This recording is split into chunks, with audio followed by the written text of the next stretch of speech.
Yo, Atlas speaking, and welcome to part 10 of What If I Was Reincarnated in the DC Universe with the Avatar The Last Airbender system. Let the tale begin. Chapter 215, All Enemies Revealed. General POV, Hell, Amon's 6th province, Atla walked, or rather ran forward with a limp. He pushed past a cackle of Kishi, hyena demons that used deception to feast on humans. One of them snapped out its jaw and managed to grab Atla's chitinous claw. It tried to bit down but had its jaw broken when the crab demon, Atla, widened his pincers. The Kishi fell down and Atla continued on his way, pushing past the flap of the tent and then bowing down. He didn't dare look up, hearing the sucking and slurping sounds coming off the succubus, kneeling between the master's leg. Atla, I did not expect to see you here. You were scouting the Cavern of the Bloodlings, were you not? Yog-Sothoth, a demon affiliated with Astaroth, questioned. He possessed brown skin, was tall, and his lost defining features was covered in atrocious tattoos. Tattoos that spoke of wretched things. Apologies for disturbing you, Lord Yog-Sothoth. Atla looked up. However, the demon Bane comes. The name instantly made Yog-Sothoth stand up in shock. He pushed the purple-skinned succubus off of him and started yelling. Go! Get out of here! Organize the rest! His Majesty entrusted me with guarding this rift of power. We cannot let the demon Bane anywhere near it. Just then, the sound of roaring and panicked shouts reached their ears. All three of them moved out of the tent to see what was happening. What they weren't expecting was for Aiden to pull up riding on a bone dragon that he had tamed. The dragon roared and Atla felt as if his ears were going to burst. Aiden had changed the homunculi puppet to look like the real him, so when Yog-Sothoth saw the small smile of excitement on his face, he knew they were fucked. Forget it. Everyone ruin! The dragon answered by setting fire across the tents. Aiden, on the other hand, jumped down from a height of 100 meters and landed with a bam. The ground splintered and cratered as cracks with white fire exploded forth, destroying everything in their path. The entire encampment was swallowed by the pit caused by the explosion. Aiden flew forward towards the third Chaos Rift on Hell, unhindered. General POV, she hadn't seen the White Shadow in a week. So it wasn't a surprise, she was getting antsy being all alone. Paige's fist landed on the punching bag with a dull thunk. She swung a right and then ducked the imaginary opponent before landing another hit on the side of the bag. It swung with the force, which was mitigated by another cross. Her breathing was steady, her movements well coordinated. Training had quickly become something of a habit for her. With her mother, she learned how to wield a sword and basic self-defense, and normally that would have sufficed against a normal thug due to the perks gained from her demonic heritage. Then the incident had happened. After escaping Aiden, who had been on a mission to take her mother back to Hell, they had been found by her father. No, Paige refused to honor him with the honorific. He was a selfish, unfeeling monster who enjoyed tormenting others. But he was powerful. Too powerful. He dabbled in magics, her mother, despite being a demon, hesitated to touch. Her mother fought valiantly, but Paige winced as she remembered her pain screams. Then nothing. Just like that, her mom had died. Though Aiden had later on assured her that she had only been booted back to Hell, to Paige, it didn't matter, her mother was still gone. She remembered the utter look of glee on her father's face as he told her to curse her own weakness. To grow strong enough to kill him for what he had done. It was a manipulation if she had ever seen one. He was trying to turn her into him. Her hate for villains exploded after that. And the only person she knew who would help her was, ironically, Aiden. So she went back to Lux. And everything else was history. Soon, you bastard. I'm coming for you and you kind. Your head is mine, Faust, she punctuated the statement with a heavy fist. The strap holding the punching bag aloft snapped and the whole thing sailed through the air. It smacked onto a wall and joined its brethren. Where it landed, Paige could count 5 more bags, each torn up in different places, lying on the ground. I have to get that cleaned up, she said for what must have been the millionth time. A whistle called to her attention the fact that she wasn't alone. Wow, I would not want to be on the other side of your fists. Paige stiffened, finally noticing that she had an audience. 2 teens. The first was a boy wearing a stylized white mask that looked like a cross between a skull and a hockey mask. He had long black hair that went down to his shoulders and was fairly fit. Shoulder pauldrons and other sports protective gear were strapped on top of his clothes, and behind him, peeking from his shoulder, Paige could see one hockey stick, a golf stick, the handle of a baseball bat, and... "Is that a pipe?" Paige asked, still surprised by their entry. The boy stared at the other stranger inside their base, a pretty redhead wearing a yellow costume and green eyes only a few shades lighter than Paige's own. "Well, no matter," Paige stated, running forward. "I'll find out either way." The boy only had time to pull out his baseball bat and swing it in panic due to Paige's surprising speed. She rolled under the swing and swept the legs from under him. He fell with a oof, and Paige rounded up at the girl. "Wait!" the girl shouted. "Aiden sent us." Paige stopped, her fist mere inches from the girl's face. Her red hair was ruffled by a sudden breeze from the fist. "You're skilled." Paige snorted, noticing the slightly raised knee aimed for her gut. Had her fist landed, then the girl would have retaliated as well. "You too," the redhead stated with a smile. Paige had a feeling she would like the younger girl. A few days later, April. "Casey?" Mickey jumped over the couch and ran forward to hug the 2 teens, followed closely by the rest of the Turtle brothers. Paige, on the other hand, made eye contact with the man who had been hosting them ever since they made it to New York. From what April and Casey had told her, the 4 ninjas had probably turned up here due to the familiarity. However, the fact that they ended up with him. Paige walked over and bowed in respect. "Master." The tall black man with an afro snorted, crossing his hands over his powerful chest. "Haven't seen you or Blue Eyes in a month, and now you turn up unannounced and with strangers?" Bronze Tiger, or as Aiden and Paige knew him as, Master Turner chastised. Paige stood up from her bow. "Sorry, Master. Something came up." "Aiden is..." Master Turner held up a hand. "You know what, I don't even want to know. I left that freaky part of life a long time ago." Paige shook her head. "Trust me, Master, this is something you will want to hear." She pointed to the 2 teens she came with. "And I'll explain it better after this little reunion is over." April felt both of their eyes on her and cleared her throat. So, I know I insisted on telling you everything after you brought us to Leo and the others." She addressed Paige. The White Shadow's companion rolled her eyes. "Wasn't even hard. The city gained a few heroes to protect it, and so narrowing their location was much easier. Otherwise, we wouldn't have known where to look for them at all. Luckily, they ended up with Master Turner."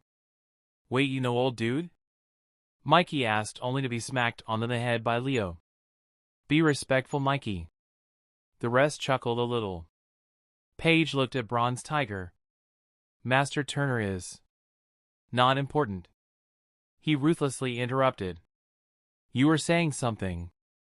"I have a class to teach in 5 minutes." "Right." April nodded and visibly breathed in. "When I said Aiden sent us, I meant it. But it wasn't your Aiden. Instead, he said he was from the future." Paige's eyebrows lifted. From the corner of her eye she saw no visible change in the Master's expression despite the frankly shocking news. "Okay." She settled for a skeptical nod. "It's true." Dude was all mysterious and glowy and was so tall, like almost 7 feet. Paige took note of the description just as April placed a hand on Casey's shoulders to stop his rant. "The point is, Master Splinter believed him, and he's rarely wrong." "Who's Aiden?" Leo asked. "I'll get to that," Paige assured. "So he gave us a way to cross over into this dimension and save you guys. It's already been 2 weeks since you got sucked into the wormhole caused by the Technodrome." The turtles looked at each other as Donnie launched off into a speedy chatter about the differences in spatial placement of the dimensions affecting time. In other words, time moves differently here than there. We got it, Donnie. Raphael told him, causing the turtle to blush. So let me get this right, Aiden traveled back in time to your world and then gave you the means to come here and retrieve your friends, right? Paige questioned. At April's nod, Paige was at a loss for words. She didn't understand Aiden's motives, and out of everyone present she knew him the most. I mean, why? If he could travel back in time, why not simply come to the past of our world and give you guys a way back to your own? Why go through all that trouble? He said something about messing with the timeline? And a pact with a certain him? Casey answered, looking to April for confirmation. It does make sense in some offbeat way. There isn't a clear science to this, but the roundabout way he went with to keep his influence on this world's future as minimal as possible point to dire consequences if broken. Donnie gave his take. I still don't get something.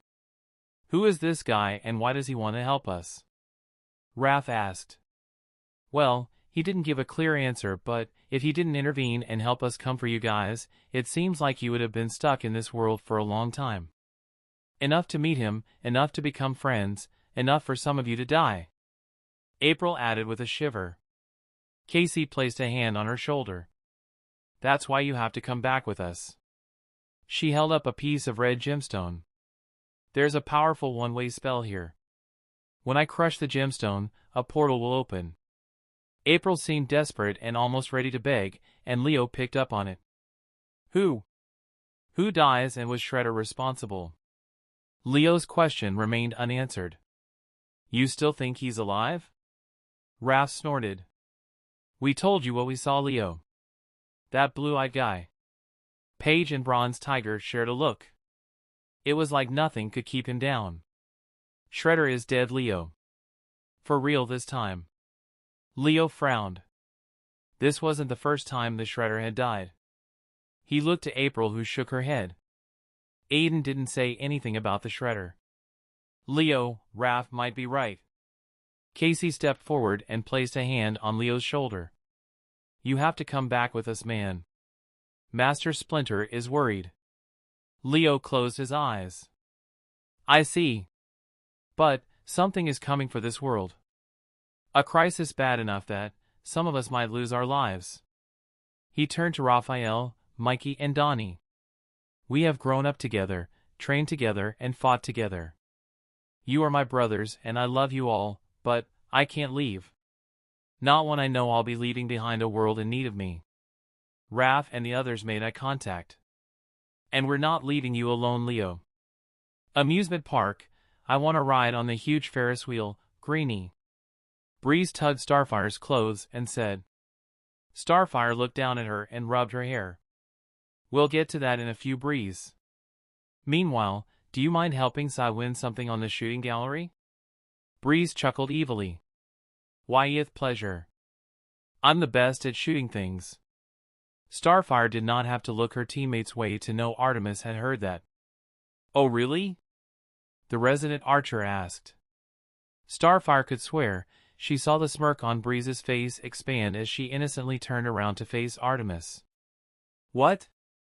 It's an absolute, complete, undoubtedly true fact.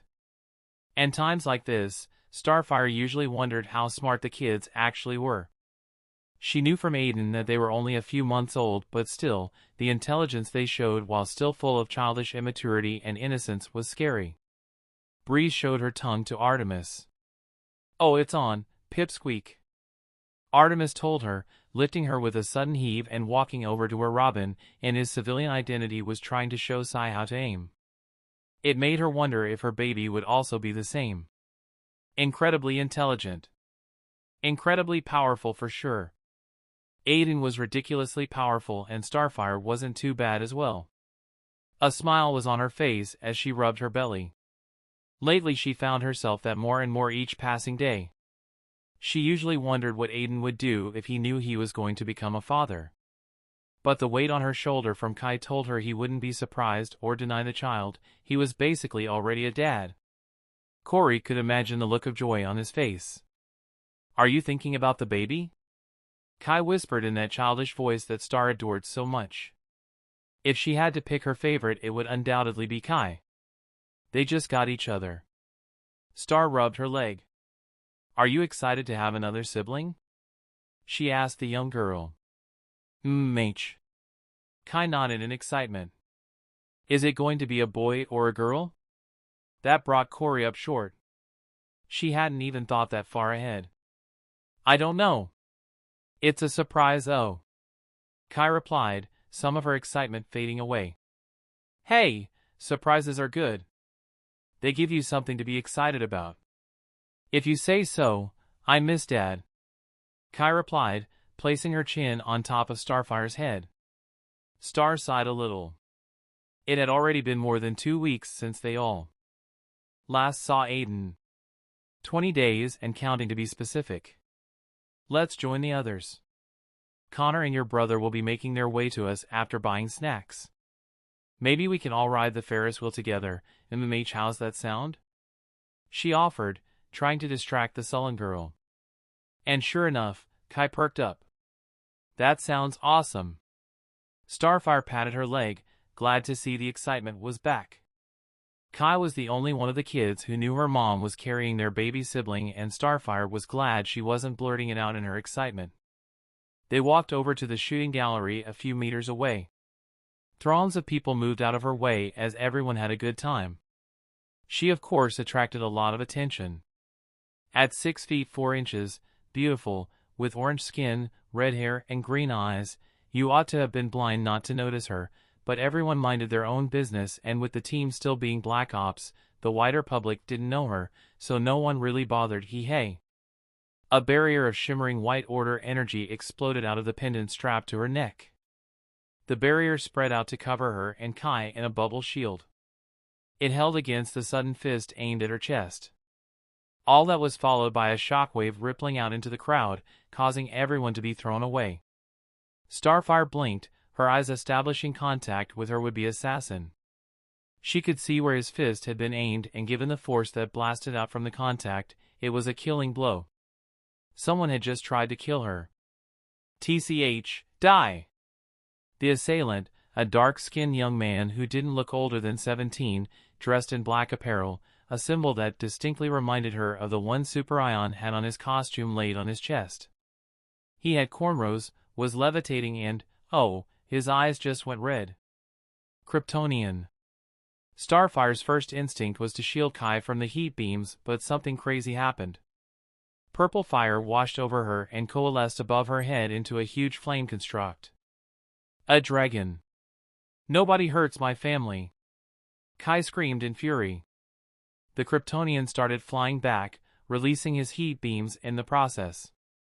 The red twin beams flew straight at Starfire, only for the draconic construct to swoop in, swallow the attack, and speed towards the Kryptonian in a huge pillar of destructive flames. Flames that moved faster than possible. Flames that were too hot. Breeze had to create a barrier through the path they moved, to shield the civilians present. The Kryptonian did not have enough time to do anything before his heat beams were devoured, and soon the fire beared down on him. He raised his hand to cover his face as he evaded the flame's trajectory. The horizontal pillar of flames washed out and disappeared into the air before they could hurt anyone. A calm settled before it was followed by a furious scream.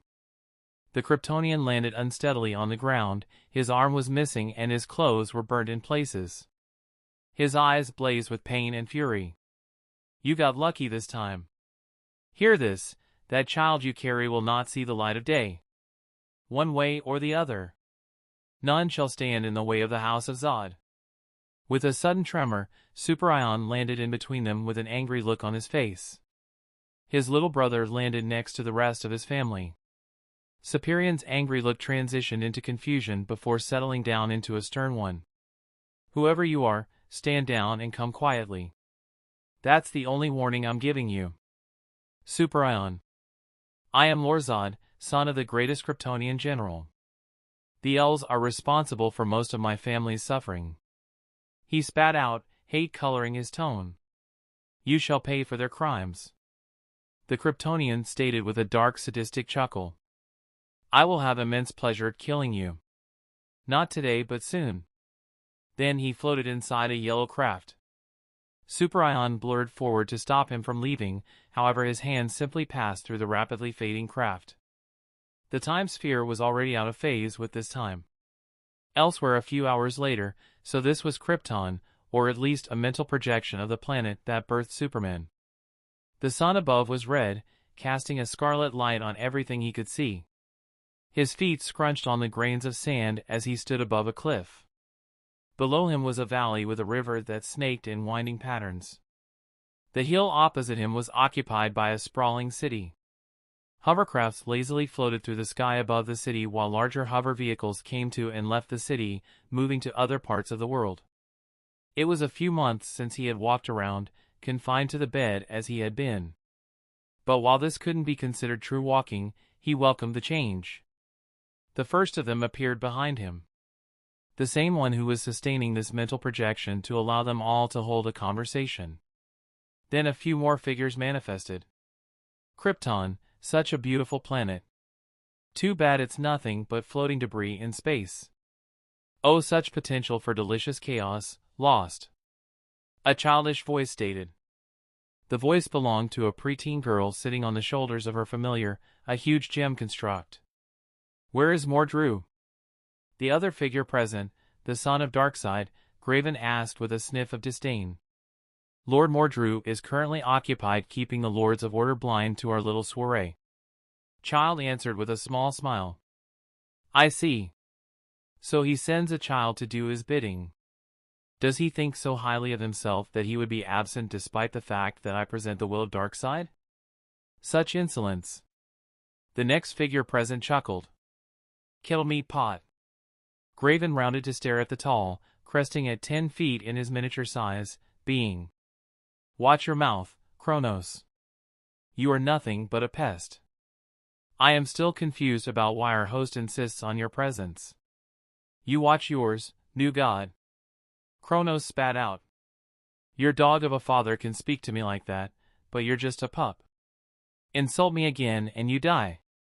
The mental projection shook as a primordial aura beared down on Graven. The new god answered back by drawing out his own power as well. Limited Omega effect. Oh, this is getting so good, Flaw. Hey, oldies, can Flaw join in if you two decide to fight? I am terribly bored. Enough. A voice boomed out. Then it mellowed out into a softer and more charming tone. Enough posturing. The host finally decided to show up. Like a god floating down to his masses, Rao's light washed down over the others. Kronos, Graven. We are allies. For now, he said with a charming smile. His eyes swept out and landed on everything. It instantly sent Vandal Savage on edge. Now then, let us get started on our main objective. Killing Aden Strong, once and for all. Chapter 216, Advancement Trial, Fire. A bit earlier than I'd planned, but I like making you guys happy. Aiden's POV, this time, my memories were not locked and the key thrown away. No, this time I had my reason about me. I instantly knew this was my Ascension trial, and though it wasn't as intense from the start as my Air Ascension trial, I had a feeling it wouldn't be any less difficult. That feeling was justified. For starters, I stood on the bottom of a long staircase that seemingly disappeared into the sky. Drums begun playing, causing me to look around in alarm. My breath hitched. Featureless sun warriors surrounded me, flanked on both sides by hills. The only way I was going was up the stairs. Some of them were controlling fire, keeping it stable and in motion in the shape of a ring. In canon, Zuko and Aang had to carry the first fire up the mountain and present it to the masters, who turned out to be dragons. Was this my Ascension trial? Take the first fire up the mountain without allowing it to go out? That seemed easy enough. However, life had showed me time and time again that nothing truly goes exactly as you want. You could cut your losses and leave Aiden. You've already grown so much more powerful from ascending into a god of wind. As soon as the words left my mouth, I felt like kicking my ass. I'd come all this way, whether I lost my life or something else, there was no going back. The rest of the Sun Warriors around me started beating on the drums they had. The sound was heavy and ominous. As one, the drums intensified, the sound hitting my ears and giving me visions of a roaring flame that never went out. The flame was gentle and shifted color at uneven times. My vision of it panned narrower with each successive beat. Until after reaching crescendo, the fire was all I saw. It was beautiful, it was majestic, and it was so personal. My emotions felt all over the place. Whatever I was seeing was so intrinsically connected to me, I was completely gobsmacked. Then the drum beat stopped suddenly. I blinked my eyes and found myself staring at that beautiful ball of flame, now resting in my palms. It was the size of a tennis ball and deceptive. Deceptive in that, the size was not an indication of just how powerful and dangerous this flame was. It had the power to devour the world in seconds. I couldn't stop looking at it. Different colors swirled around its length. Silver, purple, green, blue, yellow, and white. Occasional flashes of black could also be witnessed. One of the Sun Warriors stepped forward and pointed towards the staircase. "Climb and present your fire." His voice was like a death whisper in the wind. It echoed out before disappearing with a sharp undertone. My lips opened in shock at something else, however. The way he said "your fire." I looked at the flame in my hands, swirling gently in an unseen wind. Delving deep within me confirmed my fears. I couldn't feel the comforting heat that was ever present under my belly button. Neither could I feel my connection to my new domain. I was a god now, but none of that mattered to the system. Crap. But different from my air divinity, my fire bending was not suppressed or locked. No, I had the entirety of it in my palm. What happens when the flame goes out? I asked the Sun Warrior. He reached out his hand and pointed up the mountain. "Climb and present your fire." I sighed. Don't know why I thought he could be helpful. "This is a trial, Aiden, that means only you got you." I walked forward and stepped on the first step of the stairs. Instantly the temperature around me increased. It wasn't a large increase, and I could probably take 100 times the temperature with my body's durability. I took the second step, careful not to let the flame go out. This was my fire-bending essence. If it went out, then the least that could happen would be losing access to the fire element. The worst would be death or a chain collapse of the other elements due to the balance being upset. There were 4 fundamental elements after all, not 3. Plasma could be argued to be a close 5th, but then so could be spirit and wood. The heat kept on increasing, but not by more than I could handle. After the 100th step, I finally reached the top. However, what awaited to me was something unexpected. The top was only a platform. A stopgap as the staircase still continued upwards. I looked around. This wasn't like Aiden's and Zuko's trial. They were supposed to meet Ran and Shaw, the 2 dragon fire masters. All I saw around me were the flanking mountains and nothing else except for the mist that obscured the top of the staircase. I looked back the way I came from and saw nothing but a sea of endless fire. Welp, guess I gotta keep on climbing. I cradled the flame close to my chest and resumed the trek. A sudden wall of flames appeared to the front and blocked my way, greatly startling me because of the heat exuded from the fire. I felt a presence behind me and looked back. Roku was I, the avatar after Kyoshi, the avatar before Aang. "Show me your fire." The voice came from an elderly man with a flowing Fire Kingdom robe, a long white beard and hair, and finely glowing white eyes. Oh! This must be a consequence of not going through the Grandmaster Advancement trial. Immediately I could tell that a fight was unavoidable. If it was easy as just stretching my hand out and telling him to take a peek, then this wouldn't be an Ascension. But for the sake of saying I tried it. Fine. But only a small peek. I mean it. My words were met with "bruh really?" moment that was swiftly followed by yellow-hot flames. I rolled away from the flame arc, still taking care not to snuff out my own. The platform was only 20 m across by my estimate. So there wasn't a large enough distance that I could put between us. Not to mention, all my bending abilities were inaccessible. I was going to have to beat a Grandmaster Firebender with my physique alone. Roku attacked again, this time by letting gravity suck him down, only to impact the floor with a voluminous omnidirectional tsunami of flames. There was no evading this, so I flipped over the flames, feeling the hot energy lick my coat, and then landed, immediately spinning to the side on my right leg. A fireball shot past me from Roku's fist. Seeing an opening, I bent, putting weight on my left leg before snapping out a kick that took the Master Bender by surprise. My foot impacted his chin, lifting him up slightly before I transitioned the flip into a modified pirouette. I whirled around, gathering momentum, followed by a loud crack ringing out. His chest caved in under my powerful palm attack. Roku's body was pushed off the platform and into the sea of flames. I stood there for a few minutes, my mouth was agape and in shock. Did I just take down Roku in 2 moves? But he was a Grandmaster Firebender, right? This dude fucking stopped a volcano from blowing up. Or at least mitigated the reaction fast enough that it didn't kill everyone on the island, and I just put him down in 2 attacks. My surprise soon turned into something else.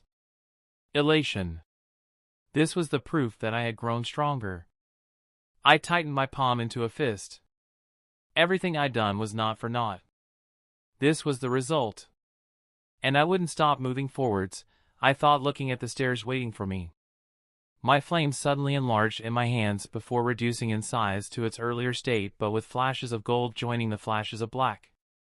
I smiled and walked forward, taking the first step of the second staircase. Who? Breath washed out of me as the heat grew in magnitude. I removed my coat, noticing a burnt patch on its back, and tried to send it to my hammer space. It didn't work. My perks were also similarly suppressed. I let the coat fall on the platform behind me while sighing. This just complicates things. The second step, the temperature increased by a little, and so on. Each of the steps brought about an increase in heat, and on the final step, which was the 100th, a thin sheen of sweat covered my forehead. I stepped on another platform, breathing a little heavily. The flame in my hands danced gently, still stable and strong. I looked around at the platform. Another staircase leading up was directly opposite me, but I knew I couldn't move past it without defeating whoever was next. I didn't know what to expect, but a literal white dragon spewing down purple flames was not one of them. I immediately jumped away from the spot, nearing the edge of the platform. Below the edge, the sea of flames took up the entirety of the distance between the platform and the hard rock of the tall mountains, effectively trapping me. The purple flames were so hot, my t-shirt immediately burned up. The flame in my hand flickered a little in response to the sudden feeling of powerlessness that hit me when the dragon landed. The platform trembled. An aura that reminded me of my current weakness spread out, seeking to kill my spirit. My resolve hardened as I remembered my promise. There's no way I was giving up. I looked into its eyes and saw its judgment. The dancing dragon was I, first master of Avatar 1. Show me your fire. I breathed in, settling into a Tai Chi stance. I wasn't as proficient in the art as the other martial arts that Bronze Tiger had deemed worth the time to know, but given the fact that firebending was very similar to the Northern Shaolin martial arts, then a hard counter for the heavily offensive art was Tai Chi, something that was highly defensive. But of course none of that mattered when your opponent could breathe fire. My speed exploded, hurtling forward on nothing but grit and will. The first of the purple flames came at me like a fan. Wide and all-encompassing. My eyes widened a little, heart pumping in adrenaline. Besieged as I was from all sides, I did the only thing I could, going with my gut instinct. I could feel my connection with the wisp of flames in my hands. Using that connection, I was able to steal a little bit of fire from the ball of flames. It immediately decreased, but when the purple flames washed over me, the thin coating of flames around my body protected me from the worst of it. I immediately moved back as far as I could. The dragon seemed to patiently wait for me to make my move. Despite the fact that now my surroundings were covered by purple flames, my body shivered with a sudden coldness as the ball of flames I was holding started petering out. The dancing dragon was I. First master of Avatar 1. Show me your fire. The dragon spoke up. I breathed in. Okay. Clearly, I need to rely on more than just my physical strength. And I can't use my fire like I want to either. The coating around my form rolled off me and joined the wisp of flames. It regained a 1 out of 3 of its original size. The dragon growled a little. It became impatient and let loose another generic white attack. This time I decided to try something different. I ran forward, jumped and flipped, landing with a wheel-like pressure blast caused by my physical strength alone. The flames parted a little in front of me and the platform cracked under my bare foot, revealing the dancing dragon's hard eyes making eye contact with mine. Then my shoe landed on one of its eyes with as much force as I could put in the throw. The dirty move disoriented it as it howled in pain, shaking its head and spewing out flames wantonly in a bid to keep me away. I winced as the flame landed on parts of my body and left behind reddened skin. The only thing saving me from getting completely fried was the fancy footwork that Bronze Tiger had taught me. Man, I'm only now noticing it, but everything the retired merc showed me had so far been useful. This would have been so much easier if I could have retained the use of my chi, but I had to work with what I had. One thing you can be sure of, I didn't hold back anything as I slammed my fist onto the dragon's snout. At my base, I could lift 150+ tons. That didn't exactly translate well to punching strength because you have to take into account the force generated by the momentum. I could feel each individual bone shard as the dancing dragon's face deformed and then the head explode with a sudden spray of blood. I landed a second before its huge body fell with a thud next to me. Immediately, pain assaulted me from different parts of my body. The skin at my back was red and all my eyebrows were singed. I stumbled to the first step of the staircase and sat down to rest. My flame had decreased a little. This was just the second platform and I had no idea how many remained yet. I had almost lost. I closed my eyes and settled in a meditative pose. With every single exhale, the flame resonated, increasing in size and heat before going back to its original size. 10 minutes later and the pain from the light burns had faded away. I opened my eyes and saw the corpse of the dancing dragon burn up in purple fire. First it had been an avatar, then a spirit, then going by the pattern, it will either be a god or a demon affiliated with fire. I bet my all on it being Vulcan, Hephaestus, or Agni. Those were the most famous fire gods I knew. The Air Advancement trial had shown me that the trials weren't restricted to using characters from Avatar alone. I was confident in my theory enough to start thinking of countermeasures. In my current condition, things weren't looking up too much, but fuck it. I could take them all on. My eyes blazed with a courage I wasn't really feeling. I turned around and took the second step of the third staircase. The groan was swallowed as the heat increased. Each step slowly turned the dial from painful to agonizing. Stepping onto the next platform, I crawled up the final steps. My entire skin was red and I felt nauseous at the smell coming off of me. A little fire, too small to make a difference, covered my eyes to shield them from the hot temperatures. The instant I stepped onto the platform, my body instantly went on lockdown as I slammed onto the ground. The sudden change from heat to the scalding cold that invaded my body hit me like a bolt of lightning. Fast and vicious. My muscles seized as I curled into myself, cradling my flame to my body to prevent it from going out. The floor under me was so cold it numbed the pain from the burns I had sustained walking up the stairs. A cold wind blew and with it came the next challenger. Emer was I, first giant. Came to form when the hot conflagrations of Muspel met the absolute cold of the snow in Nibelheim. Show me your fire. A low rumble shook the ground under me. I rolled away to the side, clenching my teeth to get rid of the stiffness in my bones. I came up to my feet in a crouch. My previous position was dominated by ice spikes meters long shooting out from the platform. The ice gleamed with sharpness and the promise of death. With the light hitting it from the sea of flames below me, the ice and snow looked beautiful. However, it wasn't what grabbed my attention. I found myself looking at a leg. Yup. At a level, Emer's knee was as tall as I was. I craned my neck up and saw his full form. For starters, his body was made entirely of ice plates interlocking into a humanoid form. Between each ice plate, however, lava flowed in patterns, all culminating into a red burning hot core in the middle of his chest. His limbs were long and huge. His face was set into a stern expression with a beard that went to his chest. The beard was made up of icicles that clinked together with a sharp sound. The icicles then cracked and fell to the ground, where ice petals were created whenever they landed. I stood up to my full form, suddenly realizing I had no way to beat this dude. My fire flickered even more dangerously here than anywhere else. I had to finish this fast before the harsh and cold winds blew it out. Iron notwithstanding. Okay, same strategy as before. Hit him hard, hit him fast. The ground cracked under me and I blurred to Emer's side. My leg was already in motion, carving a path through the cold air to slam onto his ankle. A dull thunk escaped the contact between my shin and his ankle. It felt like I had slammed my leg onto a particularly thick piece of metal. Cracks appeared where I had hit, but ice started creeping my leg, prompting me to jump away. I ran around him, seeking a different spot to hit. Emer's huge head could not follow me, but when his hands swung my way I knew he knew exactly where I was. The ground started blooming with ice petals, gaining ground on my form. He swung his other hand and boxed me in.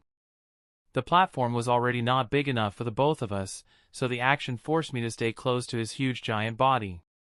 I slammed a leg onto the side of an ice construct and flew towards Emer's face, my hand cocked back in readiness to throw a punch. The plan failed when he opened his mouth and let out a blue beam of ice my way. I covered my hands on top of the wisp of flames and tried to reorient my body so that the blue beam only grazed me. A chill invaded my left shoulder, followed swiftly by my back colliding with the hard icy ground. A large ice spike remained protruding from the ground, its edges jagged and sharp from where the blue beam had landed in its entirety. I didn't have time to waste, rolling away as a shadow appeared above me. Emer's foot effortlessly crashed the ground under him, the pressure blast lifting me from my feet. I found purchase on an ice plate and used it to hoist myself up his body with a grunt. Scrambling up like a rodent, I made progress to his head only for a blast of fire to erupt out of the gaps on the plates near his shoulder blades. I bit back the scream when my fingers were burnt badly. Bringing my legs up, I kicked him in middle of the back, cracking the spine and jumped away soon as he stumbled to his front.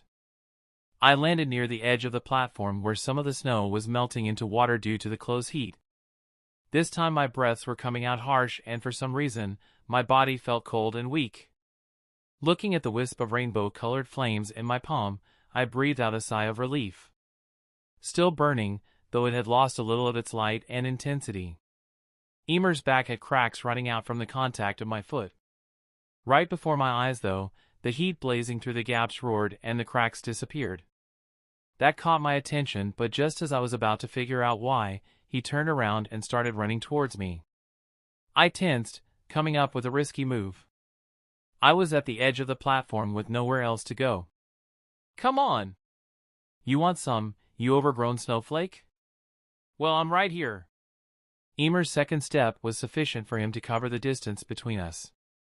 The ground shook, but I steadied myself, looking at the edge and the sea of flames from the corner of my eyes. He fired out a massive punch that took over my entire vision. Hold! Hold! At the last minute I ducked the blow, the pressure almost throwing me away. My hand shot out and my charcoal black burnt fingers dug into the length of the arm, boring through the ice, then I heaved with as much strength as I could. My hand protested a little, not used to such intense muscle strain. Despite having super strength, I never had to use it due to having skills that complemented my combat better. But now with nothing to fall back on, I realized just how much I had ignored this ability. Emer's huge form rose up, comically. For a brief moment, I marveled at the fact that it was me doing this. Then the moment passed when Emer sailed through the air and disappeared into the sea of fire. I knelt down and laughed. That was not fun. My body had cooled off somewhat, but it hadn't gotten better. My enhanced healing walked overtime to deal with the damage, but it wasn't strong enough to deal with divine primordial energy. As a consequence, I wasn't unconscious to spare me the worst of the pain. I rose up after a few minutes and faced the fourth and hopefully last staircase. Hopefully because I wasn't sure I could keep on doing this. I walked forward and stepped on the first step. I don't know what saved me. All I know is that for a brief moment, all I felt was a brief sensation of pain before my body threw itself to the side. I tumbled to my feet and stood, suddenly feeling unbalanced. To my shock, the sea of flames parted and Emer walked out of the fire looking no worse for wear. Emer was I, first giant. Came to form when the hot conflagrations of Muspel met the absolute cold of the snow in Nibelheim. Show me your fire. Fuck, I felt like slapping myself. It's right there in the fucking title, the conflagrations of Muspel. As in Muspelheim. If that wasn't enough, then the burnt fingers on my right hand should have clued me in. Fire was part of his domain, of course it wouldn't pose a threat to him. I looked at said hand, blinked and closed my eyes with a sigh. I now knew why I felt imbalanced. My right arm was gone. Burnt. Emer raised a hand and fire and ice rose up in two tornadoes that started swirling around in his palm. The two fused and formed a new matter. A gray fire. Ice and fire kept on pouring in, as if to provide continuous fuel to the flame. In response, the flame grew so hot and so cold I could feel the contrasting effects from the distance between us. That's what had taken my arm. It wasn't simply burnt to ash. The gray fire shared certain properties with my silver fire. This just became harder. I looked at the flame cradled in my left arm. God, it was dimmer than ever. From the size of a tennis ball to a golf ball to a grape. I closed my eyes and sighed. There's only one thing left to do. I got up and started walking towards Emer. He swiped out his hands and gray fire erupted to cover my sides, leaving me only one clear path. The path towards him. This was basically me telling him that I had given up. Each step felt heavy. And before long I was standing before the ice and fire primordial. Only then did I notice that he had fire for his eyes. Blazing red orbs that made eye contact with my own. In this position, I was fully at his mercy. We stared at each other for a long time. I had no idea what was going on inside his mind. In mine I said, "This is it. It's over." I nodded and presented my flickering flame to him. His body shifted with a multitude of sounds. The result being an open palm before me. The message was clear. I clutched the grape-like flame on the tips of my thumb and my index finger, then dropped it in the palm of his hand. To be exact, the crevice between two ice plates. You made me realize something. I stated after a second. Emer's head cocked in question. Fire burns. But to burn efficiently, it needs fuel. A sudden heat exploded out of the gaps in Emer's body. He looked at me in surprise. Yes, my fire is consuming you from within. He raised a hand and created a huge hammer construct, before dropping it down on me in shocked rage. But it was too late. Like napalm, my fire consumed him quickly. The hammer hit the top of my head and broke apart into shards of ice, mist, and water. The gray fire around me rose up to consume my body. My skin withered into a fine ash, leaving behind ruptured blood vessels that were cauterized by the heat and exposed flesh. Crashes sounded out, and before long Emer's entire body was reduced to chunks of melted ice. I walked forward through the blaze. My vision was swimming. My body was numb, and all I wanted to do was to stop, lay down and rest. Above the remains of the giant was a small speck of flame still persistently burning in the air. Its grape size had been reduced to the size of a small grain of corn. I reached out and gently cradled it to me. The fire felt warm despite me losing sensation. I couldn't stop here. The fourth staircase beckoned to me. I took a single step and the heat washed over me.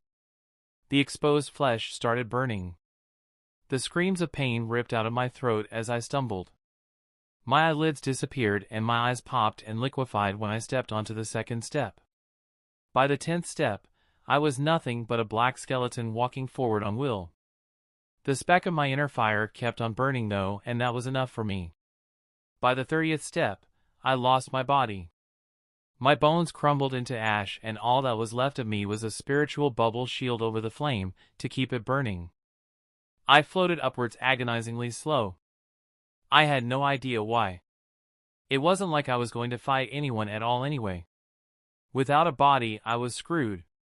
By the 60th step, I was losing hope. The flame had flickered a few steps back, and the light in the darkness had dimmed. To keep it burning, I started feeding it bits of myself. My knowledge was the first to go, containing all I had learned from school and a few other things I was unattached to. Then the second thing I lost was my combat skills. I fed them all into the fire and managed to make it to the 70th step. It still wasn't enough, so I fed it my emotions. The flame roared up before suddenly reducing back into the size of a grain after only a few steps. At this I stopped. Only 2 more steps left. I was at the 98th step. I had nothing left to give. Nothing to feed into the flame. Liar. The flame whispered to me. I couldn't give them up. Please. Do it. The faces of Corey, Sai, Kai, Breeze, Yatl, Paige, Batu, and Michael flashed in my eyes. The flame enticed me with an image of the next platform. It was just at the edge. A risk. A chance. I had no idea if it was the last platform or not. There could very well be a million more staircases left. Or there could only be one. The end of it all. A choice. A question that came down to one thing. How selfish was I? I always thought that no matter how challenged or big an obstacle, no matter how dire the situation, I would never give up the love I held for those closest to me. And as I stood there, I realized it. I wouldn't and couldn't do it. I couldn't give up that love, but everything else. Their faces disappeared into the fire along with the memories. All the time spent together. The happy moments, all of it disappeared into the void. I cleared the final 2 steps. The old Titan walked slowly. His steps landed with might as he walked down the stairs. A wisp of blue danced around his head. An expression of gentle understanding and love was painted stark on his face. He stepped off the final step of the stairway to heaven and landed on the hard, harsh ground of earth. In his hands he cradled something beautiful. Something pure. Something that chased away the darkness. A fire. Humanoid forms started approaching the light from the darkness that had been with them for most of their existence. With faces of gentle awe, they reached out to the beautiful flame, and Prometheus gifted it to them. Then he turned around and walked back the way he came. His steps carried him to the edge of the dimensional walls separating Earth and Olympus. One more step and he would arrive at Olympus, where punishment for his actions awaited. Stars and beautiful heavenly bodies colored the open space of the young universe. The wisp of blue floated gently high his side. Prometheus smiled and gazed at it. The essence of a flame is to spread. Whether to destroy or give rise to something new, those are both just side effects of its essence. It's raw and untamed. However, even the strongest of flames can only spread and devour all of creation before they ran out of things to burn and lose purpose. True fire, on the other hand, burns regardless of whether there is something to fuel it or not. To burn with nothing. To burn. True fire is hope. The blue wisp bobbed up and down. Whether it understood or not, no one knew. Hope. That is what I gave them. Hope that they can fight against the dark. Prometheus added before falling silent, content to watch the stars. The blue wisp dimmed a little after a while. Prometheus looked at it. It is not all to do with passion, resolve, and will. You might strive to not give in, but there comes a time when those things are not enough fuel for your flame. A look of pleasant surprise appeared on Prometheus' face. So what fuels you? Your flame burns. It burns with nothing to sustain it. It's fitting to say you lost almost everything except for what truly matters.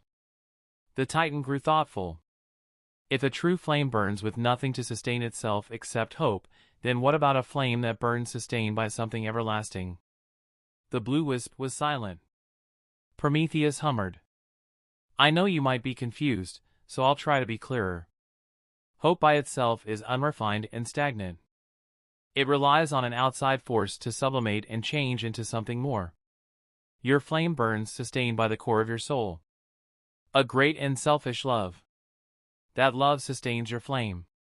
The same kind of love that fills me with hope even as I walk towards my suffering. Prometheus reached out and gently cradled the blue wisp. You have no reason to worry, young one. You risked everything precious you had. You put it all on hope, and your hope answered. Your flame is eternal. Prometheus, much like he had gifted fire to mortals, reached out his hand into the wide expanse of creation and let the wisp float away. So spread and burn for eternity. Untethered by existence or non-existence. Rise and ascend, O God of eternal flames. A conflagration of rainbow flames bloomed anew and swallowed everything. Chapter 217, Crisis after Crisis after Crisis. General POV, the world is cruel, daughter. Nothing ever goes the way you want or expect. A weaker man would be drowned by the rocking waves. A strong one would resist. Vehemently. But how can one man contend against a force of nature? How can one man stand and oppose something that is at its core unforgiving? He would struggle, but soon enough he too would fall. And my words might seem hopeless, for someone who forgets a man's most powerful asset. Preparation and control. Two important things. One a result of the other. As long as you are prepared, no matter whether you're weak or not, you can prevail. In that vein, you might say both combine to endlessly refine your resolve. That is what I impart onto you, daughter. Preparation and control. Vandal Savage looked out towards the city of Gotham. The hustle and bustle was evident this close to the financial sector. The logo of Wayne Enterprises was prominent a distance away, spearing through the sky from their position in the abandoned building housing the bat signal. Cars honked and pedestrians went on their way in the late evening air, unaware of what was about to happen. The immortal himself looked healthy and whole. A few notable differences could be noticed from his original body. His eyes were red and his height was pushing 6 feet 7 inches. His skin was a bit ashy and his body was more ripped than before under his usual militant clothing. Everything else was the same. His same old roguish features and long hair. The only thing missing were the scars he had received from his past. If there was anything that he regretted, it was losing those scars. Those scars made him who he was. They made him Vandal Savage. But everything else was much better. Vandal was not someone prideful, but the strength coursing through his limbs, it elevated him from the position of a mere human to a god. He wondered if his intentions were now rendered ironic. He had been fighting for the excellence of the human race through forced evolution. The main aim was to end the coddling from the League, to weed out the weak and lead the strong. He had done it himself, and now he was no different from the aliens who had inbuilt advantages from the word go that humans lacked. It left a bitter taste in his mouth. Savage decided to see it as gaining another tool to bring about the ideal civilization. All at the expense of losing his humanity. A trade-off he was willing, albeit with reluctance, to pay. Behind Savage was a small girl and an old woman who was holding the girl's shoulders tightly, with an almost crazy glint of excitement on her face. Behind those two was the pulsing light of the boom tube. It flashed and out came Red Tornado. It is done. All preparations are ready. The rogue android informed Vandal. Good. Cassandra, I need you to pay close attention to this next part. Savage looked deep within himself. The void left by his lost metagene was occupied by something else. Something stronger. It was instinctual. A deep reservoir of power that was increasing with every ray of light that hit his face. This body's Kryptonian abilities. He reached out and touched upon it and willed himself to levitate. With what built up over the centuries, the wave of noise that hit him as well as the sensory overload from his other senses was brought to heel with an iron determination. All this power, yet he was in a suppressed state. The noise died out and Savage stopped hearing the cries of a pack of wolves running through the forests in Alaska. They were hunting, and he could almost listen and catch the thump of their hearts as excitement coursed through them. Savage approved. He opened his eyes after the warm feeling died down as well. His eyes glowed a deeper crimson than their natural color. Then Savage rose up to the sky. The small girl behind him opened her mouth in shock. Look, Cassandra. The glory of Vandal Savage. God over men. A cruel yet necessary God. One who gives his children the opportunity to take their fate into their own hands. That's the kind of God the world needs. The old woman told the girl. Vandal heard his older daughter's words but gave no reaction. He was focused on the feeling of power running through his body. An invisible field only he could detect wrapped around him in a cocoon. 3 months. He breathed out, 3 months of helplessness. Reduced to something weaker than prey. But I am back. This time, none shall stand in my way. A very rare smile worked its way onto Savage's face. It was one full of malice. His gaze swept out and landed onto the target he sought. His figure was now very visible to those under, and most of them were pulling out their phones and taking pictures. The smart ones were running away. Not that it would help them in the end. Savage breathed in deeply and mentally clicked the switch. Lances of red-hot energy exploded out of his eyes with an ominous hum. The heat beams speared through the air at light speed and landed on the Gotham Police Department building. It was fast. It was brutal. But most of all, it was the perfect statement to announce himself. His heat beams carved a line through the building structure, cutting down the foundation before landing on the gas lines. The whole building exploded, killing who knew how many people. But to the leader of the light, it wasn't enough. Not even close. Savage poured in more of the almost endless solar energy inside him into the beams. The beams went from red to a blazing blue-white color. He yelled and dragged his eyes across the landscape. From the Gotham PD building, he created a perfect semicircle of destruction, his beams cutting deeper into the earth, quickly killing those lucky enough while collapsing the buildings and skyscrapers on those who weren't. It was horrifying enough that Cassandra tried to hide behind Olympia. No, dear sister. Do not look away. These are not the actions of a monster. The true monsters are the ones who allow a city like this, a cancer, to fester. Our Father is giving them a chance. A chance to prove that they can overcome this, rise up and take fate into their hands. So do not look away, dear sister, celebrate for them. The girl nodded, staring at the strong back of her father. The girl was intimidated and afraid, but she was also in awe. Savage heard the telltale sounds before he saw them. A news helicopter and a few police cars were approaching him. All throughout the city he could hear the screams of people hurt by his unexpected attack. The news helicopter reached him first, but wisely chose to maintain a huge distance between them. The cameraman adjusted the image to zero in on the perpetrator of the attack. He could feel the reporter beside him nervously playing with the cord of his mic. Can you get any closer?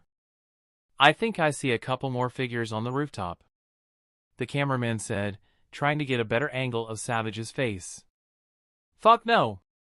Are you crazy? We go any closer and that maniac kills us. The pilot's voice blared out through the headphones strapped to the cameraman's head. The latter's response was cut off when suddenly the subject of their talk appeared inside the helicopter in a blur. Then how about I come to you? The cameraman looked on dumbly. What? Then his view changed with a sudden jerking motion. Years of practice ensured the camera stayed on his shoulder through the crazy flips as he found himself suspended in mid-air. From the corner of his eye, he saw the helicopter struggle to stay in the air while missing its tail rotor and a huge chunk of its tail boom. The chopper spun chaotically and then crashed on a building next to the street. The main rotor blade snapped off and wrecked apart a bus that was packed near the sidewalk. The people below were now running away in panic. The same panic the cameraman was feeling. Please, please let me go, he cried out in desperation. His heart sank when he made eye contact with Savage, and the man simply said, "As you wish." Then he let go of him. The cameraman screamed while falling. His camera, however, was left in Vandal Savage's hands. Another craft, this one much faster, dove under the falling cameraman and rescued him. The remote-controlled Batwing then pulled away to safety. People of Earth, I come to you with a humble request. In 10 hours, I want the UN to have convened and made the unanimous decision to do away with each governmental body in all the 194 nations of the world with the exclusion of Greater Byalia. I recognize Queen Bee's rule. To hurry up the process, I will destroy a city across the world starting from the second hour until my demands are met. If you try to attack any of the androids posted across the targeted cities, then they are programmed to explode with a yield strong enough to take out 10 miles in every direction. His eyes narrowed and he pulled the camera closer to his face. I know you will comfort yourselves with the knowledge that the Justice League will fight for you. To disapprove of that notion, I'll give them a chance. He held up a finger. Just one. Then he cleared his throat. 4,500 lives depend on your ability to answer this riddle, an endless blue. I float when I should sink. I'm bigger than a boat and farther than can be seen. What am I? You have 2 hours to save those lives. If you manage to do so before the time limit, I will call off the attack and subsequently turn myself in. If you fail, then the blood of 4,500 men, women and children will be on your hands. Then he let the camera fall. His long coat fluttered in the air as he landed on the rooftop before Cassandra. Savage took a knee, putting him almost eye level with the child. Cassandra, remember this. Always be in control. Savage stood up, took one final glance at the city and pressed on his father box. A boom tube manifested before him. He passed by his daughter and walked forward. Let's go. Olympia ushered Cassandra through with haste. The last to leave was Red Tornado. The android took one long look at Gotham before following. General POV, the Watchtower's computer system was blaring out warnings when the Zeta tube light flashed. Superion didn't waste time and promptly flew towards the hall. Behind him the Zeta tube lit up again. This time depositing Robin, Kid Flash, and Miss Martian. We just missed Connor. Miss Martian told them as they all started rushing towards the hall. Does anyone know what's going on? Kid Flash asked, reducing his speed to match the other two's pace. Robin shook his head, his hand was moving across the hollow device strapped to his wrist with high dexterity. No. All I can get is that it's multiple level for emergencies. And level 4 is bad? Kid Flash asked a bit unsurely, making Robin snort. Understatement of the century. The League's meeting hall was a flurry of activity, taut tension, and a heavy atmosphere that pervaded the whole room. The hollow feed displayed above the table showed several dots of light on Earth as well as one large red dot the size of the moon advancing to Earth, just a few thousand miles away from Mars. Batman did not spare them a look when they arrived. His mind was occupied elsewhere. He swiped his hand out and the image changed into a grid. Robin realized the live footage was from different cities of the world. London, Japan, Metropolis, Tripoli, Canberra, Kauai, Johannesburg, Moscow, Santiago, and Toronto. All were attacked by squads of androids sharing similarities with Red Tornado. He paused and pressed on the datapad. The screen changed accordingly and an image of a silver-colored robot took up the screen. The android was humanoid with non-distinctive features. Several of these androids were also floating above each of the cities. I bet the governments of those nations were none too pleased with that. Green Arrow said. You're right, but their hands are tied and restricted to basic monitoring after Savage promised to blow up each of the cities mentioned if his demands are not met. Or if we fail. Zatara added, rubbing his eyes in exhaustion. The footage changed to show cordon lines and different authorities monitoring each of the androids floating in the sky above the cities. Robin could sense the tense mood in the chamber. We have been in communication with the UN Secretary to find a way to coordinate our efforts and make sure the threat is neutralized. For now, they have decided to hold an emergency meeting to discuss the correct response. They took our advice and are now evacuating the cities on the list. but can they do that in less than 2 hours? Plus, evacuating the cities does not mean anything when these androids can just fly to the next city over. Kid Flash spoke up. His words made the hall explode into another heated argument as almost everyone began speaking at once. Batman gave no response except for pressing another key on the datapad. The image this time made everyone go silent due to the threat the person displayed posed. So it's true, he's back. Robin rose up straighter in his seat. We were clearly wrong. He's back and he wants the world under him, or failure to that, watch it burn. We cannot be caught playing his game. The Light's purpose has always been world domination. And the Justice League has been the main obstacle to overcome towards that goal. He looked around the room. We cannot afford to waste time arguing over who is right or not. Right now what we need is action. We have 2 hours to end the threat, let's use it. Batman clicked on his data pad again, and this time, the footage display changed to a grainy image from the satellite showing a cruise liner. Wait! The Flash leaned in. That's the answer to the riddle. It is so simple in retrospect. An endless blue for the ocean. I float when I should sink because it's metal, and without the ship's unique shape, it would only be a chunk of metal that would sink. Bigger than a boat should be obvious and farther than can be seen because it's a cruise ship in the ocean. The Flash connected the dots. Batman gave a nod. I have been scanning the ocean for any cruise ship near the coast of Gotham, and one lined up with his statements. This one. The Blue Dive. Something is definitely fishy about the whole thing. No pun intended. The Flash stated. I mean, while conniving, resourceful and smart, even Savage knows he can't match the League's power alone, even with all those abilities he displayed. So why put himself in the open like that? They have been content to fight in the darkness all this time. What has changed? He knows that as things stand now, fighting him directly would not make things better. We always prioritize lives. Then he also has control over each of the androids. He could simply decide to blow up the cities like he promised if we try to take him down rather than going after the cruise ship. Not to mention, we now know what they were intending to do with Superman's DNA. Black Canary spared a glance at a stone-faced Superion. We have to consider the possibility of there being other Kryptonian-powered individuals under him. Hawkwoman slapped the table. It's decided then. We play his game for now. Save the cruise ship while looking for a way to take out his control or even destroy the androids before they can pose a threat.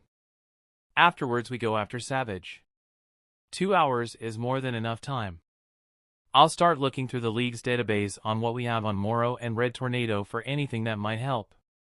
Red Tornado seems like the kind of guy. Android person? Who would have countermeasures in place just in case someone hijacked his programming? Robin offered, to which Batman nodded. The next crisis is this. He pressed on another key and the camera panned out to show grainy images of a faraway object approaching Earth. Oh, come on! There's another? Kid Flash asked in disbelief, only for Artemis to nudge him with her elbow. The younger speedster looked sheepish as Batman continued. 20 minutes ago, the Watchtower's systems managed to capture this image of a large round object advancing towards the planet. Shit! Stewart said, rising up to his feet, only followed by Hal, who moved away and began contacting the other Green Lantern on the planet. Everyone's eyes were fixed on them in surprise. I am sorry everybody, but I'm afraid you will have to handle Savage on your own for now. This is more urgent. He's right, Hawkman said, clutching his weapon tightly. I recognize that abominable creation.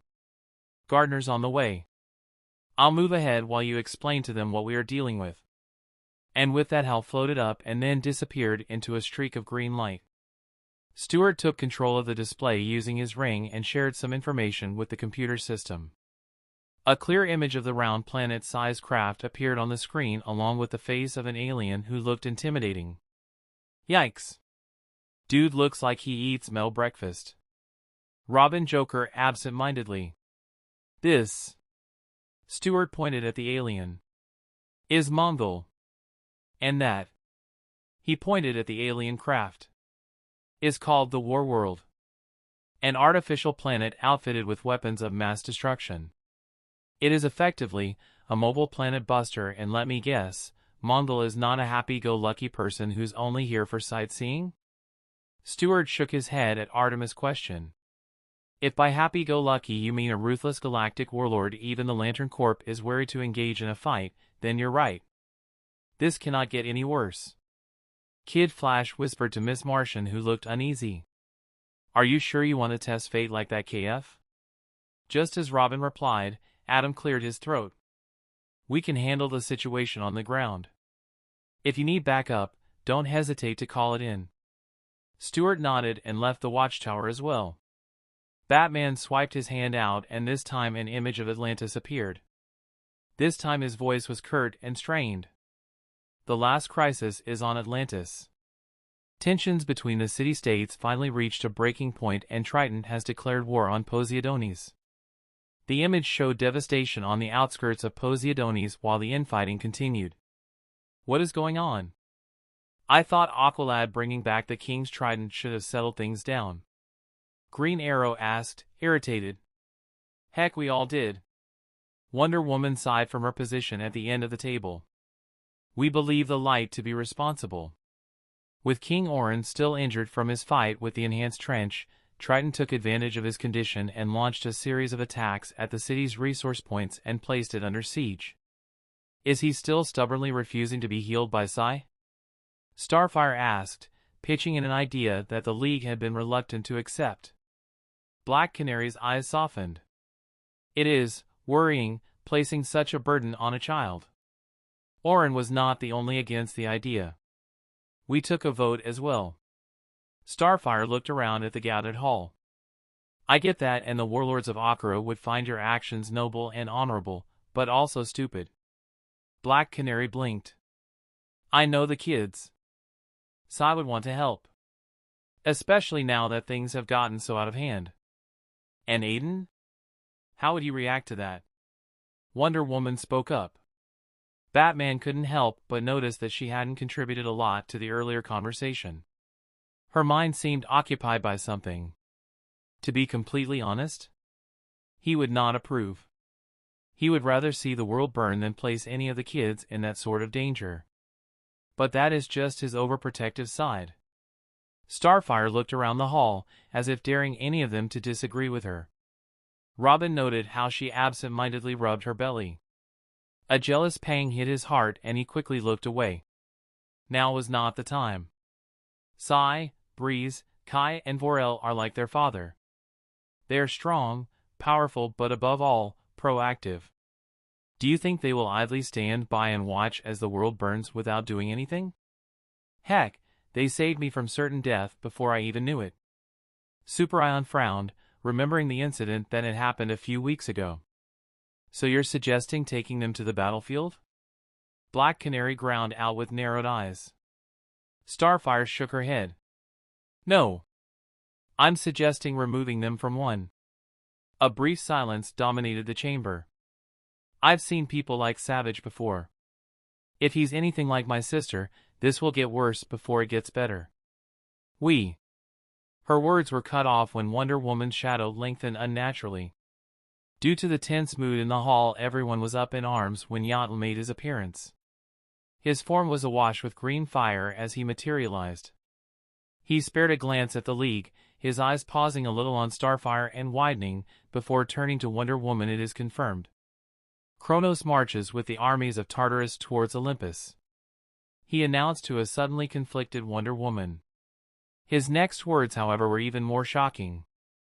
Olympus needs its god queen. Your subjects need you, your majesty. Chapter 218, Rage of a God Part 1. General POV, Wonder Woman rose up. With a sudden luminous flash, her usual costume shifted into a silver armor that sent a glow washing out to fill the meeting hall. Someone gasped. What is going on, Diana? Batman ground out, his fingers clenching into fists. Wonder Woman closed her eyes.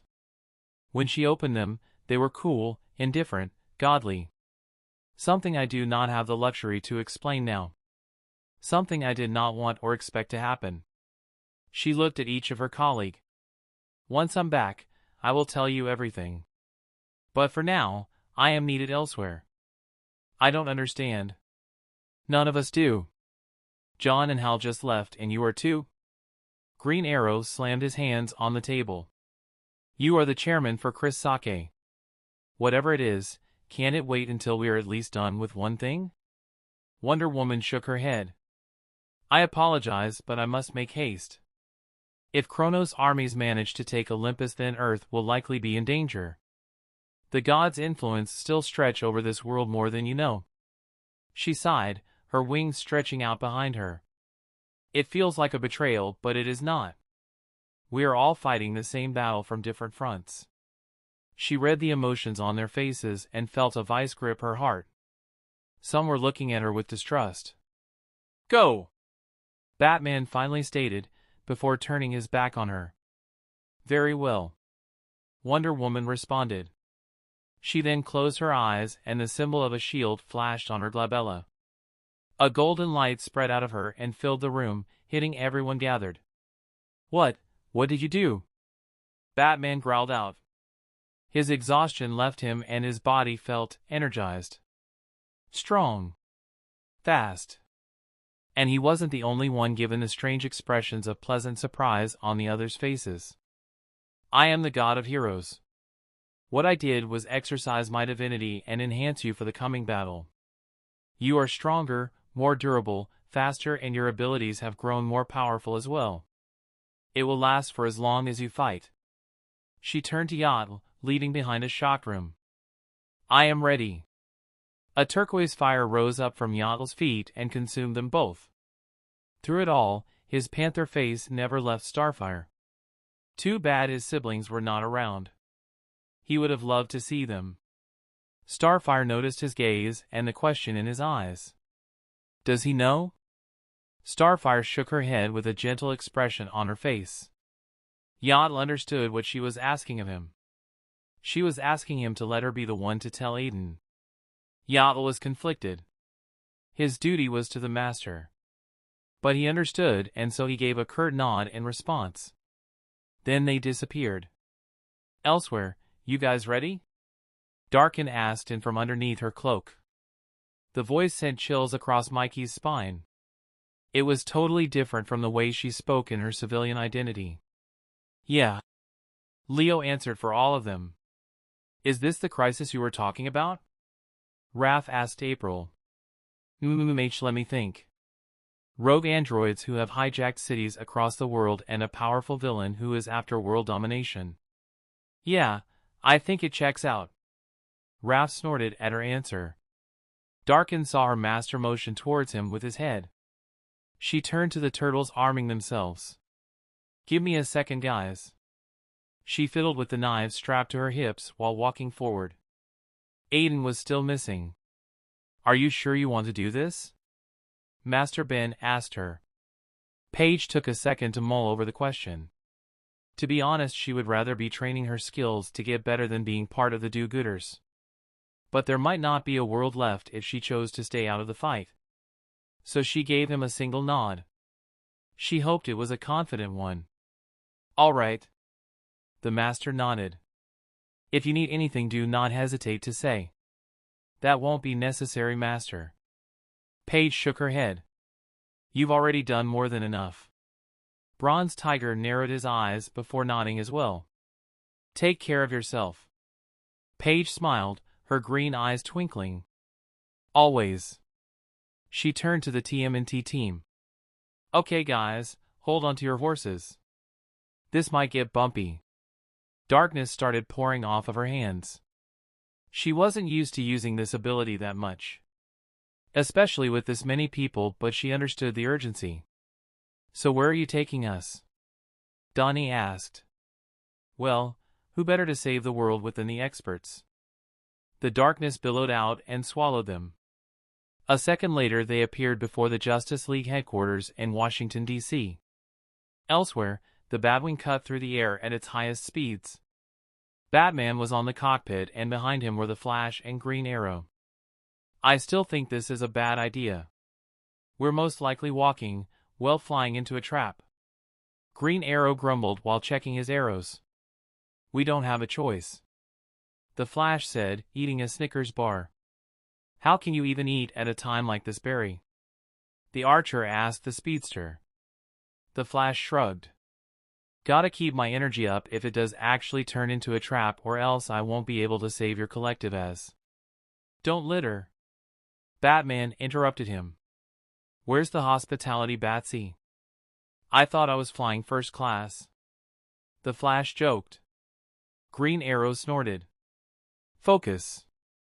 The Dark Knight informed them, opening communication to the rest of the League members flying to his sides. We're pulling up on the target. From Flash's position, he could see a white and blue cruise ship ahead of them. Manhunter, run a cursory mental scan and see if you find anything out of the ordinary. Batman instructed. Copy that. The Martian complied. A second later, all their minds were linked. I detect nothing unusual, he answered. I'll move closer and do a flyby to see what we're dealing with. Captain Atom offered. His form pulled on ahead and started doing a winding flight pattern above the ship. The people on the cruise started pointing above at him. Nothing but the passengers on board. He answered. We will have to step inside the cruise ship. Batman concluded. If there was any other option, he would have taken it. Something was fishy about all this, and no, it wasn't his well-known paranoia. Watchtower, Starfire was happy and not. She had gotten what she had wanted, but not the way she wanted it. Try to avoid escalating the matter. You're only there to protect the kids and ensure Arthur is healed by Psi. After that, it's back to the surface world. Back to the Watchtower. Black Canary informed them.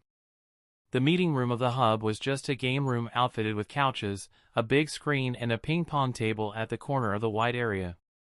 There were two doors. One which led to the bathroom and the other, a hallway that connected to the kitchen and the living quarters of the team. I don't think I need to tell you who your first priority is. Canary looked at Robin meaningfully. The boy wonder nodded in confirmation. If anything happens to the four of them, Lord save us all. Star would go ballistic. Starfire got up. It's not me you should be worried about. Then she walked away. The room behind her was left with an awkward air. I'll go talk to her.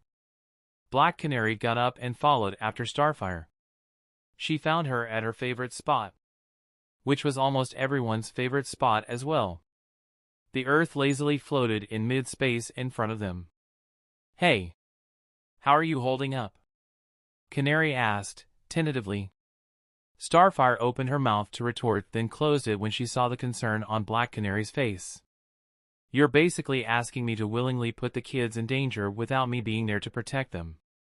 They won't be alone. If you can't trust my word, then trust in your teammates. Any of them would rather die than see Psi or the others hurt. Starfire nodded after a brief hesitation. And to be fair, you are the one who suggested it in the first place. Canary softly said before raising her hand to interrupt the younger girl. That was before I knew you. It's fine. Canary cut her off. The Tamaranian sighed. I don't like this. I really don't. Canary went forward and hugged her. I know. But it's for your own safety and the baby's. She felt Starfire stiffen a little in her arms.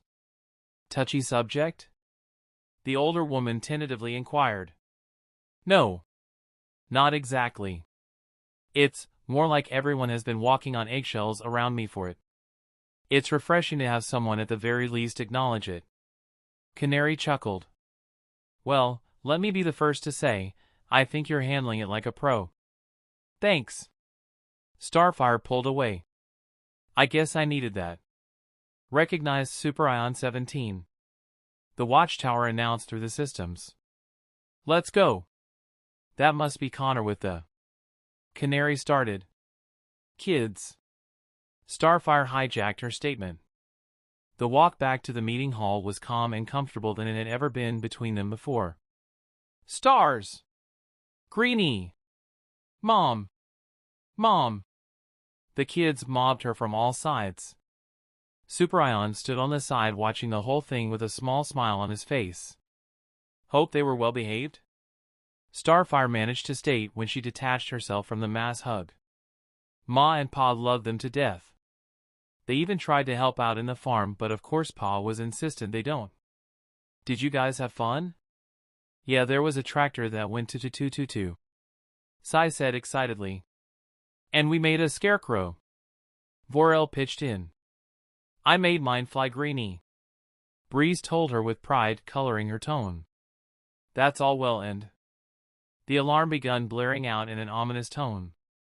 Black Canary was up and running towards the meeting hall with no hesitation. Console to Alpha Team. Code 00-709, override comm security. She pressed on her earpiece and tried to communicate with the Leaguers. No one answered. Damn it! A horrible feeling gripped her. When she made it back to the meeting hall, she was met with a look of resignation from Robin and the rest. It's bad, Miss Martian offered. The hollow display above the huge table showed something on a loop. The League stepped onto the ship, and a second later, there was an explosion that sucked everything into it. The cruise ship, the ones on it, everyone was gone. Canary firmed her features. She wouldn't allow the junior team to notice how shaken up she was. However, even without saying it, it was clear that things were dire. The cruise ship had been a trap, and the League was now missing. Chapter 219, Rage of a God Part 2. General POV, the moment Batman stepped on the ship, he instantly knew something was wrong. And no, it wasn't the cry of shock from Martian Manhunter as he tried to tell them to retreat. Neither was it the look of stony indifference on the passengers standing in the deck. Stony indifference that soon changed to wide insane grins on each of them. Nor was it the fact that the Flash was trying to phase his way out of the red shadow limbs that clung to his legs. The mystic power in the limbs suppressing his connection to the Speed Force. It wasn't even the fact that Green Arrow had his crossbow out and shouting, "It's a trap." No, what told him something was wrong was the ominous feeling that gripped his soul. Batman knew something was about to happen. Something he couldn't stop. His body flashed golden with the divine blessings Wonder Woman had placed on them. The last thing he saw was a blue energy flash and one statement that rang inside his mind endlessly. Ugh, shape-shifting into a boat was a bad idea, Tickle. I could feel little fishes touching. What do you mean it's not a boat, you stupid cat? Then numbness hit him. Batman opened his eyes, and panicked after realizing he couldn't breathe. He immediately removed his mask and took a knee. He couldn't feel it. He couldn't feel anything. Bruce closed his eyes and recited a mantra inside his mind. The mantra was designed to test his mental faculties due to the complications in intonation and subtle tone pronunciation. He did this 5 times, ignoring the panicking shouts of his fellow League members. Bruce! Bruce! Are you all right? He heard someone from the side. He hadn't felt them, though. It was safe to say the situation had gone from bad to worse. Bruce lowered his cowl. Batman stood up. Yes, I am fine. The Flash was a monotonous gray-blue color.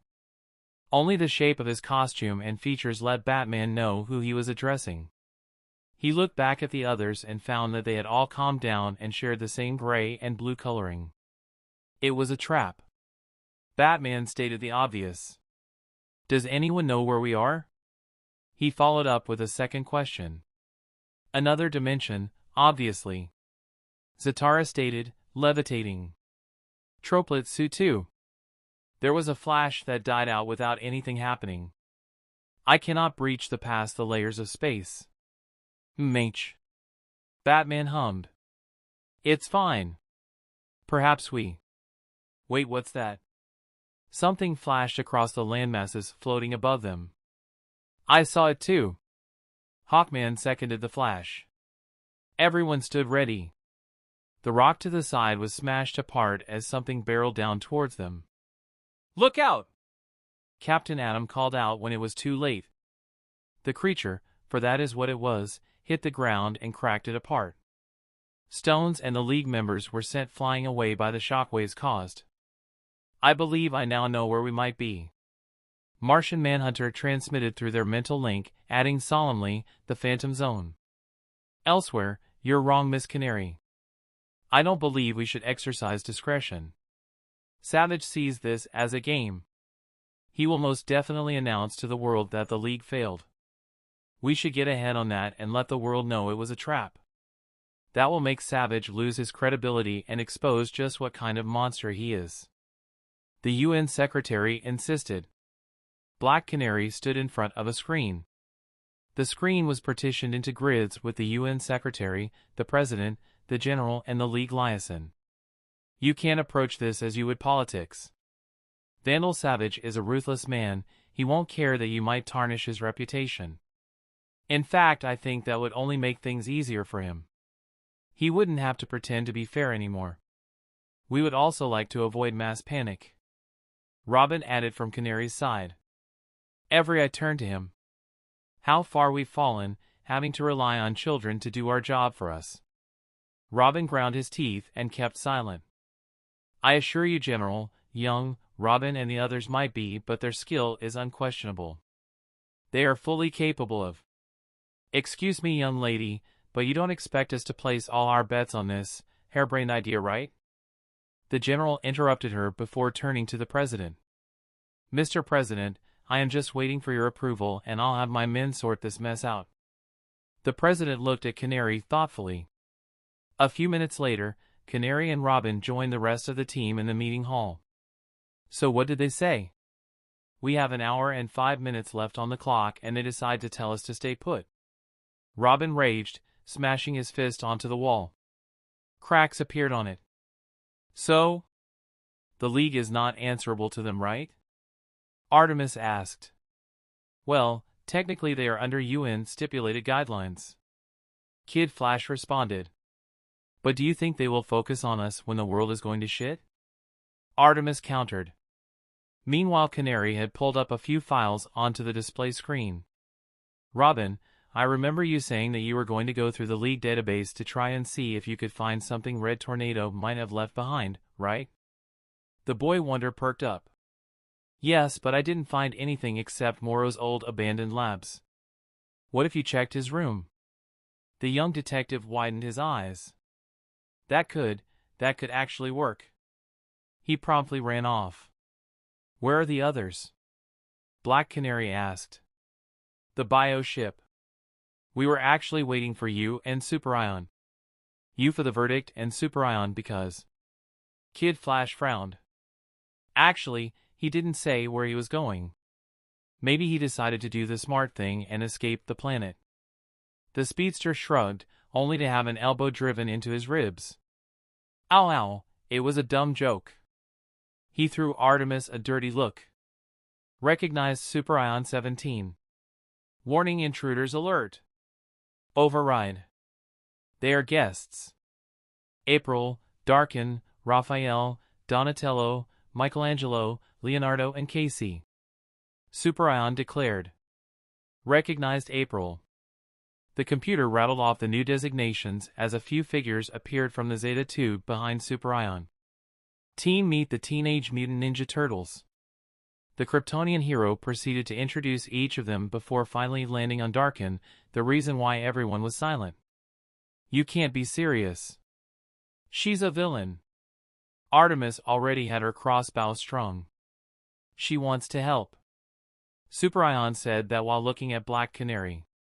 With how everything is, I figured we could use some more help.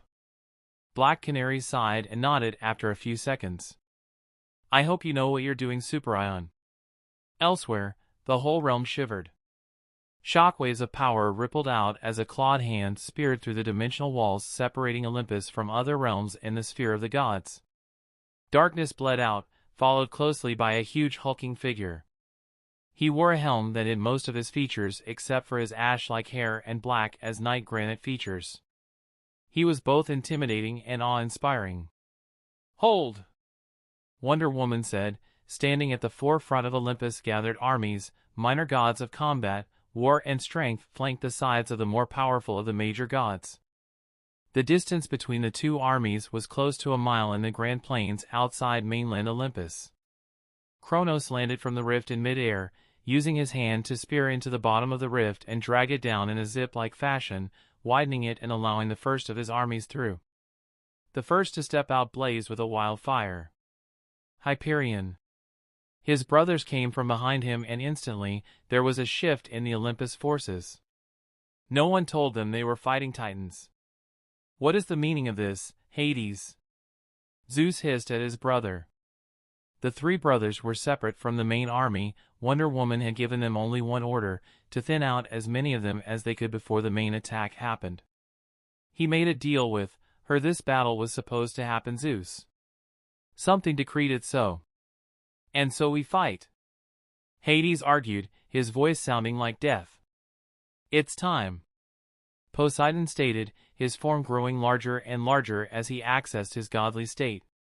Lances of glowing water speared out towards the Titans, the sky changing ominously as the lances twisted and gyrated against each other, forming into a tornado of water. The tornado fell on top of Kronos, who waved his hand, almost mockingly, and used his own divinity as well. The water turned putrid and gray before disappearing into thin air. The tornado had failed to hit him. Hyperion looked up to where the three major gods were and smiled. "Poseidon, you cunt. Come down here and die." Zeus and Hades both accessed their godly form. Millions of lightning bolts rained down on the Titans, shadowy limbs, constructs, and sharp crystal-like weapons speared out of the earth. None of the attacks made it close to Kronos, however. They all withered out a few meters away from him. "Ugh, I had forgotten how annoying fighting him is," Hades commented. With Fatu, the feeling of light had been getting stronger. The feeling of something struggling to get out. He patted his chest on the right side. "Not yet, dear sister. Not yet." He felt hands wrap around his hips as a head rested between his strong shoulder blades. "I feel like they are trying to steal you away from me," Demeter whispered at him. He rubbed her hands in what he hoped was comfort. "This is more my fight than Diana's. Part of the only reason she took over was because my master knew I couldn't rule without getting some experience first." His eyes glowed purple. "But that does not mean I will stand in the sidelines. I have to fight for my kingdom. It is my right." General POV, her dad was missing. Zatanna knew the dangers of his work with the League. She had always been afraid that one day he wouldn't come back. She felt the connection she had with her dad sever, and now she knew without a shadow of doubt that the worst that could happen had happened. Her dad had foolishly allowed himself to get stuck in another dimension. Zatanna shook her head at her father's antics. "Well, he can't blame me for trying to save him now, can he?" she said to herself, while staring at the golden helmet placed in a cabinet woven with magical protections that had taken her 20 minutes to break. Zatanna reached out and grabbed the helmet of fate. "The Watchtower, I have it." Robin exploded into the room, startling Black Canary, Starfire, and Kai, who was floating beside Starfire. The two beautiful women were coordinating with independent heroes to come up with a plan for containment if the 2-hour deadline was reached without Savage getting what he wanted. We were right. Tornado did anticipate something like this happening. Though it was more in the vein of someone copying his father's work then. Robin walked the last length of the distance separating them, eager to show them what he had found out.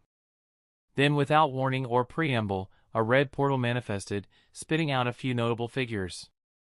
Black Canary, Robin, and Starfire instantly went on guard. Vandal Savage. Canary spat out. Between them and Robin stood the man who was holding in the world hostage, Vandal Savage. Beside him stood Clarion the Witch Boy, Terror, and Child. Black Canary, a pleasure as always. Savage greeted. She doesn't seem to share the sentiment, Savage. A new voice stated. Everyone rounded up to look behind them. The data pad in Robin's hands fell down and cracked on the floor. Impossible. Robin muttered. Floating gently out through the door to the meeting hall was the Man of Steel. Superman was up. Chapter 220, Uncle Dream and the Fantastic Chronicles of Dreamy Awesomeness. General POV, 1 week before Vandal Savage's attack, Boar felt funny. It wasn't the same funny but good feeling he got when he tasted Ma's cooking. Neither was it the funny feeling that he got whenever Mom hugged him. No, this time what he felt was a tingly sensation that spread out through his skin. He shifted in his sleep, digging in deeper into the bed sheets to find more of the comfy feeling. The bed under him rumbled and Vor instantly woke up. Beds weren't supposed to rumble, right? He blearily rubbed his eyes and stood up, floating off the bed and towards the ceiling, or at least where it was supposed to be. The bright light around him told him it was morning. But if so, why hadn't the rosters started crowing? He had already gotten used to the sound after a week of staying at Ma's and Pa's place. They doted on him constantly, saying he looked just like his dad. However, no matter how much his big brother's brother looked like him in his young pictures, Vor already had a dad and he wouldn't trade him for another. Dad was the best. He read him and his brother bedtime stories before they went to sleep, he played with them, and he gave Vor and Sai shoulder carries. What use would he have of another dad? The young boy yawned, finally cognizant enough that he realized why there weren't any rosters crowing in the morning. He wasn't in the farm. Mach. Okay. Vor floated higher still. Sai. He called out, reasoning that if someone brought him this far out, there wasn't a reason to leave his brother back, right? Sai. No matter how much he called, Sai didn't seem to answer. Vor decided to change tactics. Kai? No one answered. Breeze? No answer yet. Dad? Mom? Big brother? Ma? Pa? All around him, the only thing he saw was a landscape that looked similar to home. There were beautiful trees, a mist that hung over the valley, and all sorts of animals grazing as far out as he could see. Most of which were animals he had never seen before. Where are you guys? Vor said softly, feeling an emotion he had never felt before, loneliness. A low rumble made him look down. A look of curiosity appeared on his face, making him float down towards the ground. The rumble came from the huge slow animals walking down the hill. Mammoths? Mammoth, that's it. Mammoths. He remembered the animal from the picture and coloring book his dad had gotten for them. Vor was the best at coloring, so of course it made sense why he could remember the name. Excited and his negative feelings briefly forgotten, he picked the biggest one and landed on its back. The mammoth barely reacted, following its herd towards the huge lake at the foot of the hill.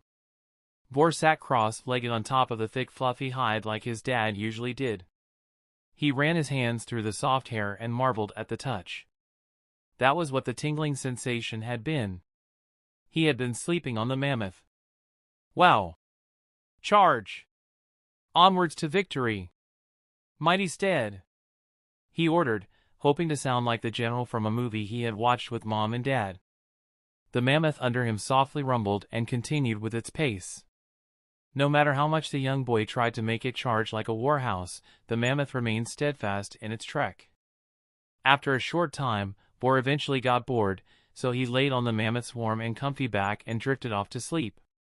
On a cliff overlooking the whole valley, Dream stood watching one of his nephews. The child was special. Normally his nieces and nephews never seemed to enter the dreaming when they fell asleep. Yet, from the time Aiden himself had asked Dream to help Vor with his nightmares, the boy had retained the ability to enter the dreaming whenever he wanted. And the whole realm vibrated differently due to his presence. The special thing about him, however, was that he could enter with his real body, something that was supposed to be impossible. It was concerning yet fitting.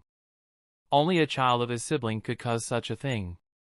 He felt the child sink through the spatial barriers of the realm easily and without his urging. Like he said, concerning yet fitting. Vor woke up with the call of multiple rosters. His eyes shot open in happiness. He was back. He was really back. The first thing he did was float up and then hug the hell out of his brother. Oof! Sai let out after the young Kryptonian wrapped his arms around him. Good morning? Sai greeted. Tag! You're it! Vor voiced out, and then, with a sudden whoosh, he disappeared through the window and out into the yard. It was a game they'd only just learned of recently, but by God was it good. Sai stayed there for a few seconds, face set in a confused state before his lips stretched out in a grin. Oh, you're so on. He flew through the window as well, ruffling the curtains on his way out. A game of cat and mouse begun as both kids flew across the entirety of the Kent farm, being extra careful not to leave the cornfield for fear of a stranger spotting them. It was one of the things Vor's big brother had insisted. Soon enough the smell of eggs, bacon and bread called the kids back into the house. They wouldn't miss Ma's cooking for anything. As they sat on the table, an orange juice in both of their hands, Starfire, who was directly sat opposite Vor and next to Kai, looked at both boys with a knowing smile. Vor nudged Sai with his leg. She knows. He sent the telepathic message to his brother.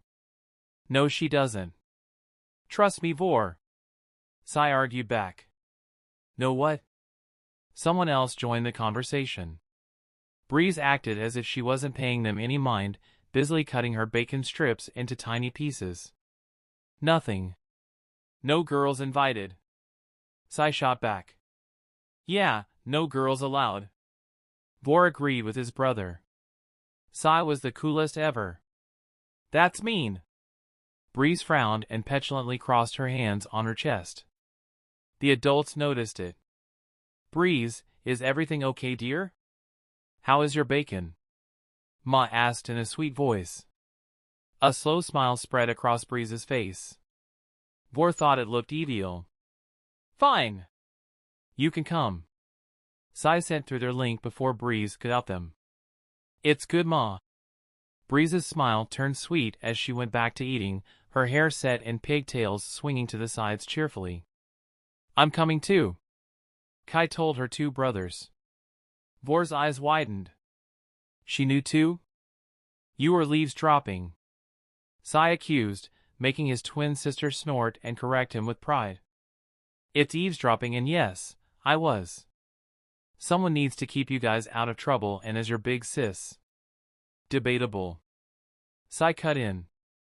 Please, if anyone needs to be big sis, it's me. I came first. Breeze added hotly. Vor blinked. The conversation soon went from them hijacking their trip to that place to who was Dad's favorite. Dad didn't have a favorite. And if he did, it would have to be him or Sai. Girls were gross. I'm telling on you, if you won't let me come. Kai finally gave them the ultimatum. Vor. I'm thinking of taking him to see Lois today. Vor and the kids absently heard the conversation going on between their mom, Connor. Ma and Pa looked at Pa sadly before they both turned to Starfire, who was gripping her fork tightly. I'm not sure that's a good idea, she managed to say. Connor looked at her face before nodding and dropping the matter. Starfire breathed a sigh of relief and turned to the kids. They were buzzing with excitement more than usual. Starfire could tell they were up to something. With the farm work being busy as well as therapeutic for her, read boring for the kids, it was good to see them occupied by something instead of missing their dad like she did. Starfire had begun to feel the bump in her belly grow bigger, and she was elated as well as afraid of this new chapter in her life. But she knew that as long as she was surrounded by her new family, everything would be all right. Now if only Aiden would stop messing around and come back. Later on, okay, you guys ready? Vor asked the other four. Hell yeah! Breeze shouted, a brief wind ruffling through the cornfield. Let's do this. Sai told him. I'm ready. Lastly, Kai nodded at him, trying to keep her face uninterested but failing. Okay, here goes nothing. They all held hands. Vor closed his eyes. It took a minute for him to find the tingling feeling he usually got. A minute that was filled with Breeze asking when it was going to happen. Sometimes Vor thought Breeze had too much energy.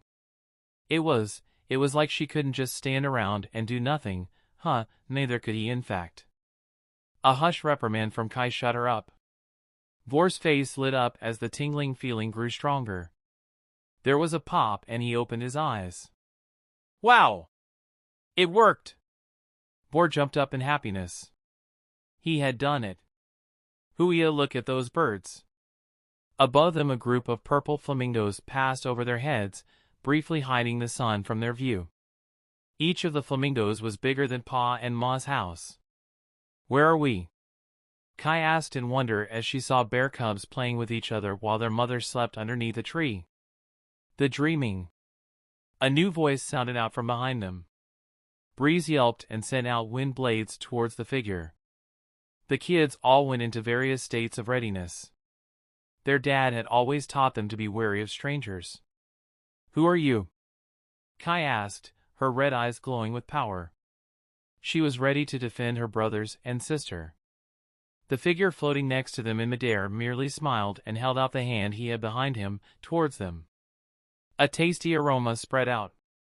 I am your Uncle Dream. Now who wants cookies? Lucien, watching the whole incident from afar with a powerful telescope, laughed when the kids instantly swarmed Dream with attacks. Damn, those are some terrifying kids. Chapter 221, Rage of a God Part 3. Narrow POV, for a second, no one moved. Then the air howled and the entire chamber was engulfed by noise from broken pieces of metal. The whole Watchtower rumbled from the strike. As soon as Superman had stepped foot inside the meeting hall, wearing nothing but a one-piece solar suit to feed him energy from the sun, Vandal Savage had moved. The blur was too fast for any of them to perceive. Not to mention, many things happened at once. Savage appeared before the Man of Steel and landed a heavy punch, smacking the Kryptonian through the layers of the Watchtower and into outer space. Canary's cry was cut short and the warning alarms from the computer system started blaring out. And finally a flash appeared on Starfire's side as she successfully sent away Kai. Robin could guess where. And a small part of him felt pity for Savage, only to be squashed when he remembered the man's deplorable actions. Bruce was missing because of him. The Watchtower emergency life preservation routines kicked into high gear, the suction only pulling Robin off his feet before it stopped and he fell to the floor. From the corner of his eyes he saw Tommy Terror, this time with a purple outline of color, trap Black Canary in a bubble shield. Boots appeared before him, the boy wonder tensed, knowing that in his position there was nothing he could do. In an act of defiance, he raised his head and shot a loathsome look at the ruthless villain. Vandal passed by him without sparing a single glance. Robin's heart shattered in realization he didn't even think of him as a threat. Despite the fact that he had kept his life, Robin wasn't happy. Savage had dismissed him. He would show him. Don't, boy. The warning came just in time. Robin's grip on the Berserang tightened to the point where it almost tore a hole through the highly resistant material of his glove. Move a single muscle and I will kill you. Savage threw over his shoulder, walking toward the Tamaranian. Black Canary slammed into the shield, holding her aloft with her fists and kicks. Robin could understand why she wasn't using her abilities. If the shield was reflective, then her canary cry would rebound off it and back to her. And with how destructive her ability could be, she was risking getting turned into a blood mist. After the warning, Robin couldn't move. Whether it was out of fear or the ponderous air that seemed to hold him down, all he could do was watch as Savage approached the girl Robin liked. Starfire was like a furious god as she floated up. Her hair blazed with a green fire. The same energy cladding her hands as well. Let them go, she threatened, the heat in the room increasing. No, Savage replied coolly. Starfire was ready to charge in, fury clouding her face when she stopped, her hand trailing across her belly. Robin saw the conflict in her eyes. She looked at him and Canary apologetically. Then her hand swiftly went to the pendant with the Aeden symbol on her neck. Savage appeared behind her and swiftly chopped her neck. Starfire fell like a puppet with cut strings. Vandal walked to where Black Canary was held captive in a green shield. A helpless look warred with fury on her pretty face. Robin knew he should have paid attention to what was being said. That is what a good hero should have done. However, his eyes were only stuck on Corey. Clarion had appeared under her and gripped her by the neck. Hee. This is going to be so much fun. Robin felt his mouth dry. No. Wait, you're right, Tickle. It does feel familiar.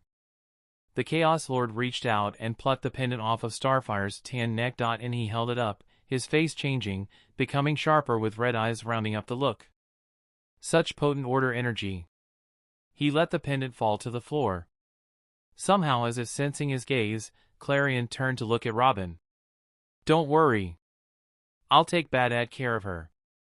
The statement meant to be intimidating fell flat when the cat on the crook of his left arm meowed slightly.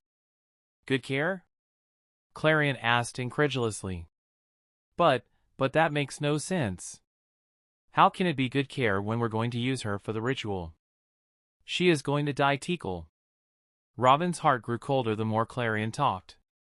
The feeling of oppressive weight above him abated due to the sudden anger that suffused his body. Robin could move again. He could save Corey now. Yet, he didn't. The anger only made his fear more apparent. And it shamed the young hero that he was afraid to die. Let us depart. We have a schedule to keep. Savage ordered, turning his back on Canary. The veteran hero looked as if her soul had been sucked off her body. The shield disappeared and she fell to the floor just as terror created a boom tube in the middle of the room. Almost impetuously, Savage walked inside without looking back even once. Terror followed, and the last one to leave was Clarion. This place needs a little bit of remodeling. Too structured, too orderly. Not chaotic enough. His evil smile sent chills down Robin's spine. The Lord of Chaos snapped his fingers. A wave of red energy exploded out and gripped the whole Watchtower in a telekinetic hold. Warning! Warning! Warning! Red alerts flashed, then Robin was thrown off his crouching form as the Watchtower tilted and started falling towards the planet. Something smacked Robin on the back of his head and his vision went dark. General POV, 42 minutes remain until Vandal Savage's threat to destroy a city comes true. I am gathered here in front of the UN as the Secretary is about to issue a press conference on whether they will agree to Savage's demands or not. Behind the reporter, the United Nations buildings could be seen. The TV suddenly changed stations. Wide city panic. The authorities are urging the rapidly increasing numbers of people leaving the targeted cities to exit in an orderly fashion.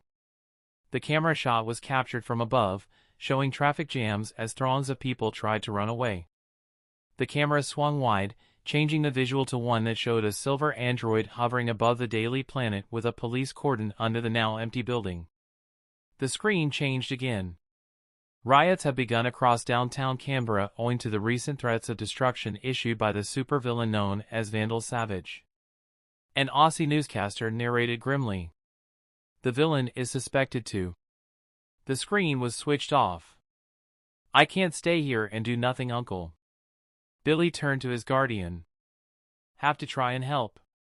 Billy added, waiting for his uncle to refuse like he had many times prior. The older man looked at the boy, just about to enter his teen years, and nodded. It pained him to see such a huge responsibility heaped on him, but he understood. Go get him, son. Billy smiled, running out of the open window. Shazam! Elsewhere, Dr. Fate could sense the widespread chaos just brewing to be unleashed. Nabu finally knew without a shadow of doubt that the Lords of Chaos had a hand in this. And while his current host was unrefined, lacking the fine control honed over years like some of his past wielders, she was powerful. There was no comparison between her and Masali. She could also realize the astronomical importance of fate intervening in whatever underhanded scheme Clarion and his cohorts had. And on that point, was also smart enough to realize that they needed the League. That was why instead of taking control like he would have, fate allowed her to steer the wheel for a bit. However, this was beyond strange. So what had him shook? Fate's body cut across the skies of Gotham, diverting his course and adjusting it to take him where he knew the Justice League headquarters were. At his current speed, he looked like a streak of yellow light and would have arrived there in a few more minutes. Then something whisked by him once he reached the upper atmosphere. Something fast, hurtling towards the ground. Fate stopped and tried to identify what it was, only to see it was Superman, unconscious and wearing a white bodysuit. Fate was about to dive in and save him when something caught his eye. The Watchtower was falling towards the planet, a red shroud covering its outline clarion. Nabu concluded with hatred and resignation pouring out of him. "So what do we do?" Zatanna asked calmly. A second later and in Nabu's direction, Dr. Fate split into numerous copies. One of the copies dove towards the Earth after Superman while the others flew upwards and cast a net of power across the Watchtower, stabilizing it and ending its descent. The red glow covering the whole structure disappeared. Dr. Fate teleported inside the Watchtower ready for a fight just in case. The whole structure was flashing red and he could see a trail of destruction where something seemed to almost have plowed through. The walls of the meeting hall were charred black from what seemed to have been very hot flames, and at the corner of the room, attached to a cord dug in the wall, was Black Canary holding an unconscious Robin. The heroine was up on her feet immediately, not even bothering to acknowledge Fate. Her hands flashed across the lead computer, bypassing the locks put in place in case the Watchtower was compromised. A tanned and worried face appeared on the screen. "Black Canary, what?" "No time, Catherine. Savage is planning on destroying the UN headquarters regardless of what their decision might be. You have to get put of there." The League Liaison's eyes widened. Then the screen cut off suddenly. For one split second, Canary could swear she almost heard the explosion. She knew, without a shadow of doubt, that her worst fears had come true. Savage had just blown up the UN. Chapter 222, Rage of a God, Final Part. Aiden's POV, Ascension. It was like everything and nothing I had anticipated it being. Power was a given.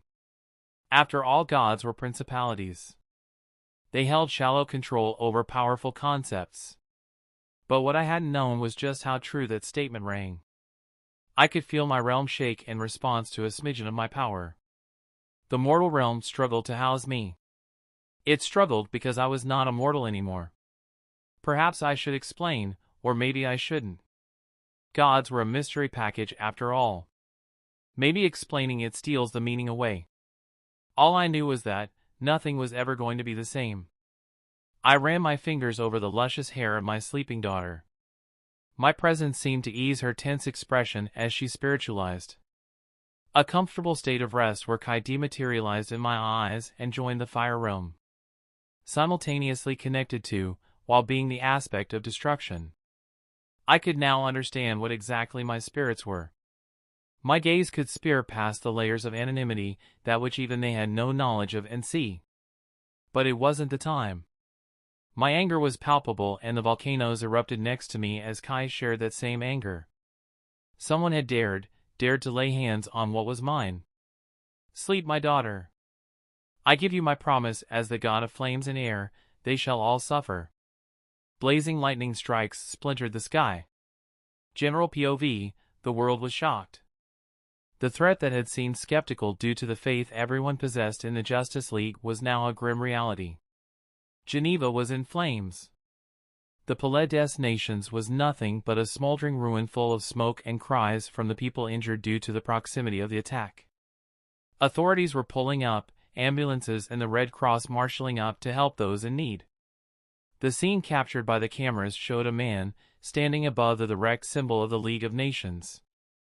Vandal looked at the chopper and subtly motioned with a finger. The pilot started to turn back, before the suited individual wearing glasses next to the cameraman talked. "He can catch up with us if he wanted to. Do as he says." The craft slowly descended toward Savage. The cameraman held onto the camera so tightly that his knuckles turned white. He gulped, seeing the stony visage of the man that had dared to do what no one had ever managed, spat in the faces of every nation in the world. The pilot directed the helicopter down at an open field in the wrecked grounds of the destroyed buildings.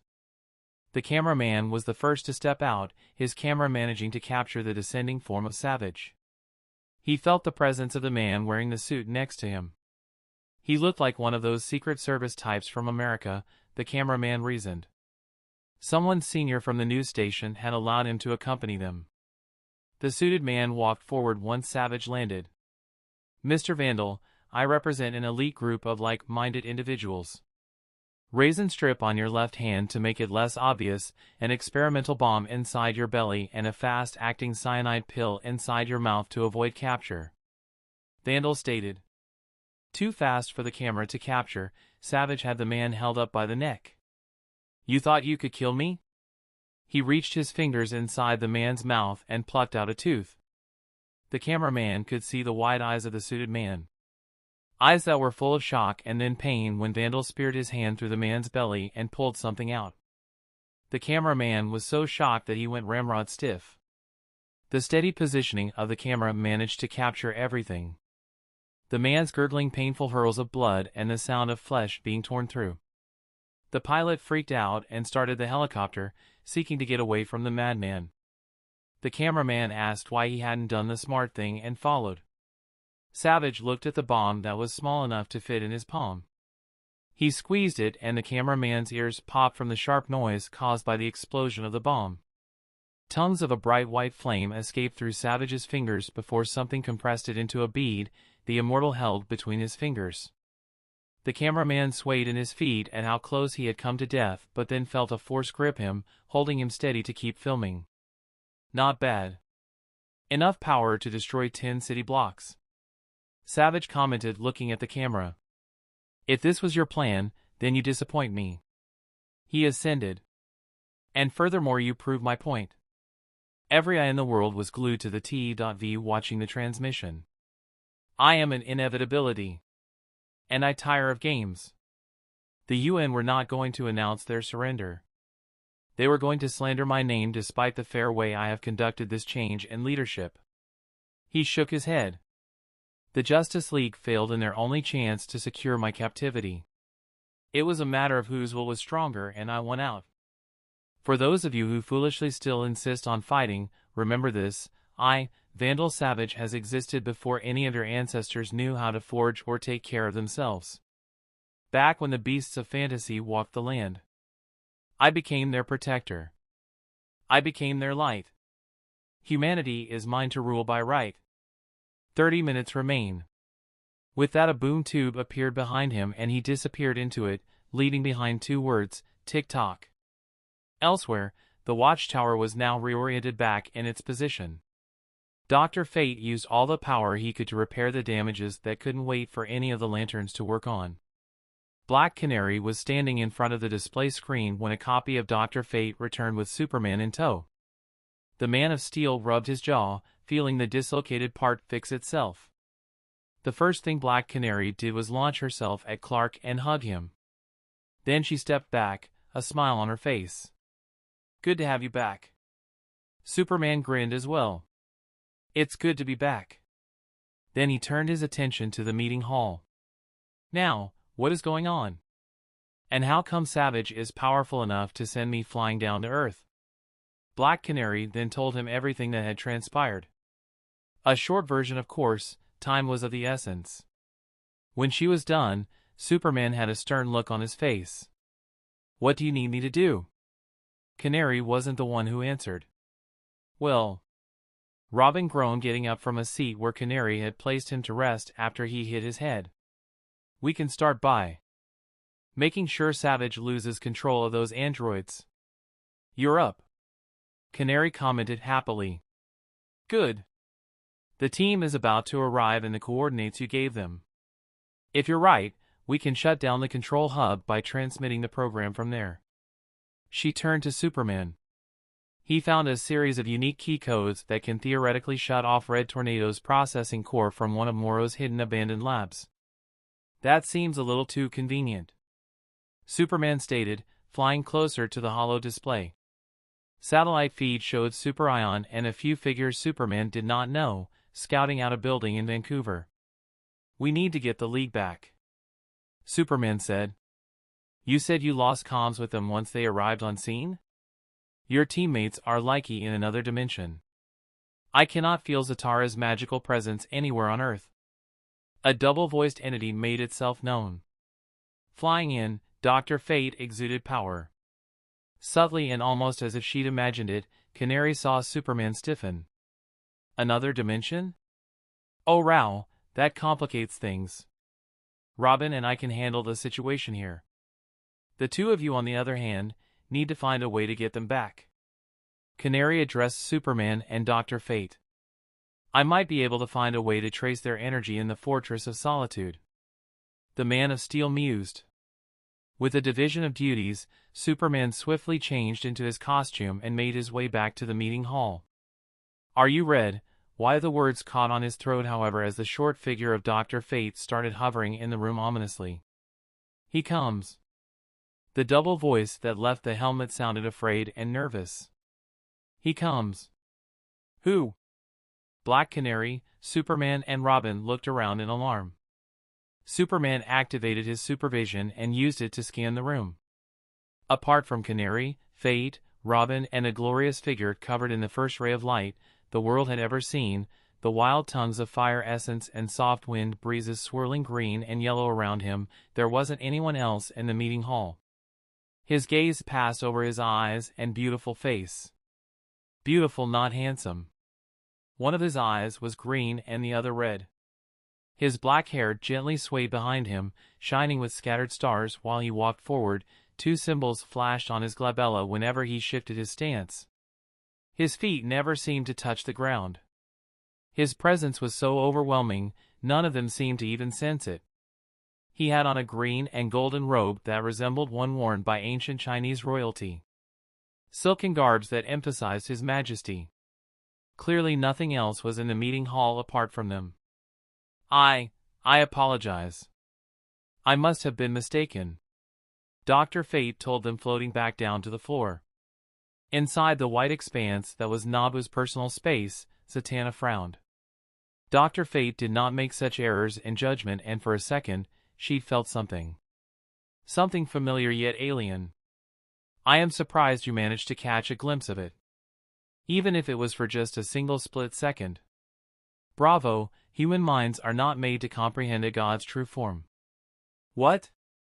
Zatanna questioned the familiar yet alien voice in confusion and a growing sense of odd apprehension. Something in her, something primal, told her she wasn't standing before a regular human. Yes. Everything you feel in relation to me is simply your mind trying to attach meaning to something it cannot comprehend. I am of course making it easier for you, but that's not here nor there. The voice responded, growing more familiar yet more alien as it talked. Tears fell down the young girl's cheeks. Crying? She said softly. Why am I crying? Awe. Shock. Surprise. Your mind is your greatest strength, but such strength can also be turned into weakness by an illusion. What you believe exists simply because you believe it does. So if crying is how you perceive a meeting with a god would happen, then that is exactly what will happen. Nabu was suspiciously silent. Fear hid Zatanna like a ton of bricks. She looked around, wide, endless white. What are you? Where are you? Dr. Fate fell from the sky, only to gently land in Aiden's arms. Everything came rushing back to their minds. Time started moving again and everyone could breathe. I've only been gone for 2 months, yet the world is teetering on the edge of collapse. Aiden. Black Canary said, looking on at the impossible sight before her. The wide sharp jaw and distinct features, tan skin and voice was the only indication of this being the same boy she knew. This Aiden and the original one were different. He was bigger. His height had shot through the roof and was now standing at 6 feet 8 inches. His shoulders were broader and his whole figure generally more muscular while retaining a slim build. He exuded glory. A certain kind of beauty that was perfect. It was like everything that had been slightly off with his face had been fixed to give him the best features without turning him into a stranger. But the takeaway was the aura. Just from standing near him she could feel a blistering heat that didn't seem to hurt her, as well as the subtle scent of mint. Superman made eye contact with the dumbfounded Canary. His own shock was reflected in her eyes. None of them had felt or could even now feel him. It was clear he was allowing this to happen. Aiden gently helped Dr. Fate to stand, before grabbing the edge of the helmet and removing it easily. Zatanna felt lightheaded. Her lips parted as a blush worked its way onto her face. His eyes were gorgeous, his lips so inviting, his jaw so strong. His...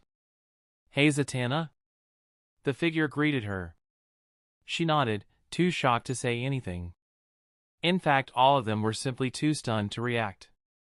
He held up the helmet, staring at its eye hole. The helmet that had been dented ever since his fight with Nabu snapped as it became whole again, the dent on its length filling out. They're brand new. Aiden stretched out his hand and handed the helmet back to the young girl. Zatanna reached out and took it. Or at least tried to. Remember, borrowed power is not your own. The girl nodded with the blush covering her cheeks.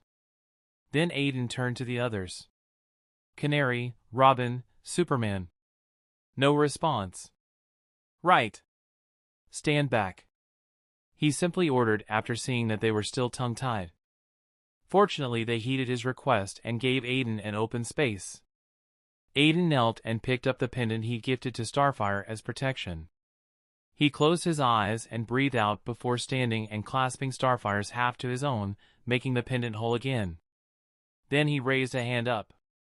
His face settled into a cool mask, giving no indication to what was going on inside his mind.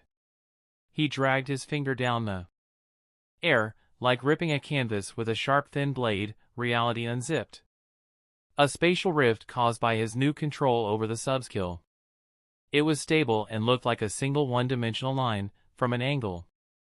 Aiden's hand plunged inside and pulled out Clarion by the neck. The Lord of Chaos took only a second before he started hyperventilating in a way none of them had ever seen before. No. No. You can't. You can't do this. It was them. Let me go. His tone changed into a deep voice that grated on the nerves of the heroes present. Tikal growled dangerously, turning into a tiger that jumped at Aiden and bit his arm. A single flame whipped out and touched its skin. The familiar turned into fine ash. Ah! A single continuous wail exploded out of Clarion. The floor under them cracked, the sound sending out ripples of destructive sonic waves that slammed into Superman, who appeared before Canary, shielding them from the attack. Shut up. Aiden tightened his hold on Clarion's neck. The head exploded, showering him with blood and brain matter. The headless body fell to the floor and turned into a sludge of black liquid that tried to flow through the cracks on the floor. Where do you think you're going? An unseen force gripped the black sludge and compressed it inside a sphere. Let me go! Please! I have done nothing wrong. It was all Mordru's doing. Mordru and Savage. They are the ones who came up with the whole thing. Please! Spare me mercy, O powerful God. Mercy! The black sludge swirled in the sphere, hitting the bubble, trying to escape. Aiden placed a hand below the sphere. You're so quick to scream when I haven't even began to torture you. Clarion. Where's the bravado? The arrogance? The glee? You think I cannot see into your dirty, rotten core? You're so afraid of death, of non-existence, that you don't understand that there is something much, much worse. Aiden concluded, tightening his fingers below the sphere. A golden flame started burning below the sphere. Then the screaming began anew. And it went on for close to 30 seconds. The screams were a multitude of human voices. Of children, of men, of women. It was terrible. It was gut-wrenching, and it was satisfying. Stop this madness. Aiden felt a hand land, or at least try, before it bounced off of him along with the words. He stopped scouring through Clarion's soul and turned to the Kryptonian. Aiden was taller. They looked at each other. One of them intimidated by the other, but still trying to act like he wasn't. The other, on the other hand, looked right through the first one, seeing and understanding everything about him. I see. His eyes gained a knowing light. He then closed his eyes, and the screams ended. Clarion is only a pawn in the grand scheme of things. If we want all this chaos to end, we need to deal with the ones at the top. Savage, the Lords of Chaos, Kronos, and two more mysterious figures shrouded in darkness. The information managed to stagger Black Canary. Only 26 minutes left. How are we going to find them all within that time and without most of the League? I know where they are, Aiden said, pointing at the spatial rift he has opened. I will deal with 4 of them. Someone else will deal with Kronos. Elsewhere, the fighting was well underway. Titans clashed against gods, splitting the sky with powerful divine attacks. The ground rumbled as the terrain changed. Volcanoes erupted with force, sending ash to the sky and casting a dark shadow over the blood of fallen enemies. Bodies were trampled upon by allies and foes alike. It looked like Armageddon. At the middle of the battlefield, 2 figures danced. One wearing silver armor that gleamed with white light against its antithesis, a figure shrouded in darkness that managed to erase anything that came close to him. Arrows launched by the moon goddess expired into formless energy. Helios and Apollo, the Titan personification of the sun and the god of light, blasted out beams of destructive heat, mowing down the almost unending numbers of monsters on the Titan's side. Water whips, constructs of ice, fell on top of Hyperion from Poseidon, their own fight causing a zone of destruction where 2 opposing elements crashed. Zeus was engaged in a fight with the brothers, Crius and Ceus, the former a god of constellations that sent beams of starlight to wreak havoc on the former god king of Olympus. The other Titan, the god of the inquisitive mind, manifested illusions that messed with Zeus' perception enough that he couldn't use his formidable power to do away with both.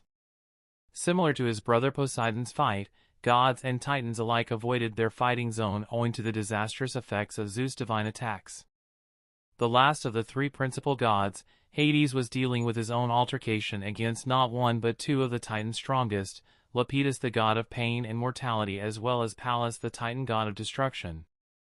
Even more than Zeus and Poseidon, their battle completely changed the landscape.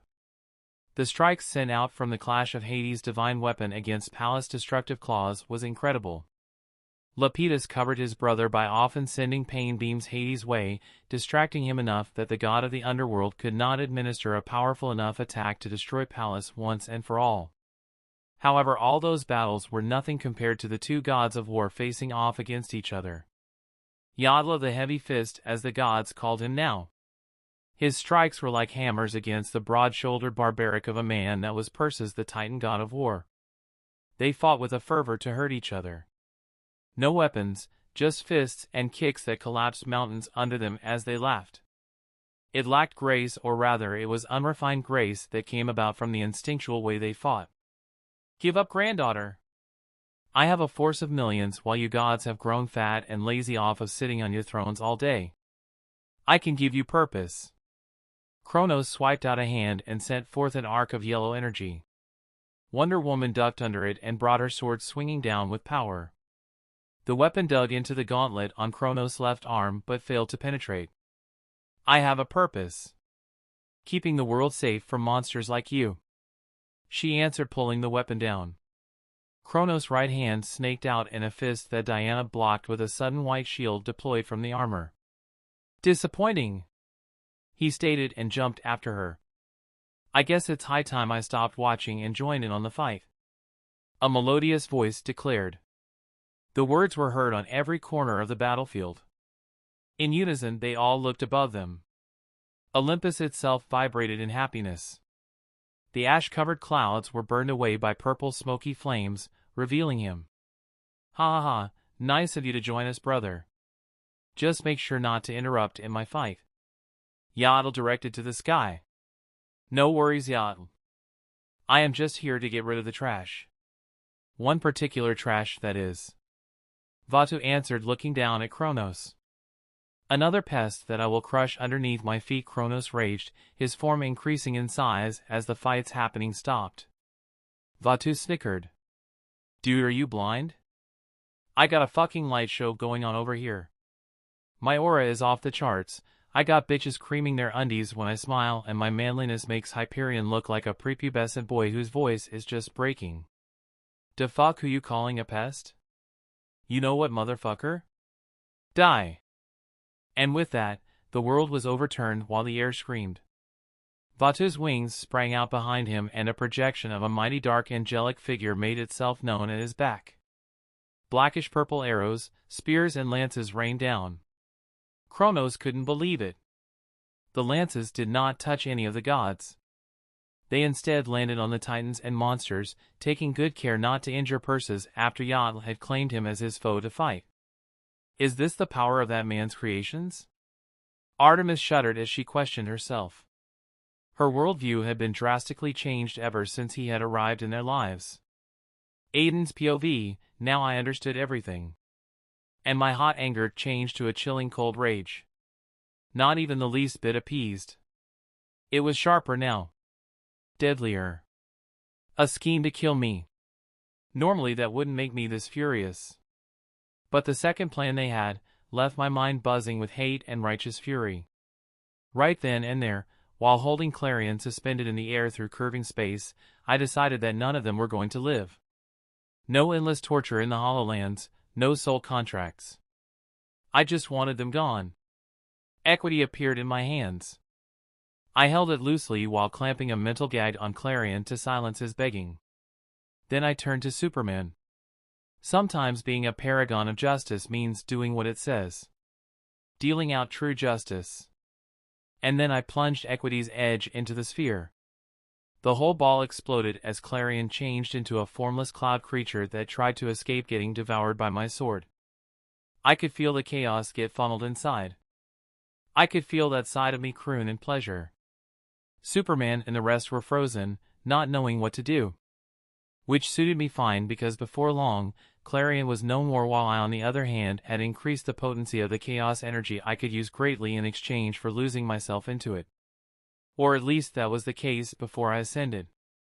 You killed him. Robin stated in shock. I ignored them and eyed the space rift before me. If you're worried he'll be lonely, don't. I am sending his friends to him soon. I started drifting forward, only to be stopped by the Man of Steel. Wait! I am coming with you. Clark!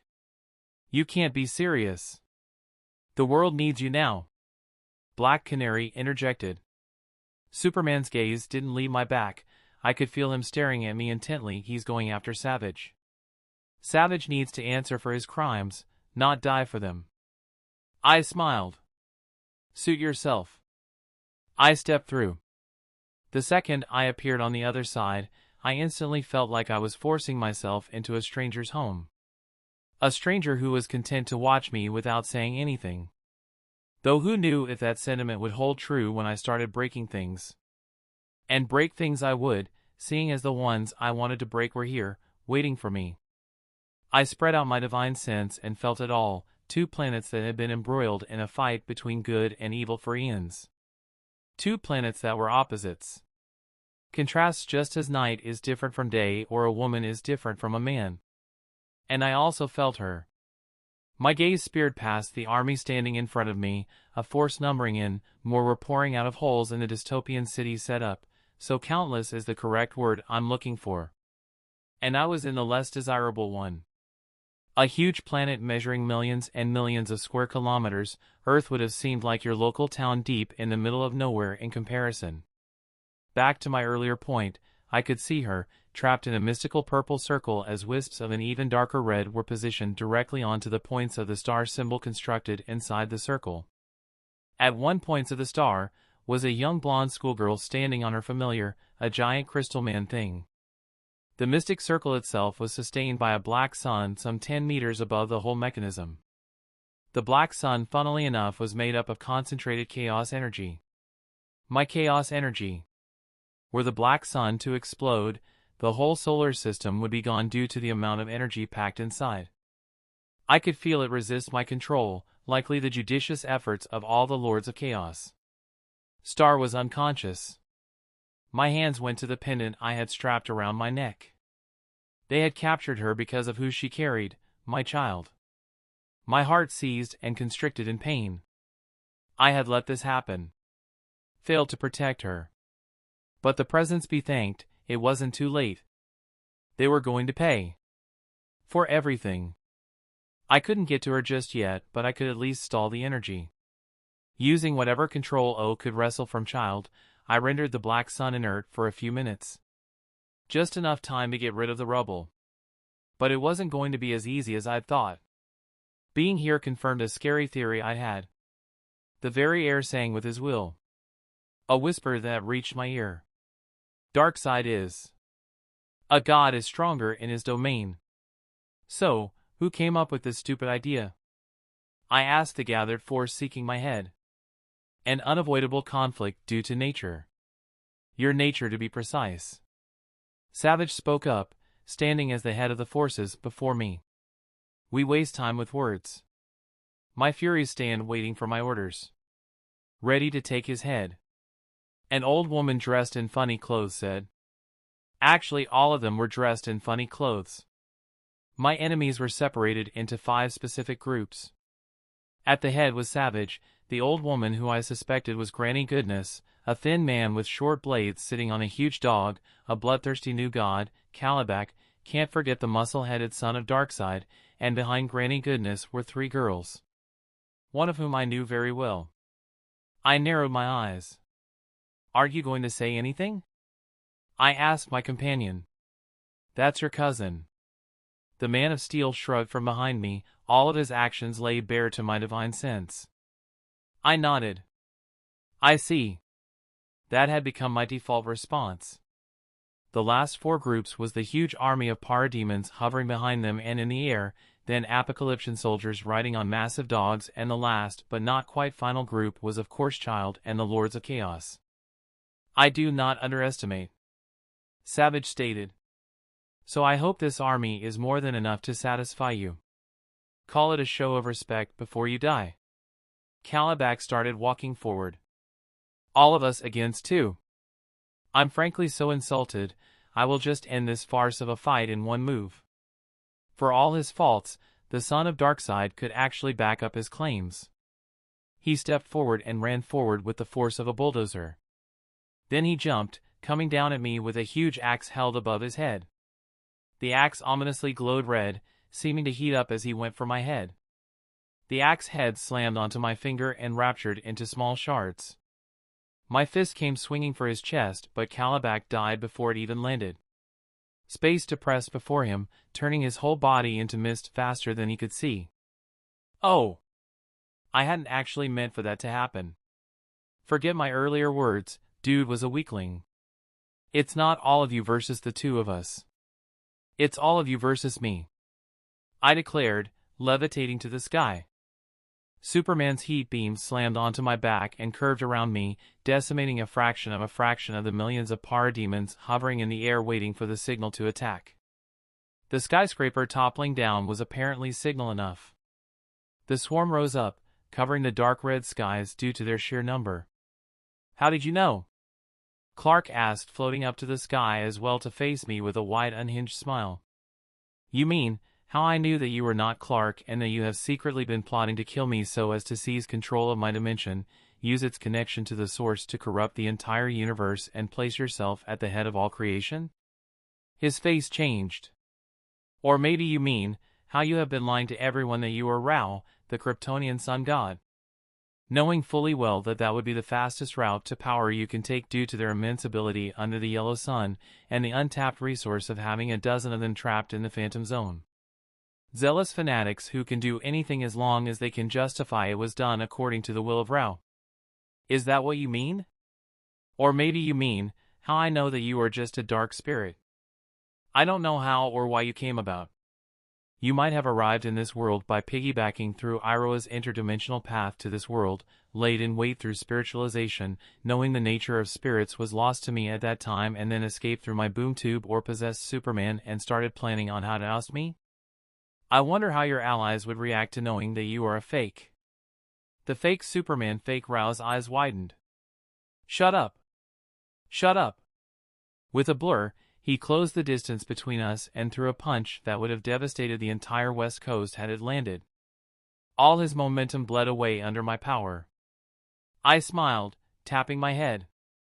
Don't worry, I'm not breaking you guys' sword just yet. You gotta work together and get rid of me, remember? All that was in your head. I raised up my index finger, making sure they could all see, then I swung it out.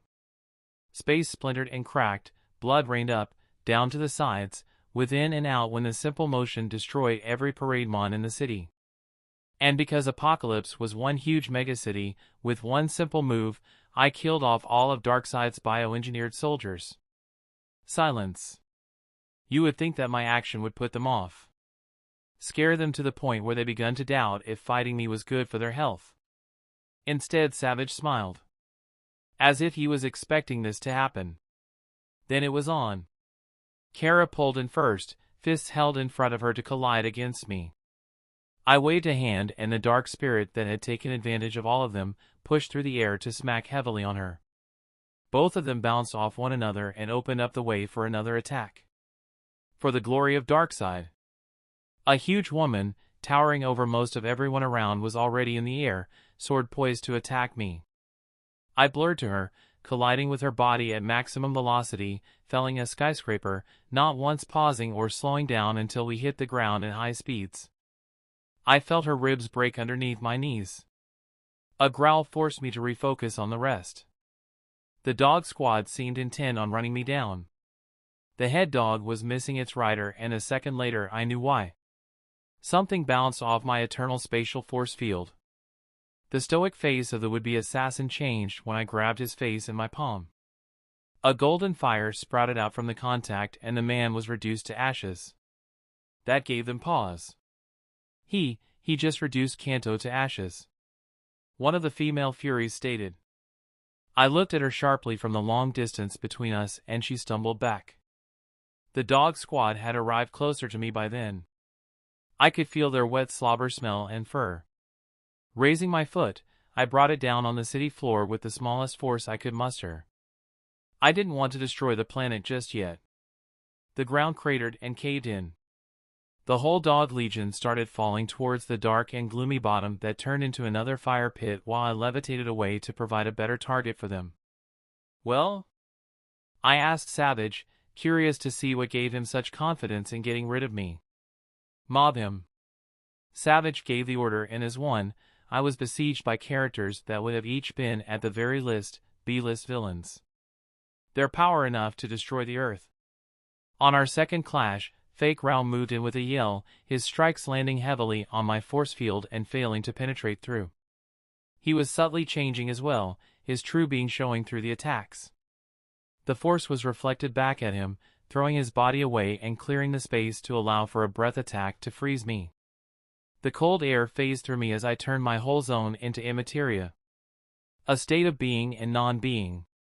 Savage himself blurred onto my back, his kick swung out through the middle of the back, but similar to Fake Rao, he bounced off. Spinning, the immortal reoriented himself and pushed out I-beams aimed for me. The lance of hot energy bounced off and hit Fake Rao. The spirit absorbed the blast and split into multiple copies that surrounded me and pushed out their hands. Red-hot heat drowned my position in fiery energy. The clash folded around my sphere of protection as I curved space, then the projectile paths and released the attacks back to his allies. They all took cover behind the skyscrapers and anything they could find. The sharp heat cut through the infrastructure like a knife through hot butter. He's playing with us. Supergirl shouted. Stick to the plan. Savage ordered, and a second later they pulled back in. Big Barda from the right with her sword held to her hips, Kara Zor-El with her eyes glowing red from the top, Granny Goodness at the back, aiming a strange device at me, the other two female Furies coming from my back, Savage at my front and Fake Rao a short distance behind him. All of them froze in space. I held them aloft with barely a thought while floating down to the ground slowly. This fight is over, I informed Savage. He was stuck in a pose that had his fists swung out towards my face. This close and I could see the ashy tone of his skin. How does it feel to trade away your humanity for power, you hypocrite? On second thought, I don't even care. I loomed over him. What I do care, however, is that you deliberately set out to make an enemy out of me, Savage. I can admire you not leaving anything to chance. I shook my head, but this... Kidnapping the mother of my future child for a ritual designed to enslave him or her to become the Lords of Chaos pet because of his power? An unborn child? What could they have promised? You that you fucked up this bad. The world cracked apart as the cold rage I held tightly under my control slipped. The whole sky started burning golden in response to my emotions. You are just an insignificant little toad. This close and his soul looked ugly. Something I didn't want to even look at. His eyes held no remorse or regret at what he had done. And it made me feel better about my next move. I will enjoy killing you.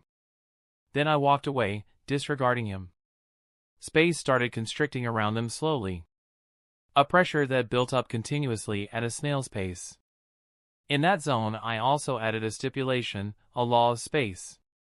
Their sensation was magnified 1,000-fold. So the pain they were going to feel would literally be insanity-inducing. They couldn't move, couldn't blink, couldn't cry. Just a pain that increased more and more and more. My steps carried me to Kara. With a hateful glare at nothing in particular, the young Kryptonian must have had her spaceship captured by the Apocalyptians, who then saw her power and decided to train her to serve Darkseid. While I could most definitely erase the brainwashing, I wasn't as in tune with telepathy's fine control as I was with sheer utility and power, so I sent her to the elemental dimension. One of the Martians could help her better than I could. Fake Ralph followed after her. I wasn't done with him. Not even close. And then I turned to begin the fight before the true fight. Analyzed, accessing Aden Strong. As if appearing from the very air itself, a being of complete yellow materialized before me. Space cracked and shifted, rips appeared in the fabric of reality, bringing forth things that should have remained unseen, tentacles of great beings that existed in the bleed poured out of the holes as the Amazo android started accessing my abilities. Oh, so this was the plan Savage had. Let the clearly improved Amazo copy all my powers and then kill me. Error! Error! Error! Cannot access. The android started sparking dangerously in the air as what it had gleaned from my biosignature was too complex to decipher and begun breaking down. The explosion that would have destroyed the whole of Earth was safely contained in a sphere that I held in my hand. The energy was white-hot and roiling around restlessly.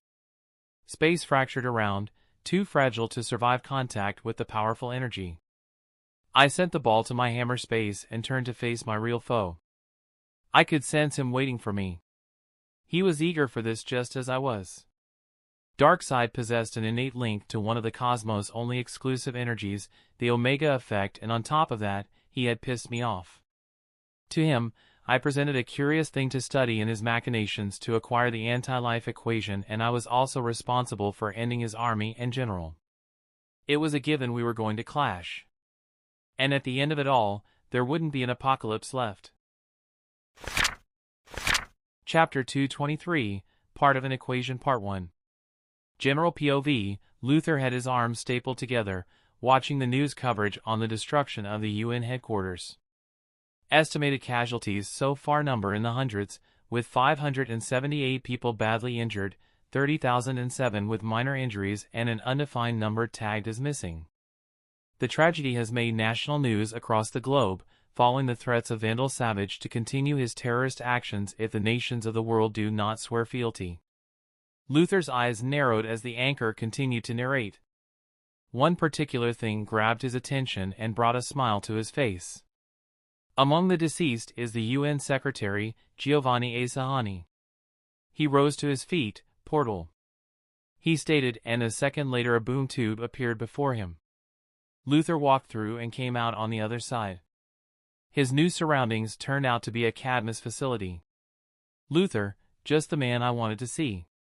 Eva walked up the stairs, taking 2 stairs at a time while vibrating with excitement. Amazo 2.0 just went offline. Luther's eyebrows rose at the news. Did it now? You know what this means, right? Evo asked, walking behind Luther as the man headed towards the huge supercomputer terminal set in the middle of the room. For you? Or for me? He asked the shorter and older man. Evo cleared his throat, a little embarrassed. I am of course happy I get to use the valuable data 2.0 acquired to complete Starman. The shorter man scurried towards the glass casing on the side of the room where a being stood inside. He is going to be more powerful and more intelligent. A perfect being. Luther smiled. Your enthusiasm is infectious, Professor. Evo laughed. Thank you, yes, I am a genius. He basked in the praise before his face changed into a knowing look. But you, Luther, you have a mind even I can only hope to have. You commissioned me to create an imperfect Amazo, one with an unstable core, knowing fully well that if it met a being it was unable to copy, its inner programming would break down, hence an explosion that would leave an object the size of our planet, dust floating in outer space. Evo stopped to see if Luther would disagree. Go on. Whatever it was that faced Amazo, it wasn't what killed your biggest competition. You are the one who killed Vandal Savage. A slow smile worked its way onto Luther's face. You're wrong, Professor. Savage was undone by his own folly. I am merely tipped the scales. It's a rule of business, you see. He turned to the terminal. On the screen, an image of Superion and the TMNT team could be seen trying to access one of Moro's old decommissioned labs. Just as I expected, everything is going according to plan. He turned to Mercy, who had been shadowing him closely. You know what to do. Mercy's hands changed into cords that originated from her cybernetic fingers, glowing blue. The ever-loyal assistant bodyguard walked over to the computer and connected the cords to the ports. What is the next step in this grand plan of yours? Take over the world by becoming the UN secretary? Evo joked. Yes. That's precisely it. Luther answered, staring intently at Amazo's creator. The shorter man sputtered. Oh. Luther turned to face him fully, a hand going to his inner pocket. Unfortunately for you, Professor, you won't be there to see it. Evo gulped. What do you mean? A trail of blood ran down Evo's head before his body split into two. The two halves fell to either sides as Luther removed a handkerchief and wiped the small drops of blood on his face off. You ruined my suit. He chastised Terror, whose hand lost the red glow of the construct he had created, a clever utilization of his ability to create force fields. Luther looked down at the dead scientist. Really, Professor? Working behind my back because the brain promised to carve out a corner of the world for you? Had you any foresight, you would realize that the reason why none of their plans will ever work is because they are going about it the wrong way. The hard approach has failed time and time again. We learn from history, not copy it and hope for the best. You don't conquer through fear. You conquer through supply and demand. Control through incentive. Control through necessity. He adjusted his tie.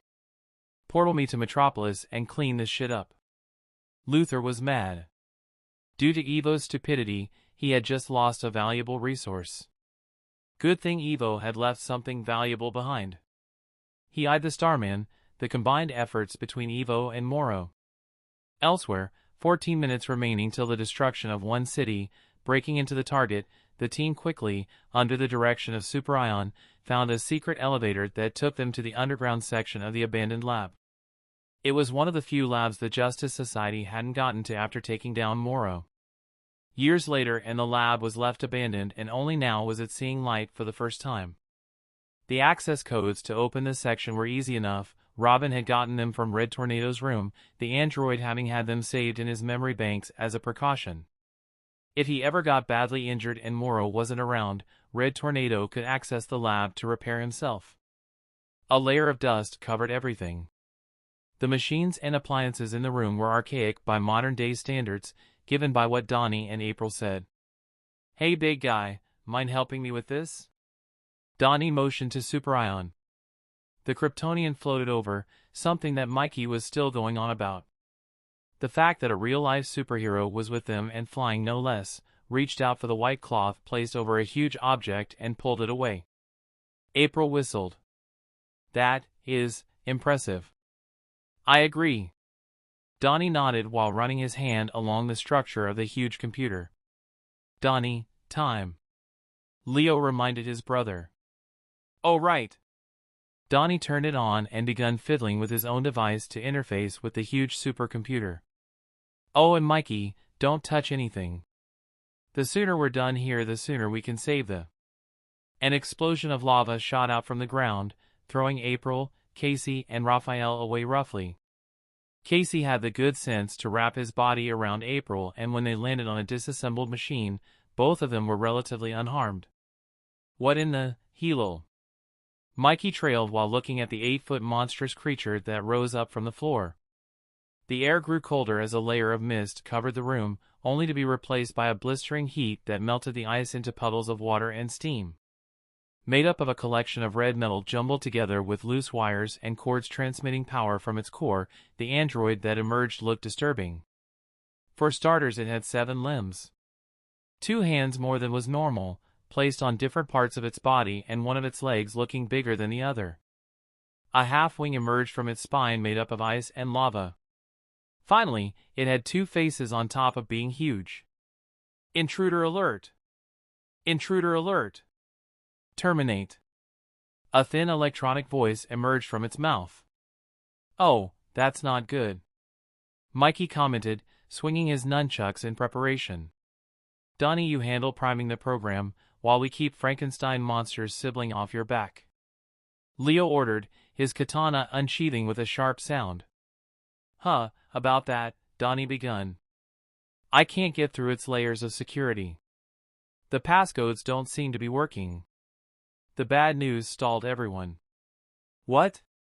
Superion asked in disbelief. You cannot be serious right now, Donnie, Raph shouted. Hey, focus! Leo snapped. Beta team to Watchtower. Superion spoke through the comms. I hear you loud and clear, Beta team. There's really nothing I can do from here. I didn't anticipate that Mora would have extra layers of security. Robin's voice sounded distressed. Fuck. Superion rubbed his eyes. Can you hack it? Before he could answer, a beam of ice launched off towards an oblivious Donatello. The Kryptonian dove in between the blast and the Teenage Ninja Turtle, tanking the attack and preventing Donnie and the computer from getting destroyed. Within the time frame left, no, Robin answered. The team instantly felt the last shreds of hope left begin to wane. There must be something we can do, April shouted in desperation. Only 12 minutes were left till a city was destroyed. One thing at a time, Superion muttered. I'll handle the android. Then he blasted off towards the Mishapin machine, slammed onto its chest, and rose up through the ceiling of the lab. For what it's worth, Casey begun, only for Donatello to interrupt them. Wait! Something is happening. He cracked his knuckles and started typing on the huge keyboard. A laugh escaped out of the smart turtle. Someone or something is pushing past the firewalls and encryption like it's wet tissue. They're clearing a path for me. Good, Leo stated as Raph smirked. We're back in business, baby. From the Watchtower, Robin started running his own remote surveillance using the transmission Donnie's computer was sending to the Watchtower's system. Someone else is in the system, Robin told Black Canary, who slumped on her seat. Always have to cut it close, huh? She commented. Wouldn't be the same if we couldn't, Robin answered, but something about the whole affair bothered him. A prompt appeared on the holo display above the table. A live video from Metropolis about a press conference. A press conference now? With 10 minutes to go until the madman Vandal Savage's threats comes true, and make no mistake about the serious nature of his deranged actions, I stand here today with a message of goodwill to all people. A message of the perseverance of the human will. Luther's voice was soft, strong, and emotional. His hand shook as he used the handkerchief to wipe away his sweat. My friends, colleagues, and business partners have all asked me why I deemed it important to stay behind when Metropolis is now placed in a danger that is all too real and all too hopeless to overcome. The Justice League is nowhere to be seen. The UN headquarters are just a burning pile of debris, and our own government fails to protect us. He paused and looked at the camera. Maybe this is a result of our complacency. For daring to place our protection in a team of individuals who, while exceptional, are no less infallible than us. I believe in the collective minds of our species. I believe that despite the enormous impact this dark day will have, it will pass, and we will have learned from our folly. His eyes blazed with righteous fury. And so I promise you, humanity will prevail. Whether it's by my hands through a fluke that manages to spare Metropolis or by someone else out there who has listened to my message, humanity will prevail. Luther stepped away from the podium and took a prepared seat before the arranged chairs. A few notable figures could be seen flanking him: the police captain and the mayor of Metropolis. A thunderous applause could be heard before Robin closed the feed. "It's Luther." Robin came to the startling conclusion. "It's all Luther.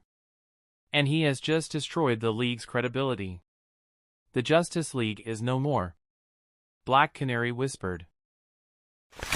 Chapter 224, Part of an Equation Part 2. Aiden's POV, space, is a cloth. And I am a tailor.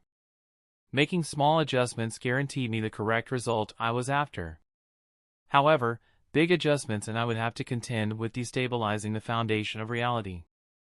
Just something to keep in mind for later: reality is fucking ruthless and nobody's mama, not unless you were a cosmic being or the blue guy. I could feel him watching.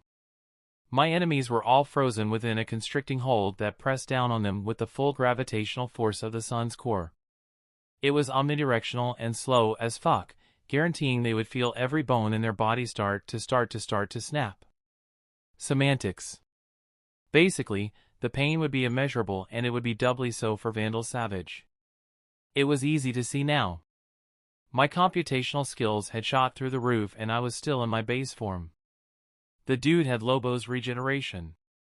Base form only gave me access to a fraction of the enhancement from each of my divinities. See, my Ascension had brought about more questions than answers. For starters, I had no fucking clue how to use my authorities. Yup. Everything else was instinctual. My flames had grown intuitive enough that I could, okay, ding ding, no spoilers Aiden. I had more power in my pinky toe than I'd ever had in my life. It was exhilarating, addicting, and oh so scary. Ascension complete, congratulations, attained 2 divinities, air fire. The Ascension has resulted in you gaining the following godly abilities: shapeshifting, you can change the way you look just by willing it. Power distribution, you can grant a mortal of your choosing access to any of your divinities in exchange for carrying out your will. Highly dependent on faith, psionic abilities. As a higher being, your mind is capable of accessing the psionic realm, a subshoot of the Sage Force, and gaining certain abilities. Telepathy, you can read minds, control them with relative ease depending on the strength of the subject, and alter memories. Telekinesis, you can omnidirectionally move objects without physically touching them. At higher levels, this ability grants limited control over the world. Divine sense, you can sense things from millions of miles away with excellent clarity. Extra-dimensional phenomenal is hidden from your gaze as long as you're not explicitly searching it out.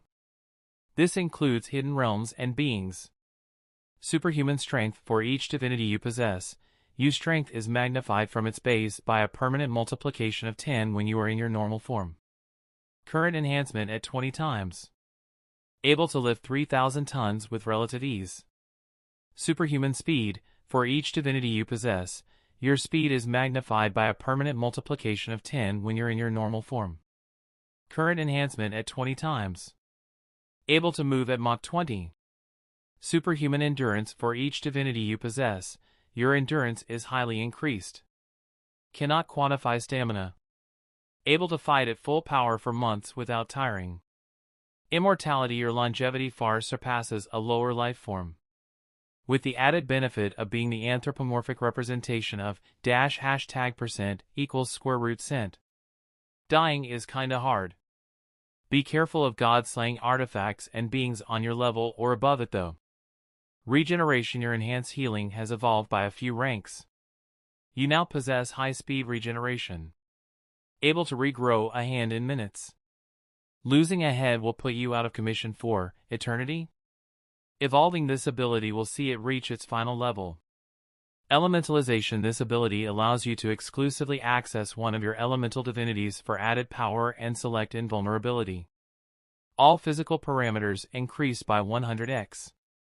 Your body enters a state of elemental composition with its own exclusive abilities only gained through elementalization. Divine domain, a zone of your chosen element where you have full control. Elemental teleportation, you can travel through the element with no restrictions. Full control doesn't matter whose ability it is. Similar elemental attacks to your divinity even from enemies can be controlled. Size alteration different yet similar to a normal god's god form. You can increase your size for added physical strength. Size limit? Faith energy locked. Authorities, freedom. Hope. New element unlocked. Water, unlocked, so yes, more powerful than I'd ever thought I could get. Yet so many questions to ask. Especially given the mission I had received upon leaving my realm. Luckily, my white shadow persona had gotten rid of all the chaos rifts in hell. And that had seemingly been enough for the system, though I suspected that the rest of the errant chaos rifts had been dealt with by something else. Something no doubt on the level of the Lords of Chaos. I can still feel his gaze.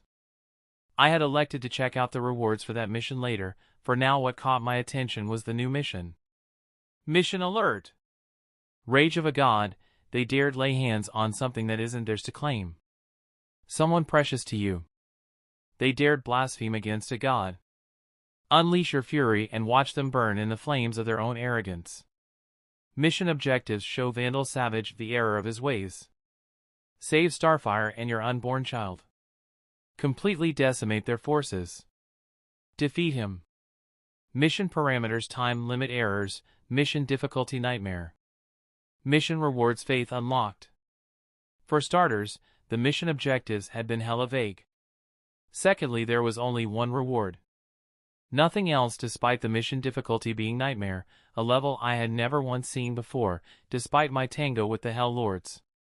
Was unlocking faith just as valuable as getting 2 perks, 200 training points and 1 unique ability from the Avatar franchise? My instinct told me, yes.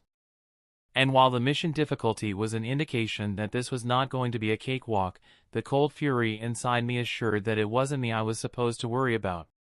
Darkseid was about to understand why you don't fuck with the Avatar. All of this went through my mind in picoseconds. Crossing the distance between me and the mystic circle where Star lay was done with barely any effort. Space was mine to do with what I wanted. And I wasn't shy in using it seeing as the whole zone surrounding the mystic circle was frozen. The black sun made up of my chaos energy had stilled in place, along with the flickering red essences of the Chaos Lords. They had tried to escape. After I had done away with Savage and his retinue. I snorted, weaklings didn't even give me a workout. The frozen space folded around me as I walked into the magic circle. All other thoughts were discarded as I knelt down and pulled the unconscious woman into my arms. My heart felt like it was on the verge of breaking apart with relief and fear. I am so sorry, Star. None of this was supposed to happen. I should have kept you far, far away from this kind of danger. I swept her beautiful hair away from her face. Then hit my forehead with my tightened fist.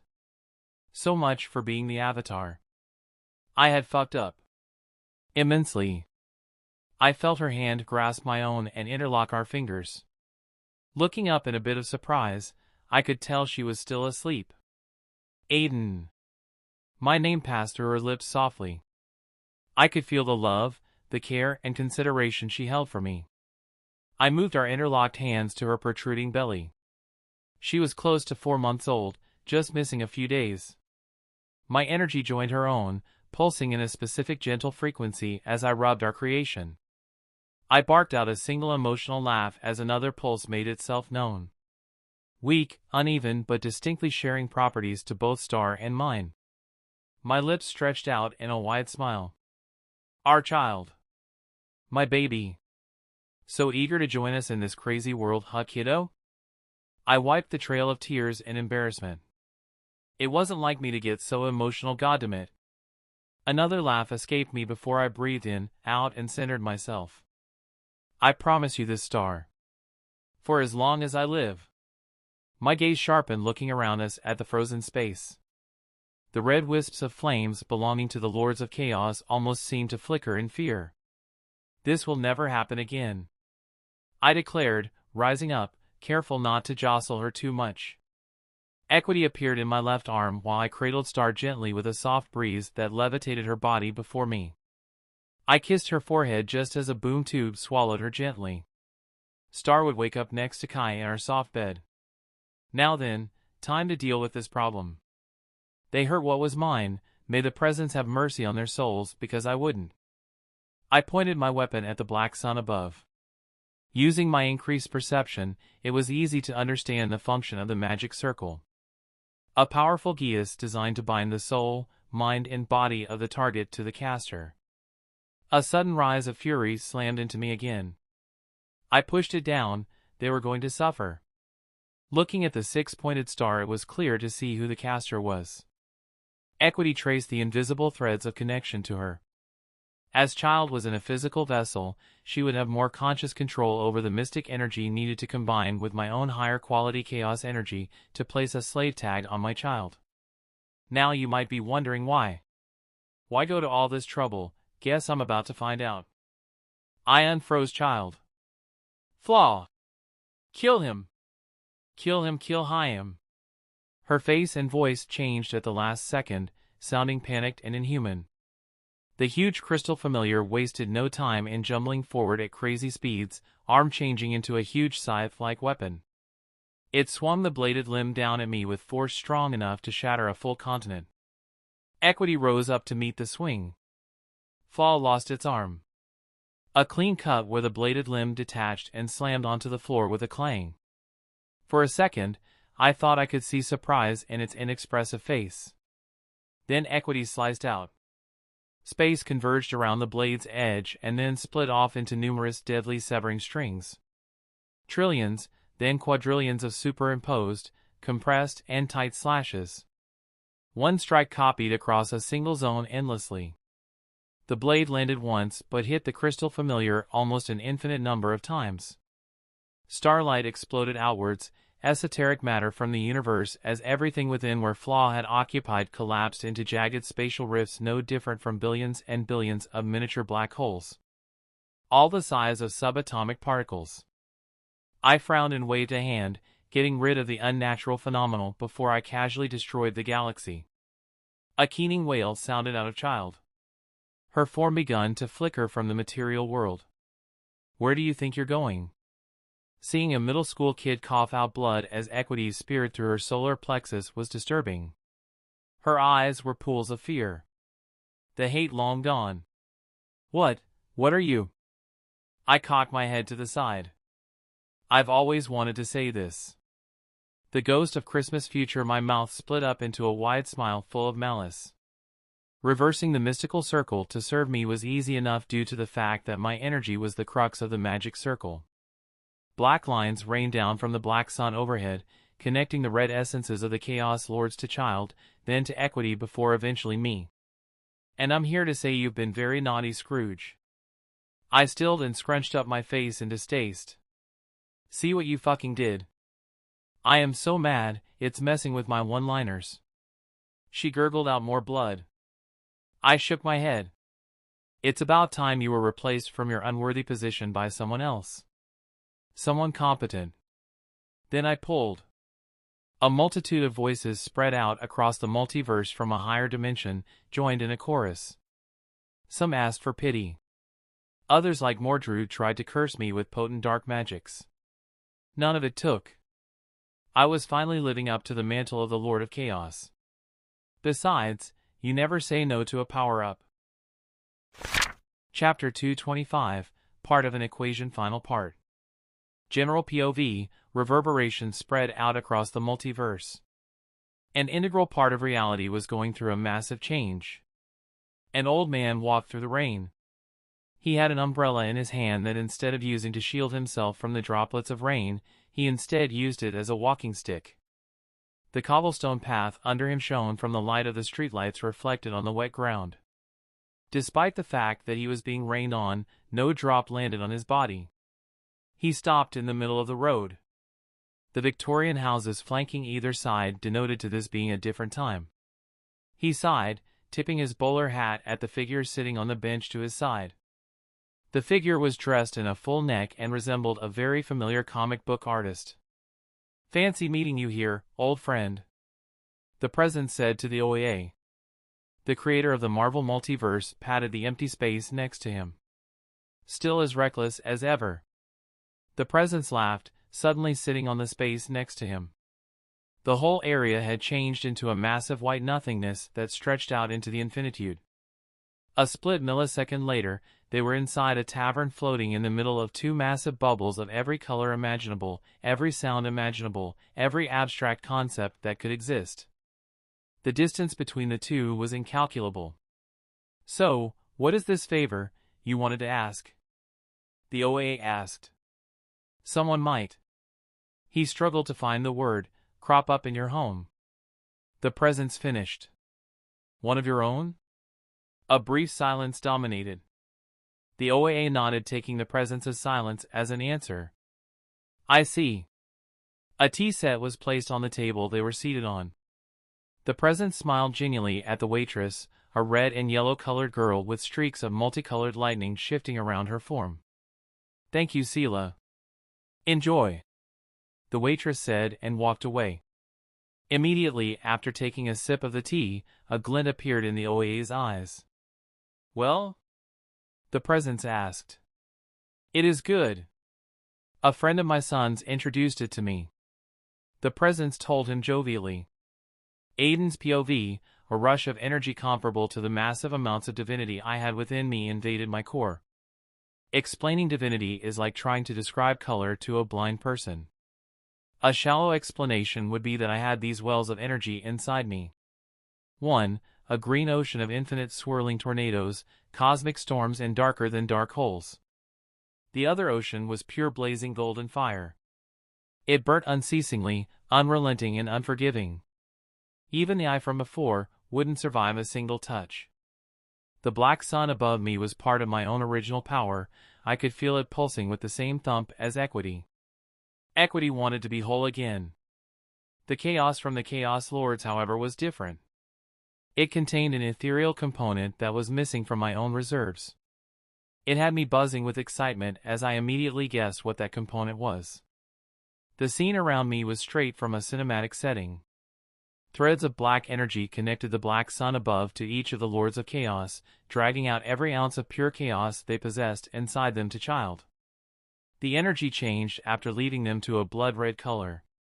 Child gasped as her eyes went unfocused. She visibly started wasting away, decaying while Equity greedily drank in all their power. Instantly, my vision changed. A world of impossible dimensions appeared before me. A world where the sands of times were not linear. A world of red with crisscrossing lines of everything in its deranged form. A shadow hung above head. The shadow had a huge face made up of countless smaller faces, all with different expressions. It was horrifying usurper. Thief! Let go of us. Let go of Mordru. Chaos is mine. Mine! The shadow shouted, billowing up through the cracked glass like sky and then diving towards me. It hit and merely passed through my body without doing any damage. I laughed. This is your own doing, Mordru. I was content to let you scurry in the dark. I was content to not concern myself with you wannabe gods. Your demise was signed by your very own hands. And with that, I claimed the very core of chaos as mine. Power rushed into me. A vortex of red formed around my body as I basked in all of it. I gorged myself, equity having no limit to how much it could store. No! Stop! Curse you, Aden Strong. Curse you for all eternity. The dying echoes of Mordru and his fellow lords rang out for the final time. The chaos rift in my own dimension changed. I could feel the separation of structure. My realm had more than doubled in size after its upgrade, but the chaos rift had stayed there, a stark reminder of my mistake. With the deaths of Mordru and the others, the uneven, unknowable and incomprehensible realm of chaos they resided in joined with my world, and a true split occurred. A split that went beyond the third dimension. Chaos was its own dimension now. Just like the Hollow Lands, chaos was separate but still connected to the wider expanse of my realm. And things were already beginning to get interesting there. I opened my sight and found myself back where I had previously been. The mystic circle only had occasional bursts of mystical energy. I could also feel a new web of power connected to everything. Reaching out, sparks of yellow traced along the path my fingers took. Magic. The energy of possibility. Not the time, Aiden. My fingers tightened as I let the arm fall. I sighed, reaching into my hammer space and withdrawing a Grango to munch on. I sat down on the ruined magical circle watching as Child's pile of ash drifted in the air. The overcast red sky, the whispers in the air of his power, the sheer malice everything here contained, and the prisoners from different worlds I could feel toiling below the metallic surface of the planet. All pointed to the same thing. Apocalypse sucked. Not the best vacation spot. I threw the seat of the Grango back to my hammer space and stood up, feeling a little rested despite the fact that I wasn't tired at all. The ritual was supposed to be conducted on the highest point of the whole planet so as to avoid interruptions. Darkseid's tower, however, was reserved for only Darkseid. I looked towards it. Towards the undeniable beacon of power buzzing in my divine sense like a soul light in a dark room. This was it. I centered myself, gripped equity tightly, and took a step forward. The next step deposited me behind a wall of gray muscles looking out into the wide area of the industrial heavy planet. A terrible storm was already brewing above head. The planet seemed to anticipate per clash. I walked forward and stopped just a few meters away from him. Darkseid. I've come for your head. I calmly announced. Then it is doom you seek. His voice was a deep rumble. Like grinding rocks against each other taken a few octaves lower. That remains to be seen. I answered. Have you no sense of self-preservation? The new god questioned curiously. I snorted. It is precisely due to my self-preservation that you must die. We're enemies, but more than that you are relentless. I shook my head and continued before he could say anything. And no, that is not a compliment. Apocalypse is a cancer. You are a cancer. Even ignoring the fact that you have an unhealthy obsession with Earth and the fact that I have destroyed all of your forces, you would still fuck with me, regardless of whether I stayed away or not. He moved, rotating to face me. His red eyes spike of every evil thing imaginable. It was indescribable. It also made me clench my hand in worry. I had been right. There was more to this being than had been shown before. You are right. Nothing matters except for the anti-life equation. Your enmity, my forces, my son, they are nothing before the promise of absolute power. He stated, hands clasped behind his back. I blinked. Up close and his power was fucking amazing. The fine hairs on the back of my neck rose and my grip on equity tightened. And all fall before Darkseid. I made contact with his red eyes. Trust me, you're yet to see anything like me. He lowered his head and went silent for a short time before his lips stretched out in an evil smile. Yes. You are correct. There is nothing like you. I sense something hidden, woven through your skin, flesh, bones and blood. He levitated forward. A sense of mystery. A formula of potential. Perhaps I should delay the plans I have for your planet and slice you open to discover the secrets you hide. To discover what equation you are a part of. I swallowed in worry, not because of the threat to torture me but by the confidence in which he injected when mentioning Earth. Elsewhere, the Hollow Lands, Michael perked up. A second later, his face scrunched up in confusion.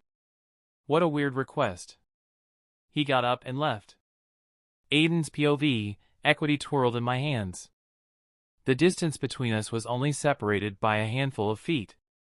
And goddamn, this fucker is huge. A second option would be, I kill you, save all these slaves you have working for you, destroy this god-forsaken chunk of metal and then leave. Just consider it. I proposed. You. He began to say, but I was already blurring forward. Equity's edge widened to a massive cleaver. I slashed out at his neck, aiming to hack through the stony skin and behead him in one fell swoop. Darkseid's hand rose up to block the blade, relying on his durability. He lost 4 fingers due to that. Red blood sprayed out and he backed off with a grunt. Without giving him time to register the pain, I was already aiming for the top of his head. Equity shifted into an axe reminiscent of the divine axe Rita, Escaner's weapon. With speed that was at odds with his size, Darkseid stepped to the side and let Equity sail down on his position. My Chaos blades sliced into the ground, digging deep into the metal before shifting into a thin rapier that easily came off when I tugged. A blast of telekinetic force hit my body, pushing me away from him. My divine sense showed me something speeding my way, something that curved corners and turns through space. I slid to the right, almost stepping off the platform-like roof of the whole structure. My Omega beams cannot be evaded, Darkseid telepathically said. A quick glance at his fingers showed red glowing digits where his missing fingers were, and his gaze stuck on Equity with an intense look. Did Equity count as a god killer? The answer was of course yes. Equity came up and helped me block the Omega beams. The concussive force threw me off the roof and into a second building, where I speared past it before landing in a chamber with different-looking humanoid sentient creatures. Alien slaves. They started screaming and running off in panic as I rose up from the remains of the table my back had landed on. I shook my head. Fuck, no more underestimating those beams. I'd forgotten that they were different to Superman's. On top of being entirely unavoidable, they were also more concussive than laser-like. Hey, what's your name? I shouted to a middle-aged man, with weary but hard eyes huddling with a few more slaves at the corner of the room. Melloc. He answered without hesitation. A boom tube manifested before them to my side. Use this and evacuate this place if you want to survive. He didn't give me an answer except for a nod. With my divine sense, I deployed portals across the whole planet anywhere I felt a large collection of people. With my telepathy, I spread the same message across the masses. The portals would lead to one of the massive continents in my main dimension. After my good deed of the day, it was time to go kill a galactic tyrant. Darkseid's gaze speared from his perch on top of the monstrous skyscraper to land on me. The quiet confidence he had earlier adopted was now stained with something else. He was alert, waiting for my next move. Equity changed form into a brass knuckle that I wore on my right fist. Calmly and without hurry, I waved a hand and my clothes evaporated into divine energy, leaving me shirtless with only gray pants and boots on. My long hair brushed against my back as I stretched a little. Crouching, the whole establishment shook. Come on! Everybody in now! Melloc ushered the last of the slaves in and threw me a look before he entered the portal as well. I shot out of the building at dizzying speeds. The air screamed around me, the building at my back exploding in a shower of wrecked metal and stone. The noise lagging behind me. Thwack! Darkseid's cheek folded against my fist and the huge god was thrown a few paces back. My leg blazed with a golden coating of flames and capitalizing on my unexpected blow, I planted the foot onto his chest. This time the force of the blow was enough to push him through the building and out into the atmosphere. I followed through the hole only for red light to wash down in my position. The building's ceiling came down on top of me, while the foundation itself toppled to the right. I blinked, spatially relocating to within close proximity of my opponent and slammed an uppercut onto his chin. His head was thrown back and a sudden shockwave rippled through the air from my fist. Grabbing his huge foot, I spun and heaved, letting go of him. The new god sailed through the air and smacked onto the highly industrialized planet. I dove down only to change course due to the zigzagging concussive rays he targeted my way. Unavoidable, huh? With my connection to space, I stretched out the space between the rays and I into the closest approximation of infinite I could construct, a loop.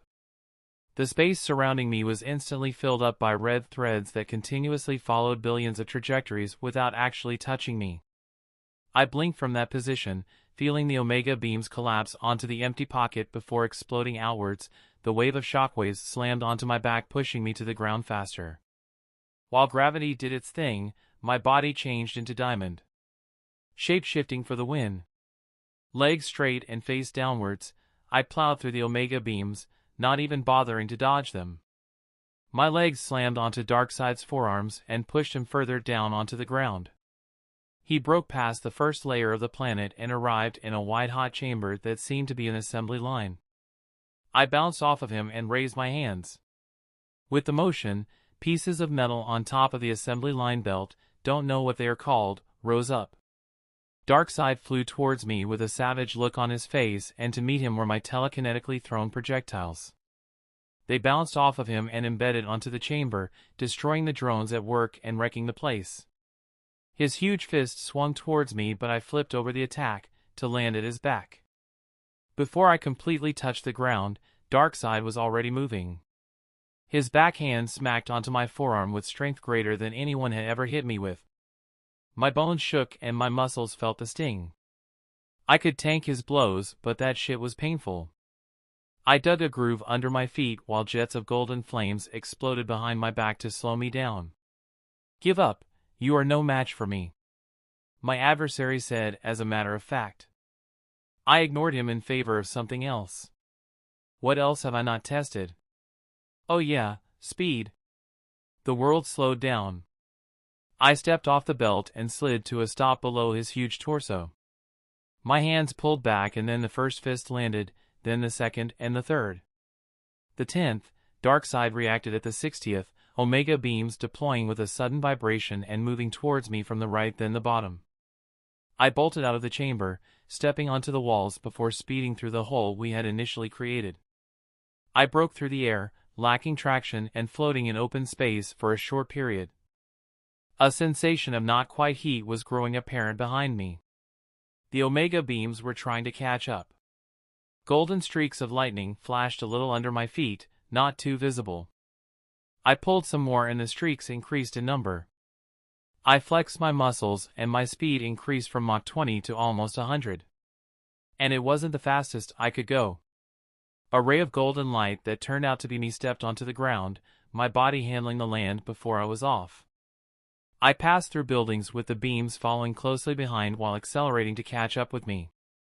From a high point of view, one would have noticed a stake of golden lightning zigzagging through the city while curving beams trailed after it. I pushed myself to go even faster, using space as a springboard under every step I took. My gaze grew focused and apart from the flashing lights intermittently spearing through the buildings from the faraway fire pits. The world was silent. It started with a slight buzz. By now I had almost covered half of the planet. My feet touching the ground only barely, and then the buzz changed into a click sound and motion gained color. A new sense of my surroundings hit me. Reaction speed and perception slotted back into place to seem as if I was walking normally in a world that was stuck in time. I stopped in place in sudden shock. Golden lightning from my own inner fire ran erratic rounds over my body. Thinner than the gold light were features of white lightning coming from somewhere else. The speed force, I concluded. Somehow I had connected with the dimension governing the motion of the multiverse. Was this how the different speedsters saw the world? It was then my earlier speed, something I had been proud of, was laughable. How the Flash managed to be taken less seriously than the others baffled me. With this, he was easily the second strongest or even the strongest member the League had. And it was so easy to use. Almost docile in my hands. I concentrated a little and the streak of white lightning converged to form a jagged sword that vibrated with power. Enough skills and I could rewrite time itself, cross dimensions and take on anyone.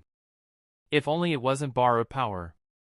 I waved a hand across the air and watched as shadows were left behind. After images that made it seem as if I was moving through viscous liquid. I pulled on that alien buzzing I could feel with every cell in my body and shot off before the Omega beams could even move a single centimeter. Before I knew it, I had made over a dozen laps across the planet. I took everything of note. Father boxes, technology, crafts, precious metals, and even Amazo's parts, which I then sent to my dimension. After all that, I stopped before the concussive rays to begin studying them. The energy was tightly packed, containing a substance that displaced everything in its path along with somehow not losing sight of its target. I looked back at Darkseid's relative position, then at the Omega beams. How about a taste of his own medicine? I felt myself slow down marginally, or rather the world got faster. Suddenly the Omega beams curved in the air and pulled up to follow me again. I released a laugh and stepped up my game, weaving through the monstrous buildings to finally arrive where my opponent was. Darkseid seemed to only possess one pose. Hands clasped behind his back and a perpetual frown on his face. I knew the split second he noticed me. For that short period of time, I increased my speed yet again and dove under his massive hand aimed to grab me and then between his legs. Stopping a few feet away, I heard the Omega beams connect with their creator and a surprised grunt of pain leave the galactic tyrant. The dust settled down and I found myself facing the god of evil. His body was smoking lightly and the frown had changed into a cruel glint. His feet finally landed onto the ground. "You are going to die a slow, painful death," he promised, which elicited a snicker. "Finally getting serious, huh? It's about time. You were using me to test yourself," he concluded, walking forward. His steps left huge impressions on the ground. Yes, I was. And I gotta say, you are disappointing. So how about we step it up a notch? My face changed. I know this isn't the real you. This body is just a facsimile of your true form. And I have a certain penchant for wanting to deal with things at their core. So how about this? Let's end this once and for all. An evil smile spread across his face. "Very perceptive of you, boy." Then Apocalypse begun shaking. "I was going to offer you to join me in a crusade of power to bring the multiverse to heel, but I see now that you lack vision. For all your uniqueness, you are stuck thinking like a lower life form. Your humanity has cost you your godliness, Aden Strong. Any last words?" An aura of red clad him, burning like flames. His presence changed into something oppressive and a prodigious amount of telekinetic waves rippled out of him. His mental abilities were far more developed than what I had. Buildings got torn off their foundations and joined a storm above him. The fire pits started feeding power into the storm, creating a burning world everywhere I looked. And in the middle of the storm, I stood. Shirtless, with only gray pants and shoes and a brass knuckle in my hand. However, there was nowhere else I'd rather be. I delved deep into my divinities and touched upon one. The world grew focused as the fire above head and in the pits became mine to control. Chapter 226, Fight. Orion was destined to fight his father, Darkseid. Orion had always looked at his eventual fate with a grim determination to do everything in his power to ensure the evil of Darkseid did not spread across the universe. Orion was starting to think he was wrong. The sky shone with a massive golden light. A light that swallowed everything in its path. Apocalypse had been destroyed. "It is time, Father," he told his adopted father. All eyes were on the High Father. Isaiah gripped his staff tightly as the new gods awaited his order to move to war. The peace treaty was nothing but a sham. Everyone knew it. Darkseid had been content to let the balance be maintained. However, once he got his hands on the anti-life equation, no one was dumb enough to think that things wouldn't change. The utopia that was New Genesis would face off against their opposite, the hellish landscape of Apocalypse. Behind the light followed a cold darkness that wormed itself through their minds, seeking out every dark thought that was hidden deep within their souls. A void, an emptiness that they couldn't fill. An emptiness that screamed, "Darkseid is." "Get ready," High Father finally stated. Orion breathed out and faced the other new gods. It was time. Time to put this all to rest. "We move out to fight." 2. "No." High Father spoke again. "Get ready to leave. This is a fight we cannot absolutely interfere in." He turned to a shocked Orion and placed a hand on his shoulder, then smiled. "Rejoice, my son, for the burden you carry has been lifted from your shoulders." The light shone on his face as he gazed at the sky. Rejoice, for Darkseid has finally met his match. A few minutes ago, by now it was a given that the planet shook from the power we both exuded. My size had changed. My black long hair had shifting into golden locks and my tan skin was now the color of unblemished gold as well. I was taller than I'd ever thought I'd be. About 7 feet, which put me almost at Darkseid's eye level, but not quite. And I knew I could go bigger. We eyed each other silently, and then, whoosh! Darkseid copied me. By waving a single finger, everything above me, floating in a storm of metal, concrete, and debris, shot down like bullets from a KPV general-purpose machine gun.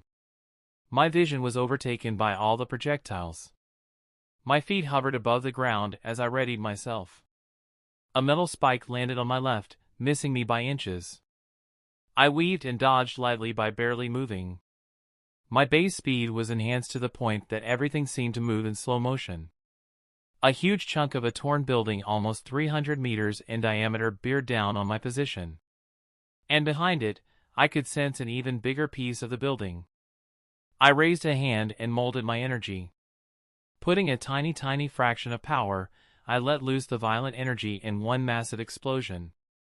The air popped as the laser-like compressed heat landed on the falling chunk and destroyed everything above me. The shockwave was enough to ragdoll a massive container ship, but all I saw was an open path towards my adversary. Another massive explosion escaped my feet, pushing me to the sky in insane speeds. This time Darkseid himself flew down to meet me in mid-air. One streak of golden against one of red. We clashed and started fighting. Each punch I threw was backed by all the strength I could spare. Darkseid received the attacks and was only pushed back a little. My blows were aimed at his vulnerable body parts. A punch diverted by his forearm gave me enough momentum to transition into a mule kick that he received on his chest, only to grab my leg in a tight grip and throw me away towards a fire pit. I fell down to my normal form and blinked behind him, then entered my Divine Flames form. He had enough sense to anticipate the move, seeing as he threw out a backhand at the position I appeared in. I felt the blow land but then pass through as I broke down into a cloud of flames that washed up his arm to his face, where I released a golden flashbang that blinded his vision. He pulled away with a wince as I reformed into a humanoid shape and landed a massive punch onto his solar plexus. His telekinetic shield blocked my attack. I struggled as the explosion held tightly on my fist began to push against his mental hold. Another explosion occurred, pushing us both away. I reoriented myself and flew back in, wary to give him enough time to regroup and come up with an effective strategy. Darkseid snarled and let loose Omega beams. The concussive rays overtook my vision, but I ducked under them, breaking into two forms. My vision was split into two perspectives. The first body was the fire god form, and the other one had green hair and a symbol of the air element on the glabella, my air god form. A perfect use for the homunculi puppet skill. The Omega beams followed after my fire god form, while the air god body moved past Darkseid like a breeze buffeting a stubborn rock. I reformed behind him and heard him grunt in pain.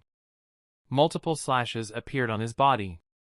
His rage was almost tangible. I blinked and he was before me, fist already pushing through the air to land on my chest. I turned into multiple bundles of air only to feel a sudden pain from my ribs breaking. From my uncontrolled fall to the ground, I saw that Darkseid's fist was covered by a red energy. He had used the Omega Force to ignore my intangibility. I felt my back hit the ground at maximum velocity, with Darkseid following behind me with intent to do harm. I unraveled into wind again, blowing broken building parts and dust away. This time, I spun and the air in the atmosphere joined with me to form a tornado with cutting winds around him. I tried to suck all the air out of him and failed. His eyes glowed red and I knew another Omega attack was coming. From above him at the mouth of the tornado, my fire god form arrived. A sword of fire was held in his hands.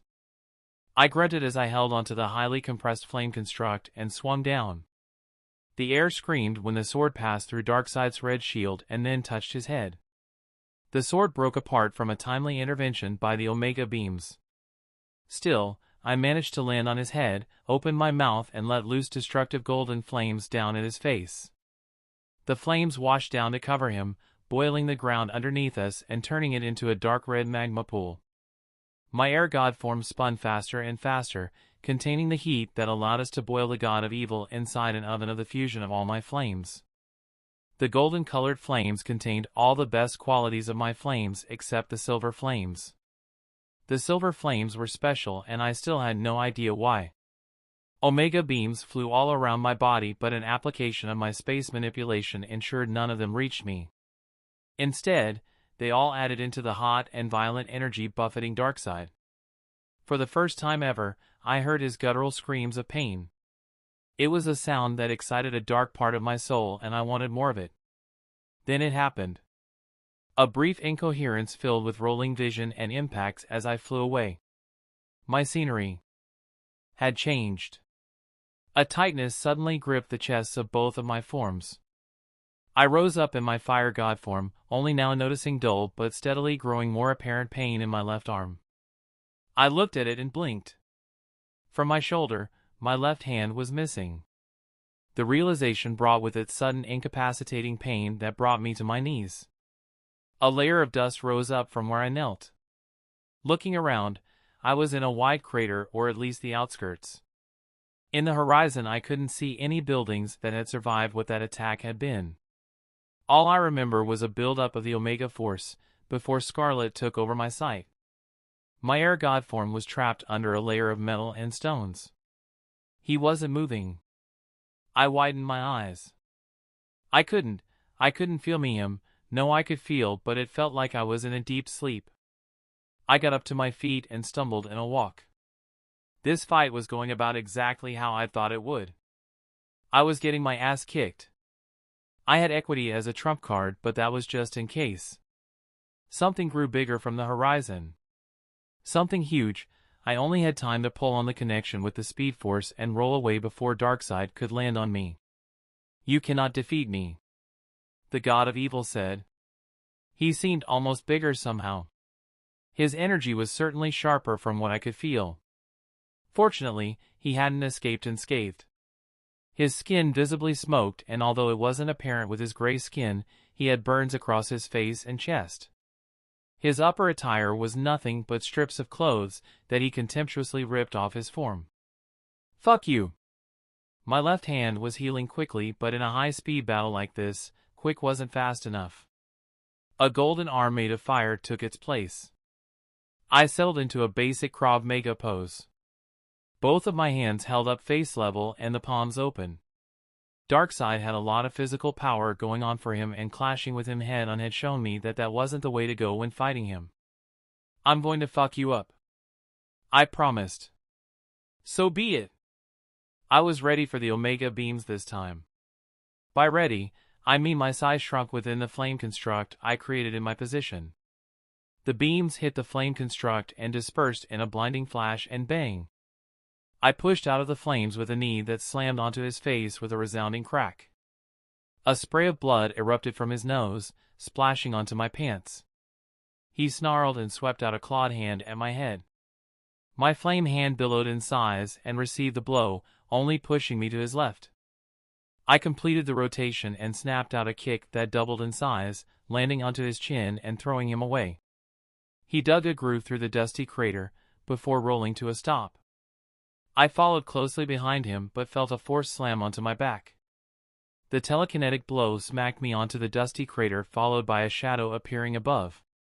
Darkseid landed onto my back, but I unraveled into golden flames that washed out into the surroundings like water before reforming into a sphere that imprisoned him inside. A tongue of flames snaked out of the bubble and reformed into me. I pressed my hands together and compressed the sphere holding him before throwing it to the sky. A snap of my finger and the flame construct exploded through combustion bending.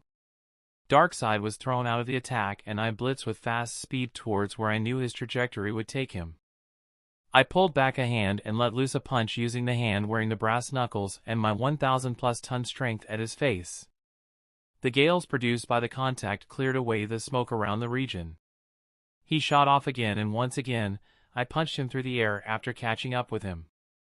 This incident repeated itself over time as I'd finally managed to gain the upper hand. There's something to be said about counting your chicks before they hatch. My next fist was grabbed out of the air and I was unceremoniously sent to meet the ground. A second later and the enemy landed next to me, his raised hand was lowered, and below me, the ground shook, rising up above and behind him like a tsunami. At his motion, the huge chunks fell to pelt my position.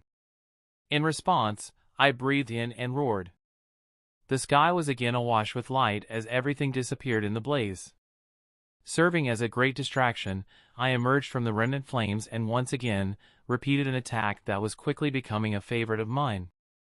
Another knee slam onto his huge face and a tooth chipped off, digging into the flesh of my thigh painfully. I stepped on his chest, pulled myself up to his shoulders, raised my elbow and then smacked it on top of his head. Hard. Darkseid fell to his knees. The second strike I had prepared landed onto the back of his hand as he blocked, and by the time I detected the buildup of energy, a red wave of concussive force snapped out of him, dislodging me. My chest felt constricted when instead of flying off, my opponent grabbed me by my torso and pulled me back, then smacked me onto the ground. No matter how powerful or durable you are, getting slammed onto the ground was akin to someone hitting you with a hammer the size of a planet. My spine almost broke and a breath of air left my lungs, leaving me gasping for oxygen. Darkseid brought me close to his face. His breath was scalding hot and he was breathing heavily from his disfigured face. No more tricks. Then he began to squeeze. My ribs creaked dangerously as I screamed in pain. The agony became unimaginable when streaks of red lightning began washing across my body. I seized up. It's called the agony matrix. The direct stimulation of every pain receptor at the same time. A very useful ability inspired by one of my servant's unique tastes. Goodness has always had a knack for torture only second to my own. His words were distorted, as if his voice was traveling through underwater to reach my ears. Imagine the worst pain you have ever felt, times 1,000. Then imagine it never stopping. Never giving you the sweet release of death. Darkness started creeping up on the edges of my vision. Was I dying? Then suddenly it stopped and I fell to my knees, weak. General POV, born to a farmer, he lived his life full of hardship. Toiling the soil to provide what little he could for his family. He died at his deathbed full of dissatisfaction. The king's measures had literally worked him to death.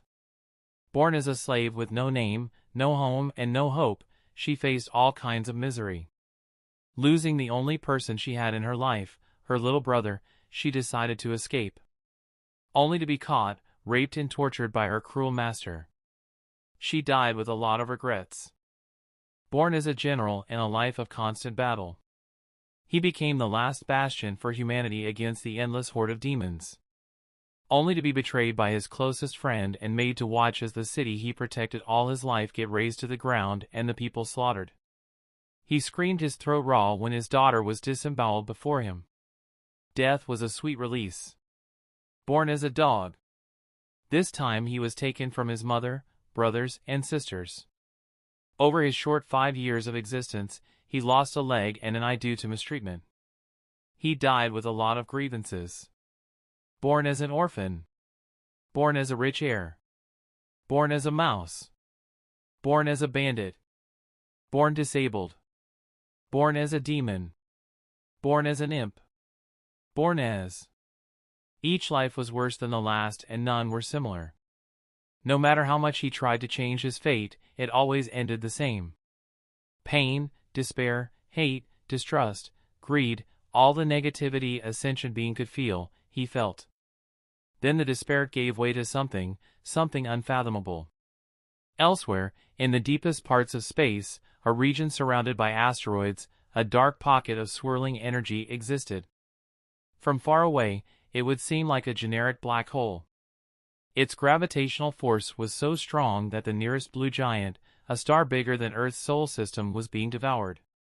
A trail of hot blue energy was being consumed by the center of the swirling dark pocket. Where it differed from a black hole, however, were the sudden flashes of colors visible at the center of the hole. The two colors that were predominant were green and gold, with flashes of blue, brown, and silver flashing once in a while. That difference was also why there was a Green Lantern outpost in that region of space. The outpost was built inside a huge asteroid in the asteroid field revolving around the blue giant. On this particular night, the Lantern manning the outpost, placed there as surveillance with direct orders to report back if anything changed, was roused from his sleep before the console by a sudden tremor. "Warning! Energy levels critical. Advised to leave the quadrant immediately. What? The occurring green lantern blinked in confusion, pulling up the satellite feed on the Enigma he was instructed to watch. The flashes of color were growing more and more violent. Warning! Warning! Vacate the premises immediately. The aide, I informed him. There wasn't time to call HQ, so he covered himself in a green shroud and speared through the walls of the outpost into outer space and then slipped into FTL. Behind him he could feel a pull. A pull that worked on him despite the fact that he was flying at speeds faster than even light. He screamed in exertion before barely breaking away from the pull. He slowed to a stop at the next quadrant over and watched in shock as the whole region was devoured by the strange black hole. The last dregs of the blue giant disappeared into the void and everything went dim. The black hole imploded upon itself to a point where nothing could be seen. A region of 500 light-years was left bare of nothing. The closest thing to a true vacuum. Even the remnant cosmic radiation left over from the formation of the universe was simply gone. Green Lantern Alton 2. He stopped the transmission as something blinked within the center of the dark space. A light, blooming. The light grew larger and brighter. It was as if space was expanding. A second later he realized he was wrong. Space wasn't expanding, something was headed towards him. He freaked and strafed to the left, just in time to see a blinking ball of rainbow light soar past him. I have to tell the Guardians. The light went past the furthest reaches of space before eventually bearing down on a sector with only two huge planets. One a utopia of great prosperity, the other a hell. The light headed towards the latter. It broke through the dark red sky, visible to only one being. Death was seated on the top of a wrecked craft sipping on a juice box. She watched as the light speared past those she had come to collect and headed towards her. Then the light stopped a few feet away from her, hovering over the twitching form of her youngest brother. She observed the light before sighing and getting up to stand above him, pushing away the green locks hiding his face. This will be good for you, lil' bro. I only hope you don't lose yourself like many others have. She said her piece and walked away. She had a few souls to collect and safely usher into their respective afterlives. Bad or evil she didn't choose, she treated them all fairly. Taking that as the cue, the light entered Aiden's chest and fused with him. Immediately, the young avatar opened his eyes. Somehow he had escaped. He didn't know how. He didn't feel any different, but he had escaped from the endless cycle of lives brought about by Darkseid's attack. Now that he knew the lives were just a simulation, he could lock away those memories. Resolving to solve the mystery later, Aiden remembered he had a fight to get to. He blinked from his position and appeared, floating above Darkseid, who was torturing his fire god form. Aiden reached out and unraveled the form. He felt his fire divinity recede to his inner reserves. Equity appeared on his right hand as a brass knuckle. The whole fight had been in trying to clash Darkseid with overwhelming power, and he still hadn't given up on that front. Aiden needed to fight him and win in his own terms. No one and nothing had ever given him a true challenge. A challenge that carried with it a chance of death. Frankly speaking, his blood boiled with every punch they traded. Every Omega beam dodged. Darkseid challenged him both physically and mentally. And so he would win without relying on his trump card. Aiden touched down before the new god. His pants were frayed and his long green hair was covered in a layer of dust. His skin was covered in a thin sheen of green aura from his element. Darkseid did not look any better. For starters, his huge form was covered by slashes with dried blood flowing down, his nose was broken and a trail of blood fell from the top of his head. Lastly, his skin was horribly burnt and he was missing a tooth. The god was surprised. How did you escape my Omega sanction? He questioned. No matter. I had hoped to give you a peaceful end, yet you have chosen a painful one. Darkseid said. One of us is not leaving here alive, Darkseid, and it's not me. Aiden's face changed. I have people waiting for me. A family that I can't disappoint. A laugh bubbled out of the galactic tyrant. I have seen millennia. I am power. You will soon come to learn the futility of your actions, Aden Strong. From one god to another, I offer you one last chance at mercy. He held out his hand. Join me and let us reshape reality in an image fit to be ruled. Aiden shook his head and crouched. From here on out no more words would be exchanged. He pulled in more power from the Speed Force, with the base enhancement of times 100. Even he had no idea how fast he was. The world didn't just slow down, it trembled while struggling to keep shape. Aiden for once saw what lied beneath it all. Strings of foundational energy holding everything together. He looked at his hands and found himself made up of the same strings, but ones that vibrated differently from the rest. Looking up, his shock became all the more pronounced when his gaze landed on Darkseid. Darkseid was made up of the same strings that were a part of everything. His, however, seemed more grounded and connected to the world than Aiden was. What shocked him, however, was the projection, the brief flash of an entity behind Darkseid. I was right, every version in the multiverse is a watered-down facsimile of the true being existing in a higher dimension. Could that mean the same for all the gods? Could that mean the same for me? After Ascension, did the true me ascend to a higher plane and leave this version? This third dimension me here to look after our family? He stomped down on that thought process. His new vision did grant him something else apart from his existential crisis. The reason why he was getting his ass kicked when they should have been more than evenly matched was Apocalypse itself. The planet was actively enhancing Darkseid's power. It gotta go. But even at full power, Darkseid would likely prevent that from happening. He had shown to possess great telekinetic abilities and an amazing control over the Omega Force. So he had to use physics to his advantage.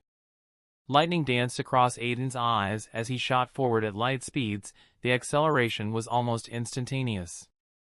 Darkseid waited for him, his eyes glowing scarlet. Before they could clash, Aiden blinked away. 1,000 light years from Darkseid, Aiden appeared, still keeping the same momentum as before. He pulled more energy from the Speed Force, causing every other speedster connected to the dimension of motion in the universe to momentarily lose their powers. As a consequence, his speed kept on increasing. A storm of light covered him as he cut through space like a shooting star. A child of an alien species born without wings, unlike the rest of her family, sat on a lone branch. Wonder appeared in her eyes when she saw the shooting star streak through the sky. She closed her eyes and made a wish.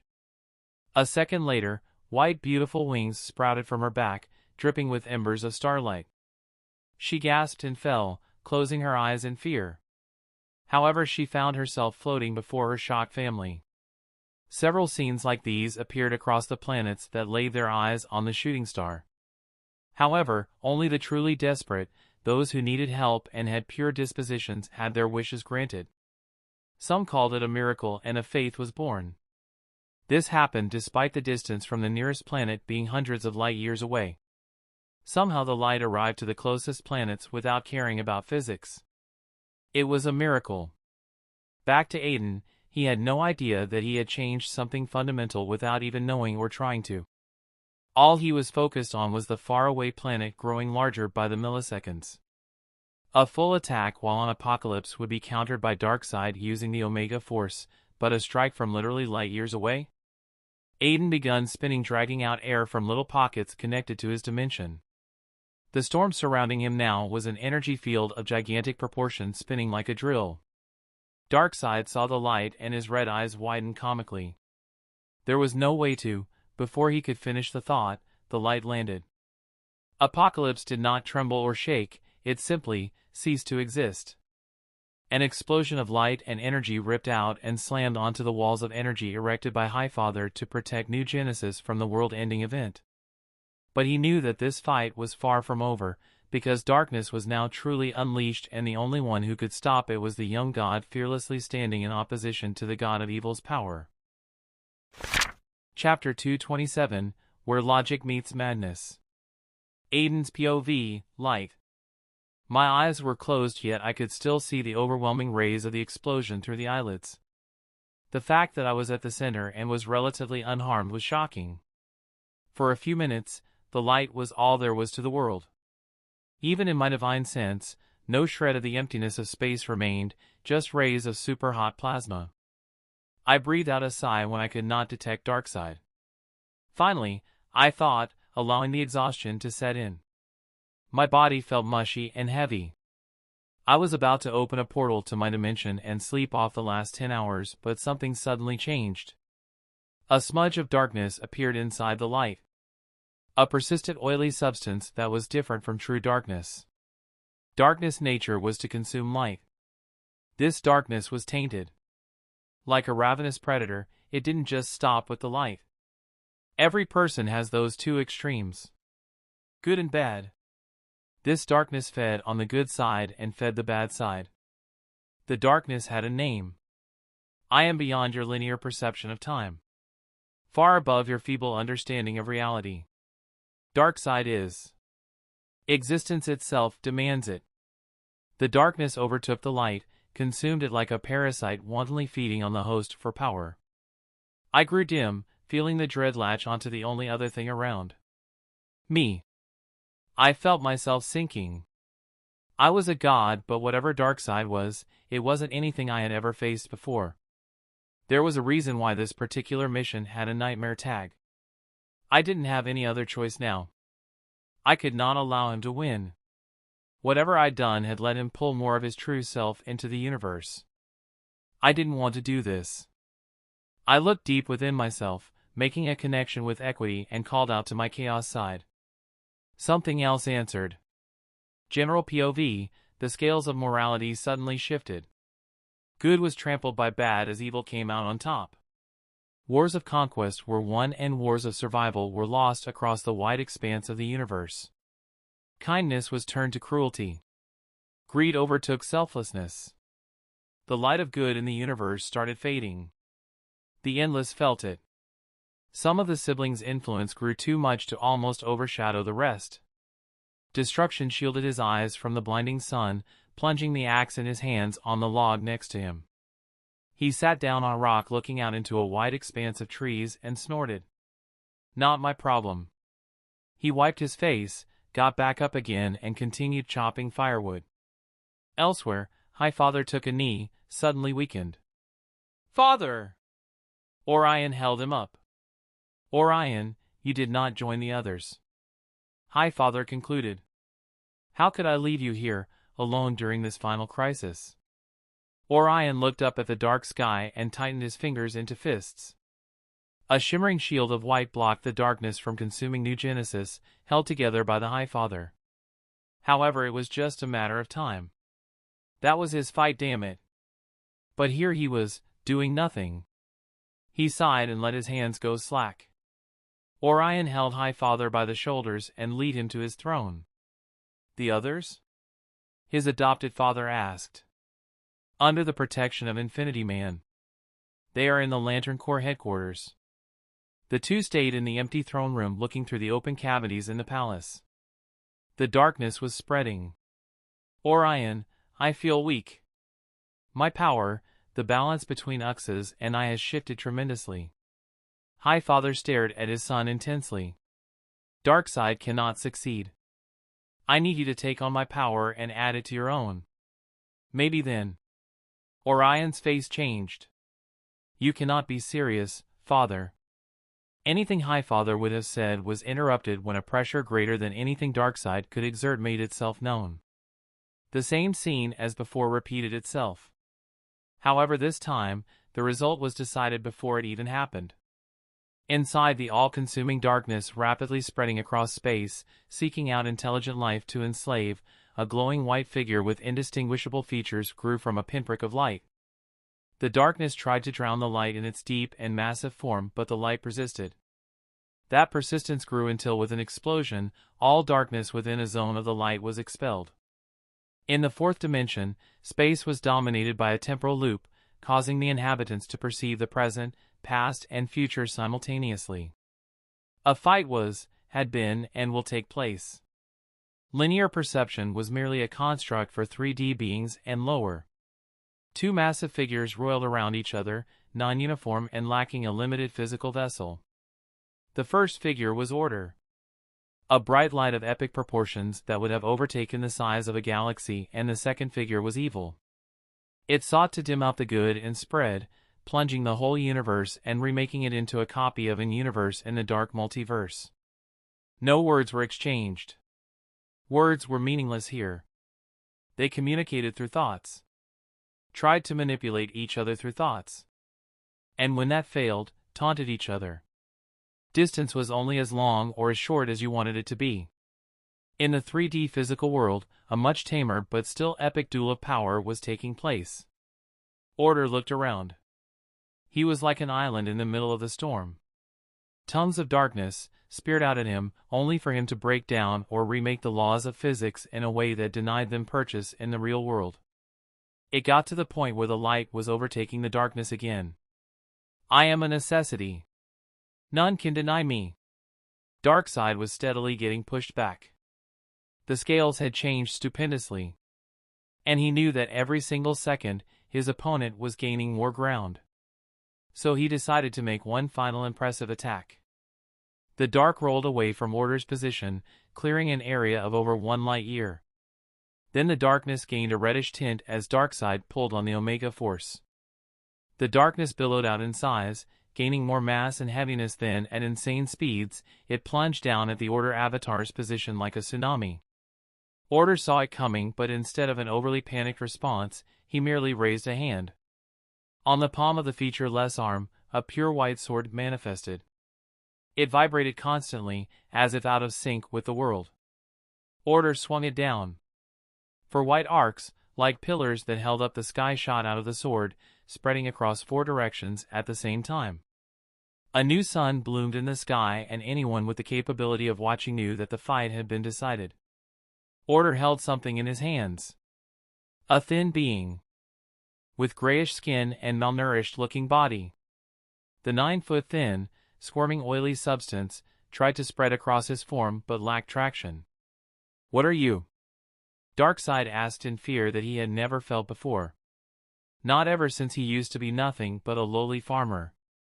This is not how any of this is supposed to happen. I foresaw my victory. I shall not be done in by a. Shut up. Order stated calmly, his voice managing to sound like a multitude of voices. Given the way it was cocking its white head to the side, one could tell whatever this being was, it clearly was not mortal. I am the victor and you the loser. Just as it should be. Any last words? Instead of replying, Darkseid began to laugh. I see now, I understand.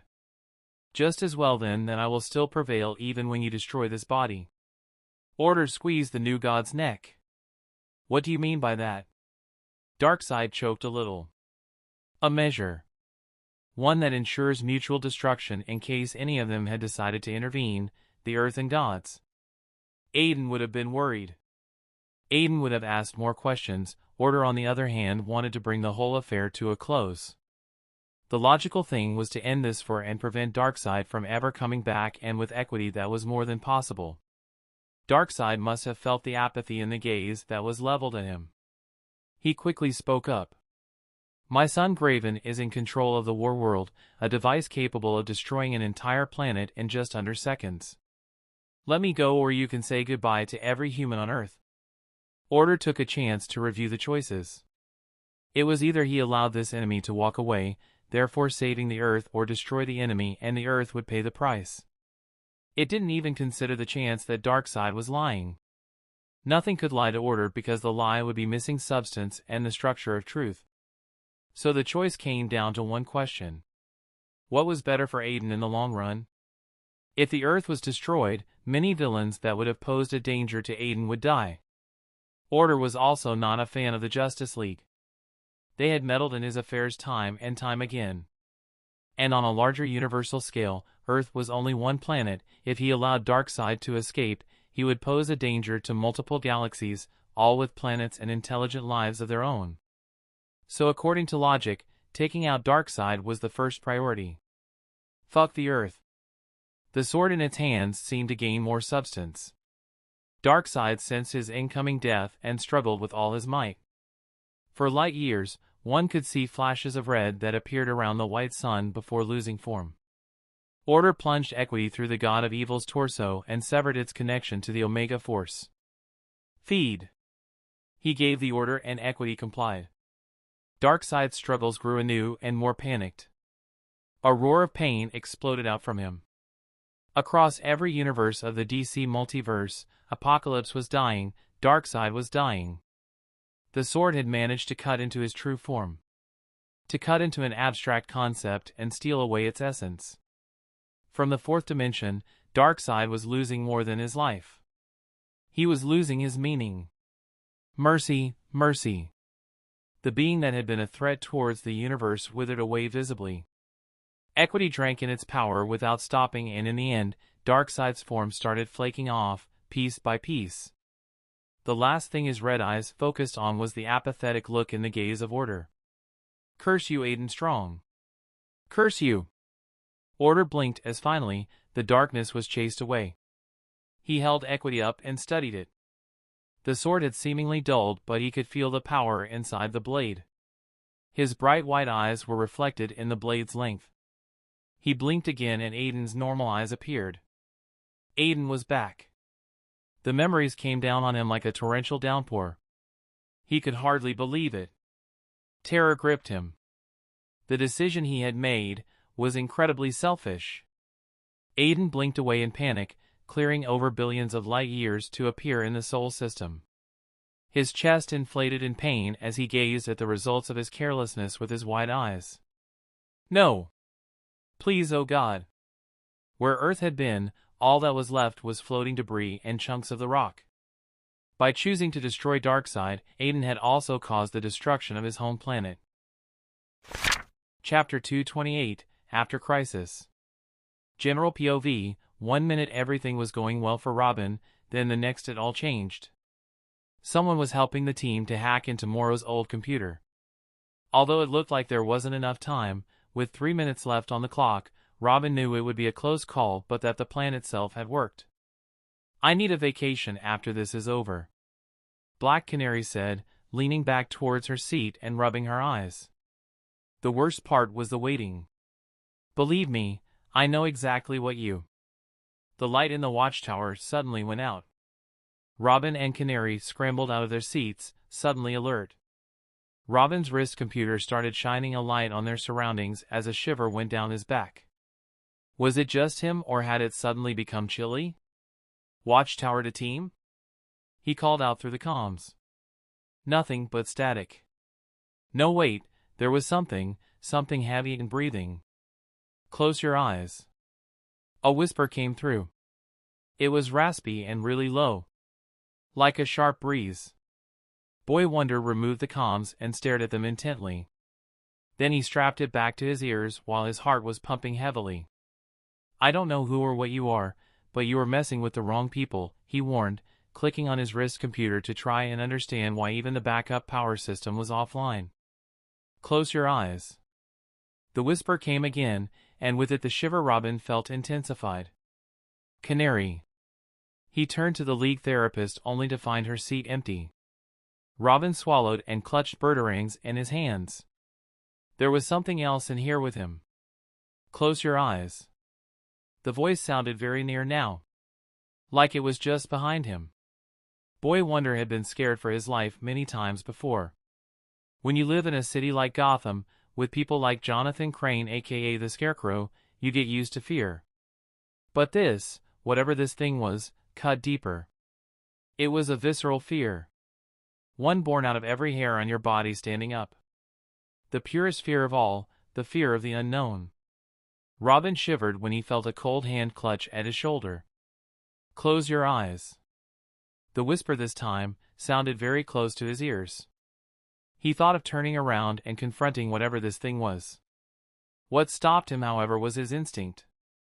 Contrary to all his training, Robin allowed himself to go slack. Okay.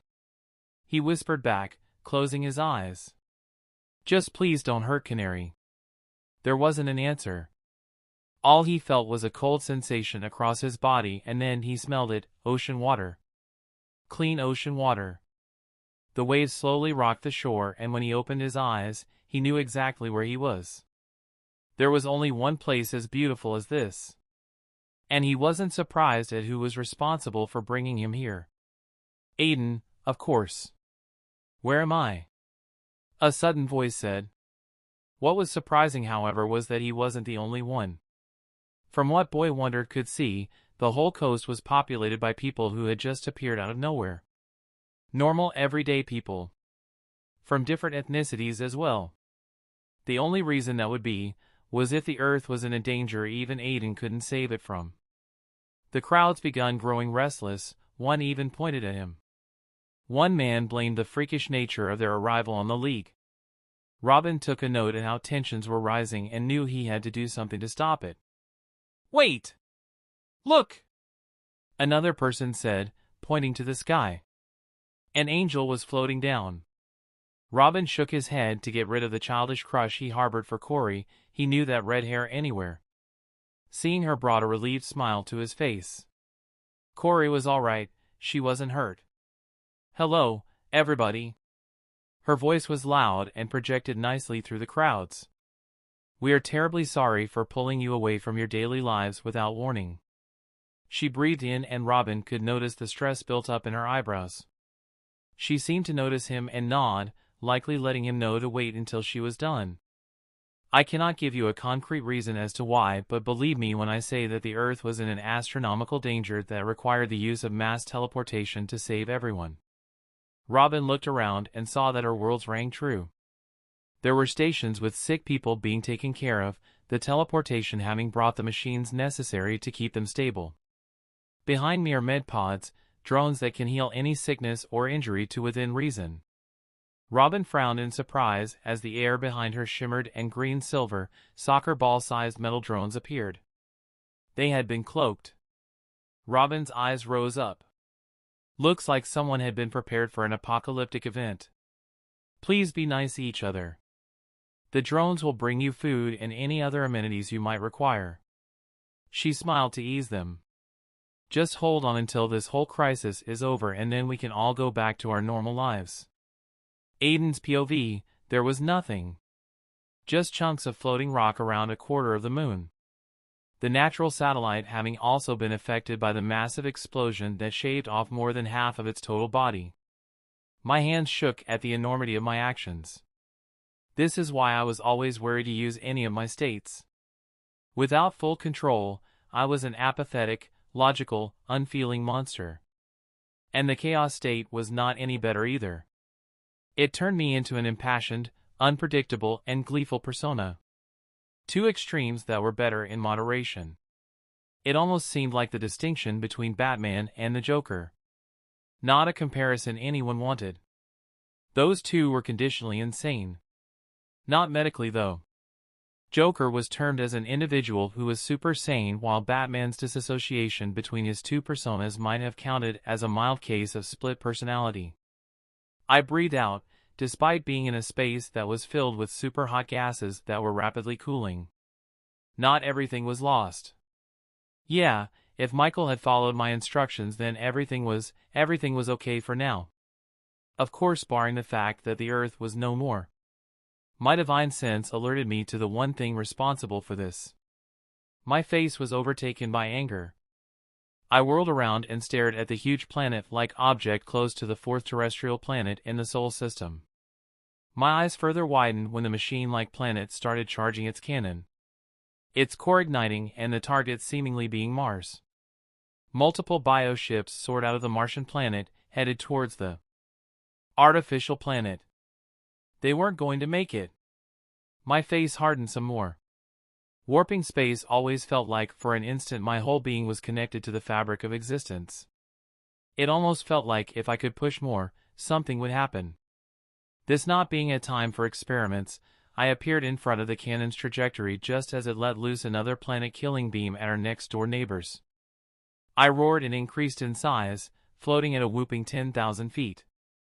The bioships behind me curved to avoid the sudden appearance of a green-haired giant holding a similarly huge black sword.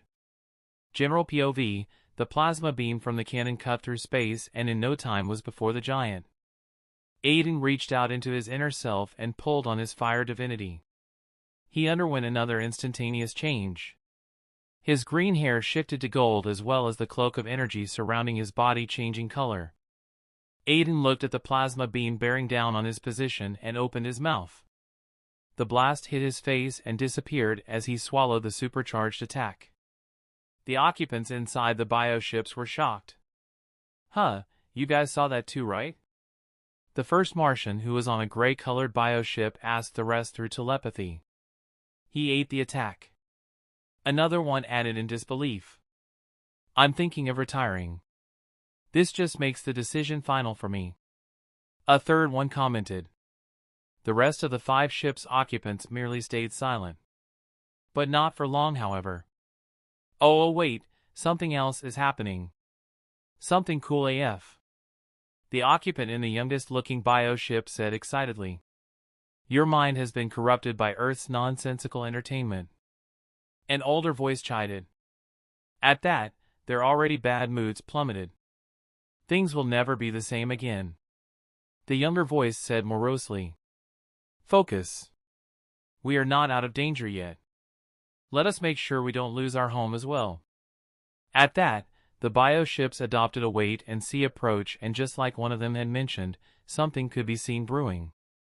Aiden had consumed the energy, using his divinity to take control of the heat and electric energy within the beam. He then condensed it within himself, opened his mouth and sent a thin, almost white laser attack at the cannon. The warworld was rocked by tremors as a significant portion of its central mass was blown up into chunks. It tilted heavily, but remained whole despite parts of it detaching into space. Aiden had taken extreme care not to destroy the whole planet because he needed to capture Graven alive. The giant turned to the bioships and nodded. The crafts had been pushed away by the shockwave from the attack. Aiden shrunk and, with red lightning coloring his legs, shot off towards the artificial planet. He was getting more and more used to the enhancement from the Speed Force.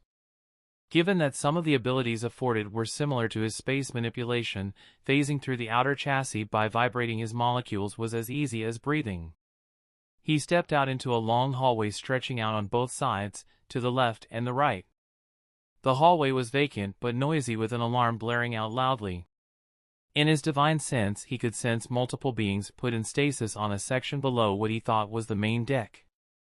Separate and with more vibrant energies were 6 individuals in another section, though 2 of those energies were dimmer than the rest. Aiden didn't waste time taking the correct route.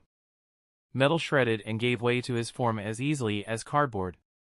His flight was aimed at a slightly slanted angle, so when he broke into the chamber, he did it through the floor. Shards of metal and a shockwave erupted out, sending the occupants of the chamber into a flurry of activities. Chapter 229, called it.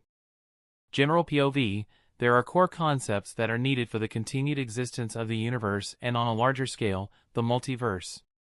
Those cannot be killed, not without destroying the whole thing. And even if you did manage such a feat, these concepts will just pop up anywhere else with life. They are truly eternal. The endless are such. Below the concepts are abstract beings, beings that through necessity came about after an aspect of life grew to large proportions. Cosmic beings all around felt the end of Darkseid. It came as a shock. Darkseid was not just your run-of-the-mill god. The true forms of all the gods were abstract entities that existed above space. Above the third dimension. Many of these beings could not interact with mortal beings save for 2 ways: 1, having a presence in the mortal world through a belief system, and secondly, by having a larger standing in their own dimension that they could impose themselves on to the mortal world as pale reflections.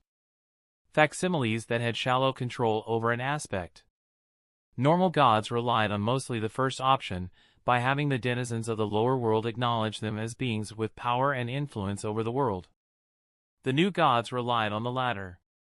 They were strong enough to impose a copy with only very limited control over an aspect of reality in any and all universes without relying on faith or worship. Normally, if a god died in one universe, their true existence, which was localized above the third dimension, was unaffected and wouldn't raise any concern or shock. In one universe, the Olympian pantheon was fully destroyed by Ares, however the true incarnation of the gods were unaffected, they only lost presence in one universe.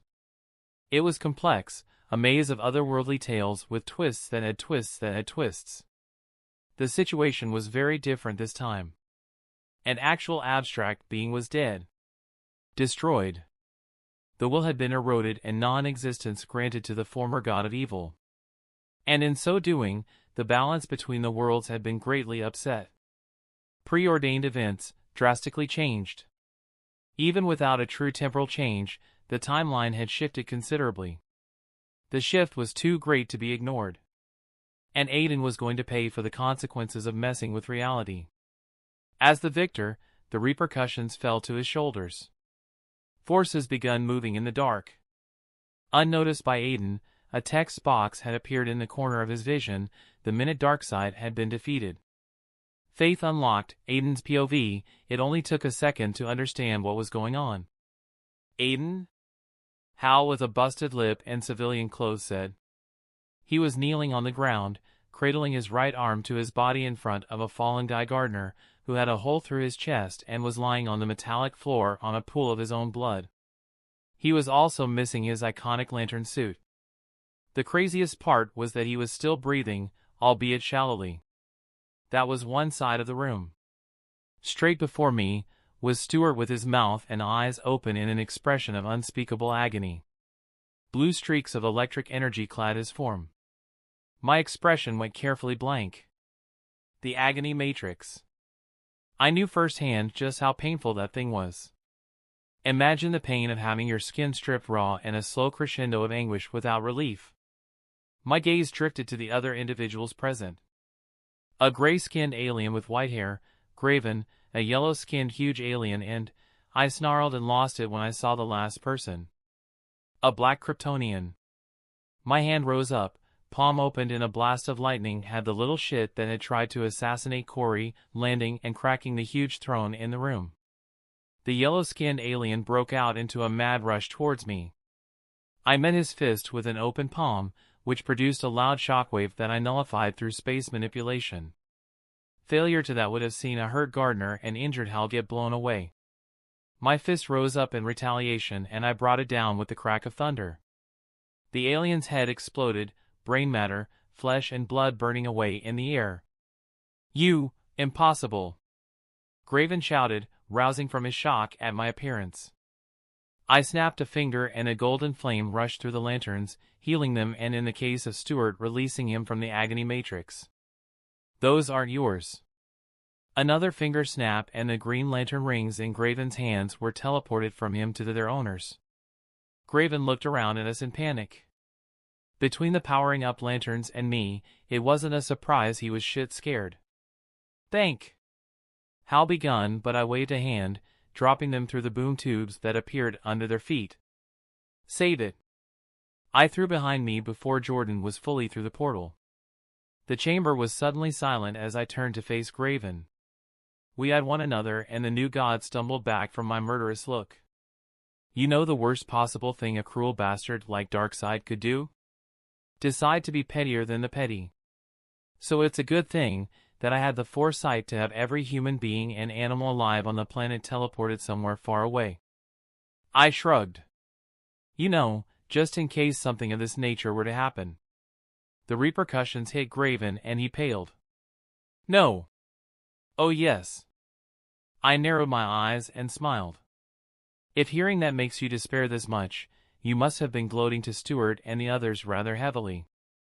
I chuckled, feeling the itch to just end this already and go see my family. Or maybe you're just a sick fuck who gets off on death. Oh, and Daddy's dead. I interrupted him bluntly. You must have felt it and convinced yourself that it wasn't true. I shrugged at his rapidly breaking spirit. It was in the way his world seemed to shatter. Sucks to be you, 'cause that's far from it. I walked over closer and leaned in his ears. You are all alone. Apocalypse was destroyed in the fight, but I made sure to kill every new god on the fucking planet too. Graven cracked, allowing his hand which had been holding the device that caused the agony matrix to activate to go slack. What? I cocked my head to the side. Cat got your tone? No worries, a few sessions with one of my creations and you will find your voice again. I couldn't keep the cruel glint out of my eyes. A boom tube swallowed him before he could protest or do anything. I both heard and felt as shards of the broken throne were thrown away and someone floated out of the debris with an angry look on his face. Aden Strong! The Kryptonian teen shouted. Yes? I answered easily. No need to shout, moron, we're the only ones here. Long have I waited for this day. You are the cause of so much of my paw. And you're going to wait some more. I interrupted him again, something he did not like, given by the yell of fury as he lunged out at me. My telekinesis froze him in midair before I walked towards him. I turned his head to face me. Look, I'll be completely honest with you, you sealess villain, you're going to die. One way or the other. But I also need some information only you can provide. So, I propose you don't fight me as I rip it out of your mind or I make you suffer a painful end. I gave him control over his mouth and he spit at me. Oh boy, I did not react well to that. The anger I had been trying to keep a check on snapped and the telekinetic hold I had on him suddenly pressed onto him from all sides. His eyes bulged, and his body exploded or rather imploded into itself. In a single second, the Kryptonian went from being able to handle some really tough punishments to a ball of pulsing flesh the size of a marble. The gravitational force of this thing was crazy. It tried to warp space and collapse onto itself into a miniature black hole, but luckily the energy it needed to do that was still weak. I held a hand under it and let my golden flames do their magic. I couldn't be sure, but I felt the second his soul left his body. Mate, gotta look into that some more. And now I was truly alone. Of course that was if you didn't count the thousands of prisoners in the war world put in stasis chambers. I waved a hand and with telekinesis and space manipulation, the throne that had been destroyed was swiftly put together into a better form than even before. What a scary combination. It seems like both skills gave me an in into matter manipulation. It was a minor control over substance of course, but with practice, maybe I could do some crazy thing. I sat on the throne and rubbed my tired eyes. My body was teeming with energy, not the least bit exhausted. And even my mind was unnaturally clear. However, that was the problem. That clarity is what allowed me to actually see the shit ton of long-lasting consequences saving everyone on Earth had on, well, everything. Mass panic, mass fighting as governments tried to exert whatever minimal control they had over the people. My own ecosystem would be threatened as well. Humanity was worse than a pest in some ways. The mind that gave them the ability to create also gave them the ability to destroy. Not to mention the sentimental aspect of it all. People had literally lost everything except for the clothes on their backs and family members. No one was going to die for quite some time, as I knew that my realm wouldn't let the natural cycle continue with creatures that were not a part of it. But that was still a problem in and of itself. Leave alone the unnaturalness of it all, there was the whole soul and afterlife thing. The earth and gods would no doubt be on my ass about that. In fact, the odds of my getting a sermons. Oh, I think I might be a prophet. A golden light bloomed at the center of the room. A handsome dude just a few years older than I was phased through the walls and appeared before me with a thud.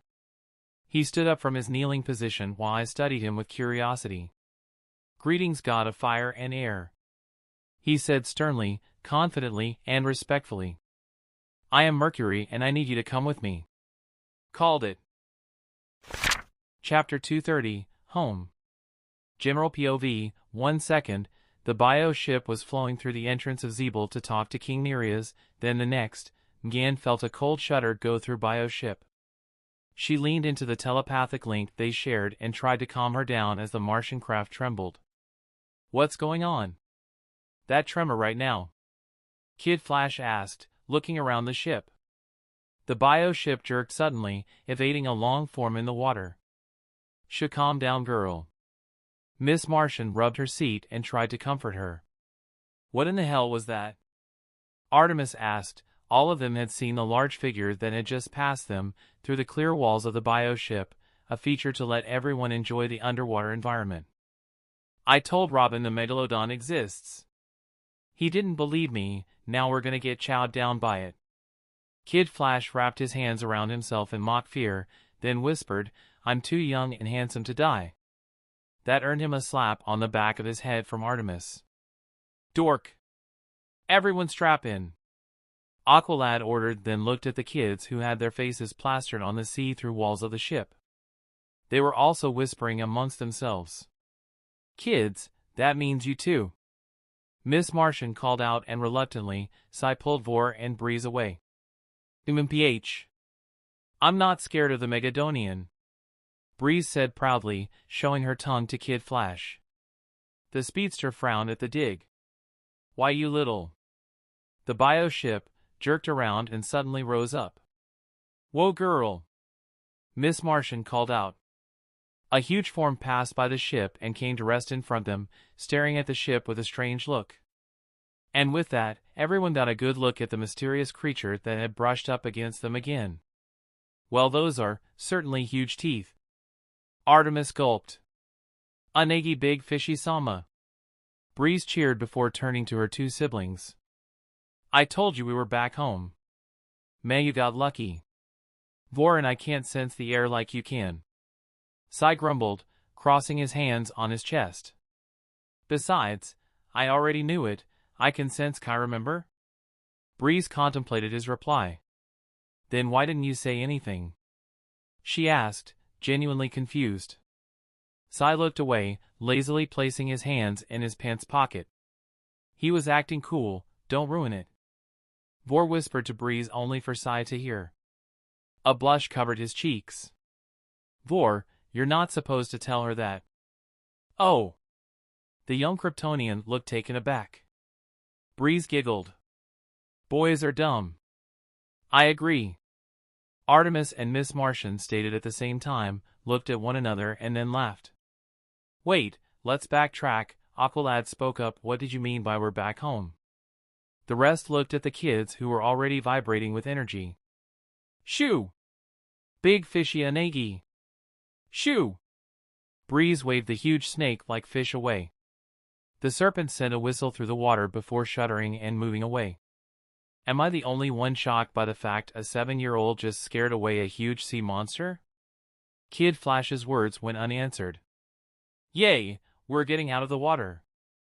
Vor said excitedly as the ship continued on its way to the surface. Grangos, here I come, my precious. Breeze whispered to herself, rubbing her hands together with an evil conniving smile. See, that's why I think the future of heroism is hanging by a thread. It looks like she's hatching an evil scheme. Kid Flash commented. Be nice to Breeze. Sure, the kid is weird, but she means well. Artemis admonished her kind of boyfriend teammate. Right, Breeze? She asked the small floating fairy-like child. Muhaha, mine. Breeze didn't answer, instead she doubled down. Oh crap. Artemis' eyebrows rose up. You might actually be right. She whispered to Wally. I know, right? Kid Flash responded. Okay, that's enough, you two. Let's focus. If we're not on Earth anymore, we have to know why. The only person who can teleport the bio ship with us inside has to be Aiden. Aqualad pressed on his comms after giving his opinion. Can't reach the Watchtower. He frowned. Neptune's beard, this mission was important. Aqualad suddenly blew up, stunning everyone. He noticed the sudden quiet and sighed. I'm sorry, guys. I'm just worried about. He trailed off and sat down before adding, and no, that is not an invitation to talk it out, I'm alright, I promise. Miss Martian seemed like she was gonna say something, but a slight shake of Kid Flash's head made her swallow her words. As they neared the surface, rays of light started streaming through the water layer. Beautiful and exotic marine life became the norm. A school of fish that looked like a cross between a rabbit and a tilapia swarmed past the bio ship. And it wasn't the only weird animal they saw. A hawkfish, large seahorses, green whales, starfernfish, which was simply a fern with a fin that swarmed by darting across the water at short bursts of speed. It had huge fins. All that and more, but nothing was as impressive as the Anegi from earlier. The bio ship broke through the surface of the water and revealed to the team a world straight from a fairy tale. The gentle sun rays hitting the water made it sparkling, in turn due to how clear the water was. A low-hanging mist fell over the shore a distance away. The ocean lapped at the land in a gentle wave, with the shore leading to a raised cliff on the right that looked out into the wide expanse of ocean. Even further away, one could see the peaks of a mountain range that must have been taller than even Everest. It was beautiful. Oh my God. The words slipped out of Artemis before she could help it. I'm thinking, best vacation spot, Wally said in response. Awe evident in his tone. Miss Martian blinked her eyes in wonder, the feel of it, the gentle clean air, the light, the green, she felt it all through bio ship who basked in the low buzz of energy in the air. It's something, I'll give you that. Miss Martian sighed. Wish Connor and the others could see this. She steered the bio ship towards the shore where a familiar face was waiting for them. Is that? Mom! Vor loudly proclaimed, waving his hands inside the bio ship as if Corey could see through the walls. Okay, last one to hug her is a dummy loser. Breeze proposed. You're on. Yeah, you're on.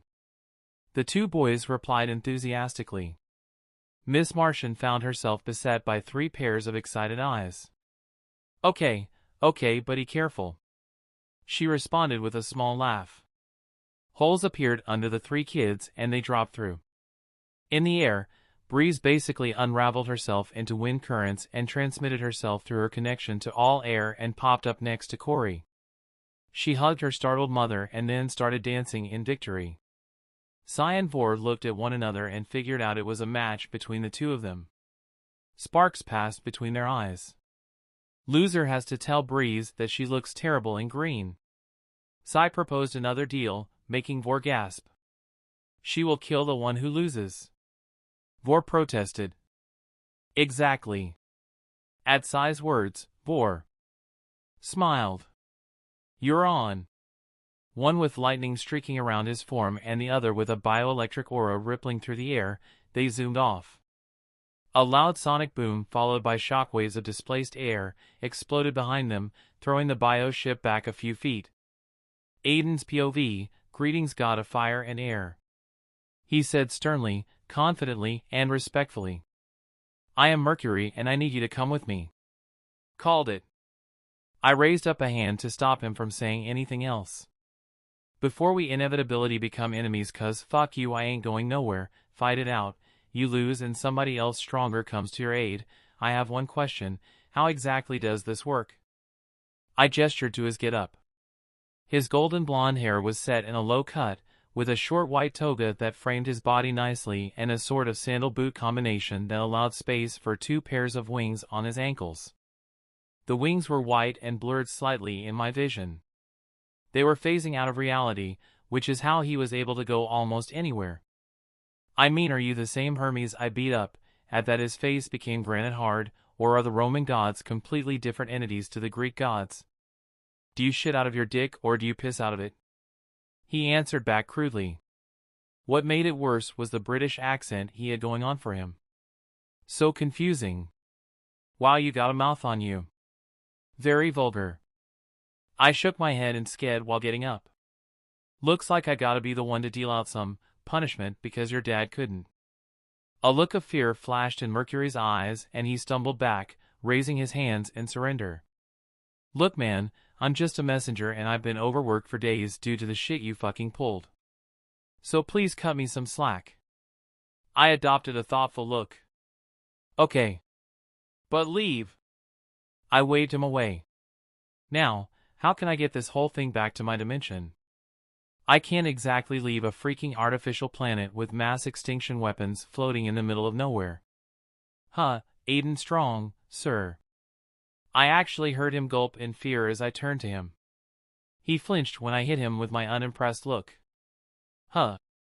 When did I become so terrifying? Oh yeah, when I killed the shit out of the god of evil and destroyed his star system-sized planet. What Mercury was mistaking for hostility was exhaustion. I just wanted to see Corey and my kids. I didn't have time for this. Look, I'll make it easy for you. Tell them you couldn't find me. It was clearly the obvious thing. If I was Mercury, that would be my go-to excuse. It's not as easy as that. He shifted his body and looked away. Seriously, this guy was a god? He looked like a kid caught with his hands in the cookie jar. Realization dawned on me. Whoever sent you, they're watching me right now, right? He nodded. I sighed, closed my eyes, and counted to 10. Then 20, just to make sure I was calm enough for my next words. I opened them and plastered a smile on my face. Hey guys, girls, and whatever Loki is at the moment, of course the Norse god of chaos and trickery, is part of whatever meeting of the big wigs this is. I'm sorry I broke the universe or whatever fucking thing it is you're blaming me for. Even though I just removed a massive headache for you fucks. I hold myself accountable, and as soon as I'm done seeing my family and preferably sleeping for 10 straight hours, I'll make sure to turn up at the Galactic Universal Cosmos meeting trial thingy you got going on. We good? I went silent for a short while before nodding to myself, satisfied. Yeah, we're good. Mercury had his mouth open looking at me. A brief energy started surging as someone begun trying to teleport in. I could easily lock space down in an iteration of sorry, no parking spot available, but instead I settled for words of reason. And because I know there are stupid fools among you who just love to make life difficult for themselves, whoever's trying to teleport in. I'm gonna fry your ass and give you such a beatdown it will make what I did to your Darkseid seem like child's play in comparison. So try me, bitch. They stopped and I could see Mercury breath and a sigh of relief before giving a curt nod and disappearing the same way he came in, only faster. Wow. I was stunned. Did I unlock Talk no Jutsu without knowing? Either way, I was glad there wasn't a fight. There was something more important I had to do, other than educating a few clowns on why messing with me was a bad idea. Seriously, gods were overrated. Except Hestia. And Persephone. They are pretty cool. I solved the problem of where to stash the war world by simply storing it in my hammer space, which had undergone a tremendous evolution. The size inside was immeasurable. Incalculable. I took one last glance at where Earth had been and sighed. This was not how I'd wanted things to go down. Fuck you, Darkseid, you fucking piece of petty shit. Then the boom tube swallowed me. The minute I stepped out into my dimension, the noise and cacophony I had kept out of bay slammed into me. Holy crap, having over 7 billion new life forms with some being born every hour and none dying was not a joke. A lot of things needed my attention. There were, for example, the Atlanteans marshalling up forces to take over the Naga's nest as a base camp to regroup. Oh boy, are they in for a surprise, I chuckled mentally. It was good to know Aquaman was okay though. All that was noise and a distraction to me, however. I flew down towards the shore, only minimally paying attention to the bioship and my former teammates for the image of my family. Breeze was chasing both Sai and Vor around waving a huge air sword construct, and Kai was watching it all happen while giggling. Corey, on the other hand, was looking at me gently. Her lips stretched out into a small smile, making me smile in return. Yeah, this is home. Chapter 231, Reactions Part 1. General POV, there was something in the air. Something different from the cold concrete and metal bars that made up Arkham Asylum. 1 second, they were in the process of letting Ivy have her usual monthly therapy session, and then the next, dread had crawled up her spine while in her cell. The shadows had lengthened and her blood had grown cold as a smoky form coalesced into a ghost-like figure flying in the air. Ivy's mouth had grown dry and she scooted far into the corner of her bed, holding her body close to herself. She wasn't going to call for help. She'd rather die than let these pigs see her weak. Close your eyes, daughter of the green. The thing repeated the words over and over. No! Stay the fuck away from me. She thrust her hand out in anger to try and bind the ghost in the tattered robes with vines. It didn't work. She was too far out of range on anything she could use, and although they hadn't strapped a power-dampening collar on her neck, it didn't mean anything when the cell itself was lined with the same technology. wheeze escaped the creature, and only after it spoke again did she realize it had been laughing. Humans. So fascinating in their complex emotions and simplistic biology. Well, fuck you. She showed it the middle finger, and the wheeze returned. I truly mean you no harm. In fact, I am here to save you. A gray swirling vortex appeared beside it, and she could see the other side. Something, a sense that had always vibrated just a hair's breadth away from her touch, took over. She could feel the plant life coursing through the green forest she saw on the other side. It was beautiful and called out to her desperately. Without even knowing, Ivy had walked forward and into the vortex as if in a trance. Her mind ignored the faraway shouts of fear and screams coming from the other inmates at Arkham. But even in her muddled state, the echoes of a deranged laughter managed to make their way to her ears, and then she stepped through the vortex and it disappeared altogether. Silence. Tall trees, green undergrowth, bubbling creeks, roiling mountain ranges, critters skittering about, and flowers blooming. The plants felt her presence as well. Vines reached out to her, producing fruit and flowers as they neared her touch. They craved it without her prompting. Came when she hadn't called. A combination of a cry and a laugh escaped her lips as she fell to her knees. So much silence. The good kind. There was no human here to ruin everything. There was no polluted air. It was just a buzz that grew bigger and bigger the more plants that came to her. The connection went deeper than she had ever thought possible. And she embraced it. She embraced it fully, falling into the soil and the greenery moving to hold her in its embrace.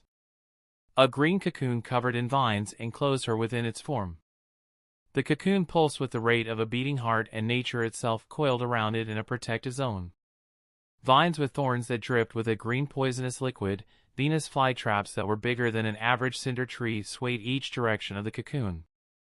They all ensured she was safe. A few hours later, a bud grew from the top of the cocoon. The bud was the size of a marble, but as each minute passed by, it grew larger and larger before exploding into a mesh of vines that was vaguely humanoid. The new creature took to its legs unsteadily. It fell the first 2 times before learning how to twine its vines tighter to give it more stability.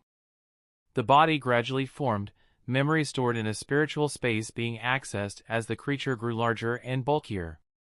Half an hour later, Swamp Thing opened his red eyes to the new world. The last thing the matte plant creation remembered was a blue light that shone in the skies, then overwhelming heat as everything was scorched within milliseconds. Swamp Thing had roared in indignation as the light and heat swallowed him, and then... the green, it was missing. Yet, how was he alive? How was he moving about as if it was just a normal day in his bleak life? Alec had never asked for this, but Swamp Thing knew his duty, and this was not Earth. The most confusing thing, however, was the cocoon behind him. It was heavily protected, even discounting his presence. Which is how he came to learn of his new duty. The green was missing from this new world, but the being inside the cocoon was the closest thing to it. Daughter of the green, his words were deep like the roar of a huge waterfall flowing into a deep cavern. Maybe that's how he had survived?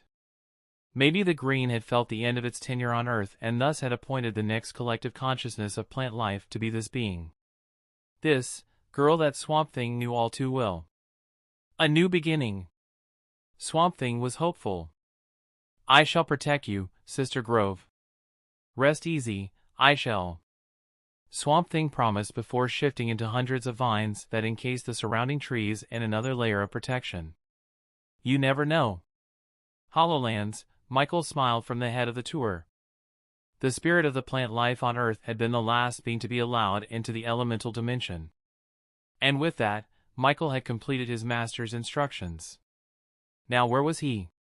He heard a loud scream that was suddenly cut off as one of the prisoners fell from the shaky wooden bridge towards the gray depths covered in smoke. None knew what was below except for the warden, but they could guess. After being told to go crazy by his master, Michael had done a stellar job of it. Red light glowed below the smoke and Hast washed out, making the prisoners drip with sweat. One of the billions of his Dementor bodies floating in the sky swooped down and caught the falling figure by the leg. Michael stopped and the line halted as well. He looked back and crossed his hands on his chest like a stern music teacher. The nearest Arkham inmate, Ratcatcher, flinched and scooted far back. He wasn't the only one either.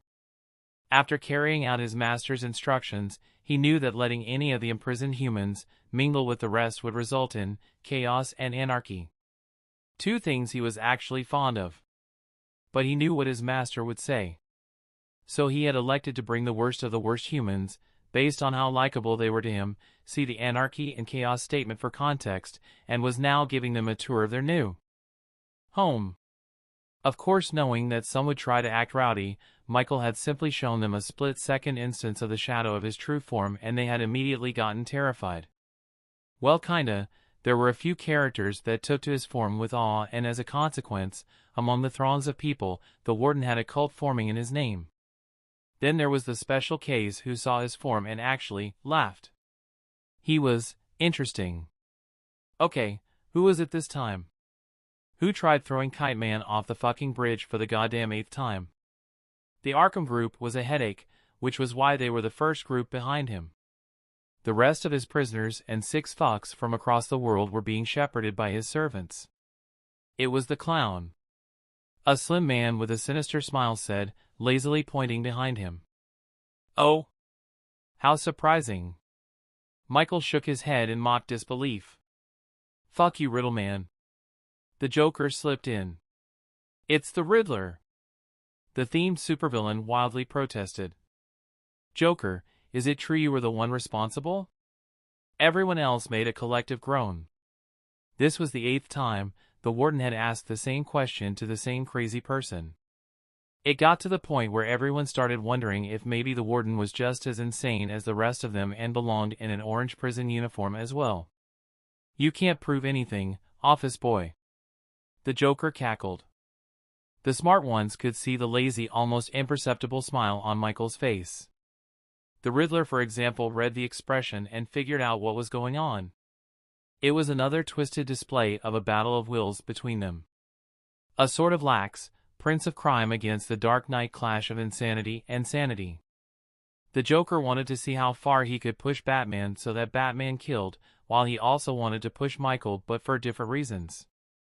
He wanted to see how far he could push him before Michael gave up his facade of a polite man in favor of his true self. That thing they saw earlier.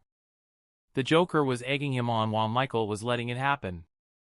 The Riddler saw Michael's eyes pass over him, and if he looked more closely, the eyes of this normal man were cold and lacked any light. The Riddler gulped and stepped back, only to step onto the toes of an average-sized man of Latino descent. We are given vision not to see and understand, but to understand what we see. The man said, his eyes boring into Riddler's own. Bane. The Riddler realized who was behind him. And there is literally no contrast to those two statements. He added afterwards, whispering. Bane did not say anything, only stoically stood behind the Riddler up until Michael seemingly gave another useless warning to the Joker and the tour resumed. Never once did the prisoners stop and think, where are we going? How did we get here? What happened? Why are we not riding? They simply moved forward as if it was the most natural thing to do. The only one who could get close to the mental strength needed to question their new reality was too busy trying to clash their super sanity against something that defied sanity. And so the tour continued without ever stopping. Elsewhere, they had no need to eat, sleep, rest or do anything really. None of them could tell how long it had been, but they all agreed it had been a few weeks now. To keep themselves busy, a structure had been put in place. First had been finding out how to interact with the non-physical material in this dimension in a physical way. They had found out that will played a crucial effect here. The stronger your determination, the more control you had over yourself and surroundings. And they could also sort of avoid push back the creatures they encountered there with a stronger will. Regular scouting of the area enabled them to draw out a map as they tried to find an exit out of this nightmare world. Then one day, a shimmering yellow portal had appeared above them in the form of Dr. Fate. Zatara took one look at the figure wearing the helmet of Nabu and broke down crying. No. Please, not her. Anyone but her. Just like that the League was saved, but it left a bitter taste in the mouths. Chapter 232, Reactions Final Part. General POV, having the entire Task Force X base teleported to the middle of the jungle and another world to boot, would have mostly been met with a lot of panic from trigger-happy soldiers. Men who had been to war did not hesitate in labeling every and anything as hostile in a strange environment. That caution had saved many of their lives while on tours in Afghanistan, Iran, and other dangerous war zones. Colonel Rick Flag watched silently as Amanda Waller reviewed the scouts' information with her brutal keen attention to detail. None of our GPS or coordinates measuring devices inform us of where we actually are. The scouts stated the obvious, just that we're not on Earth. The most obvious example of this would be that we cannot recognize any of the constellations. He traced a finger over the rough sketch taking up half of the makeshift table they had made, along with an iPad showing photos of the new land they had scouted as well as the stars in the night sky. His finger hovered over a section of the map as he continued his explanation. 40 clicks to the northwest and we come up on a large lake easily over 5,000 miles in diameter. The area itself is occupied by these strange creatures. He swiped his hand on the screen of the iPad and revealed to them a herd of beasts that looked like a cross between a moose and something lizard-like. I'm thinking, dragon moose. Everybody looked at the tech guy. Shut up, Economos. A blonde woman seated next to him on the flat surface of a sawed-off log nudged him on the ribs. At Waller's no-nonsense look, they quieted down. Continue, Captain. Waller ordered. The captain nodded and continued. We have identified multiple unique species, each sharing a trait between two. We are not zoologists, Captain. Waller interrupted.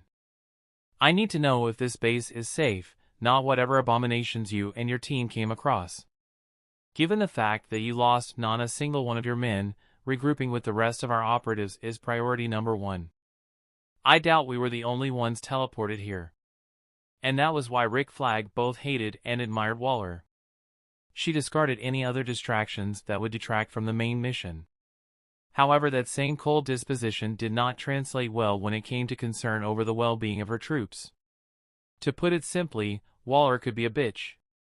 A massive one. Flag listened without listening. A necessary skill he had cultivated to simultaneously pay attention to the surroundings and still hear what was being said.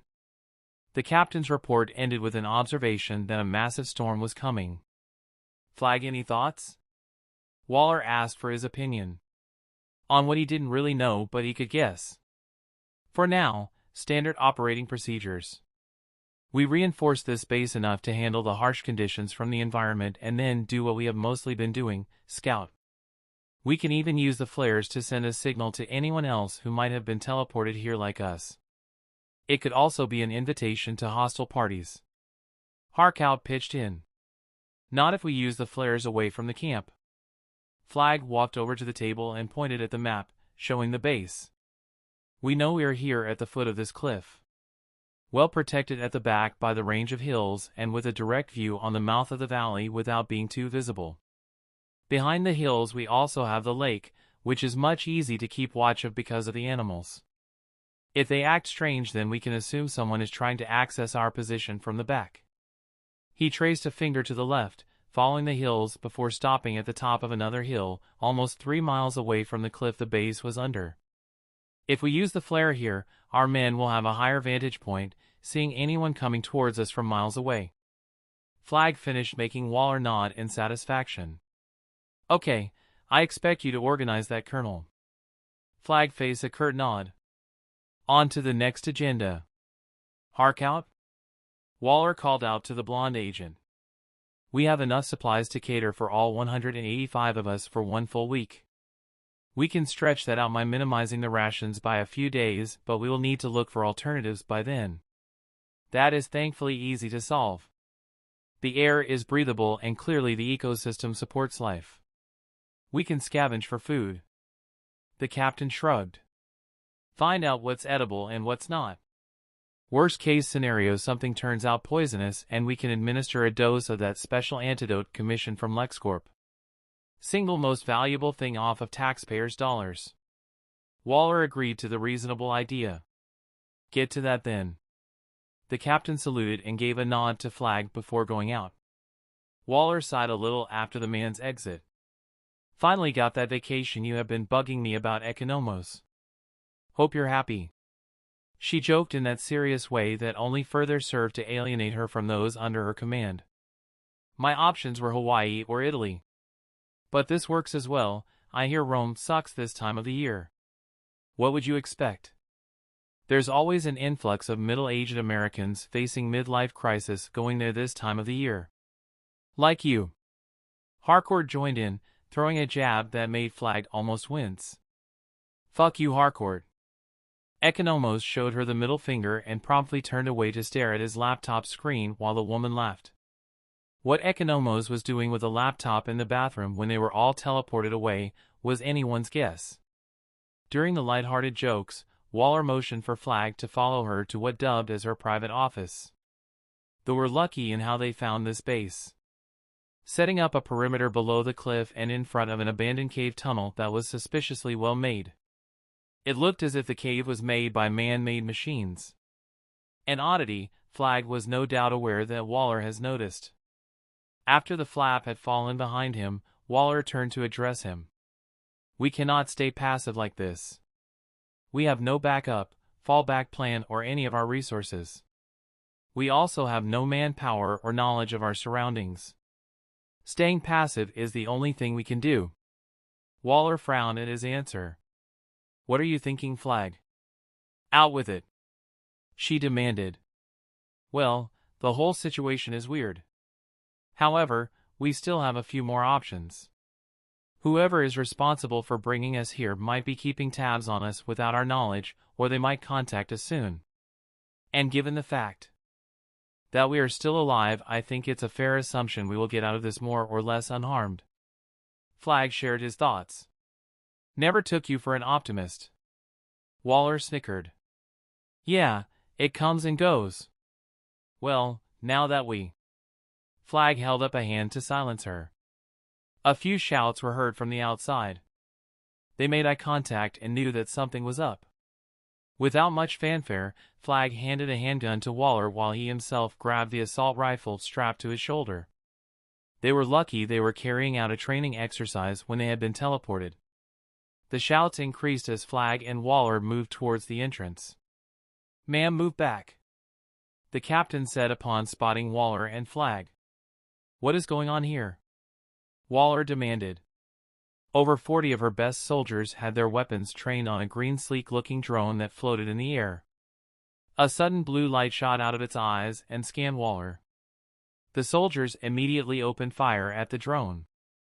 The bullets seemed to hit its body and lose momentum. Stop!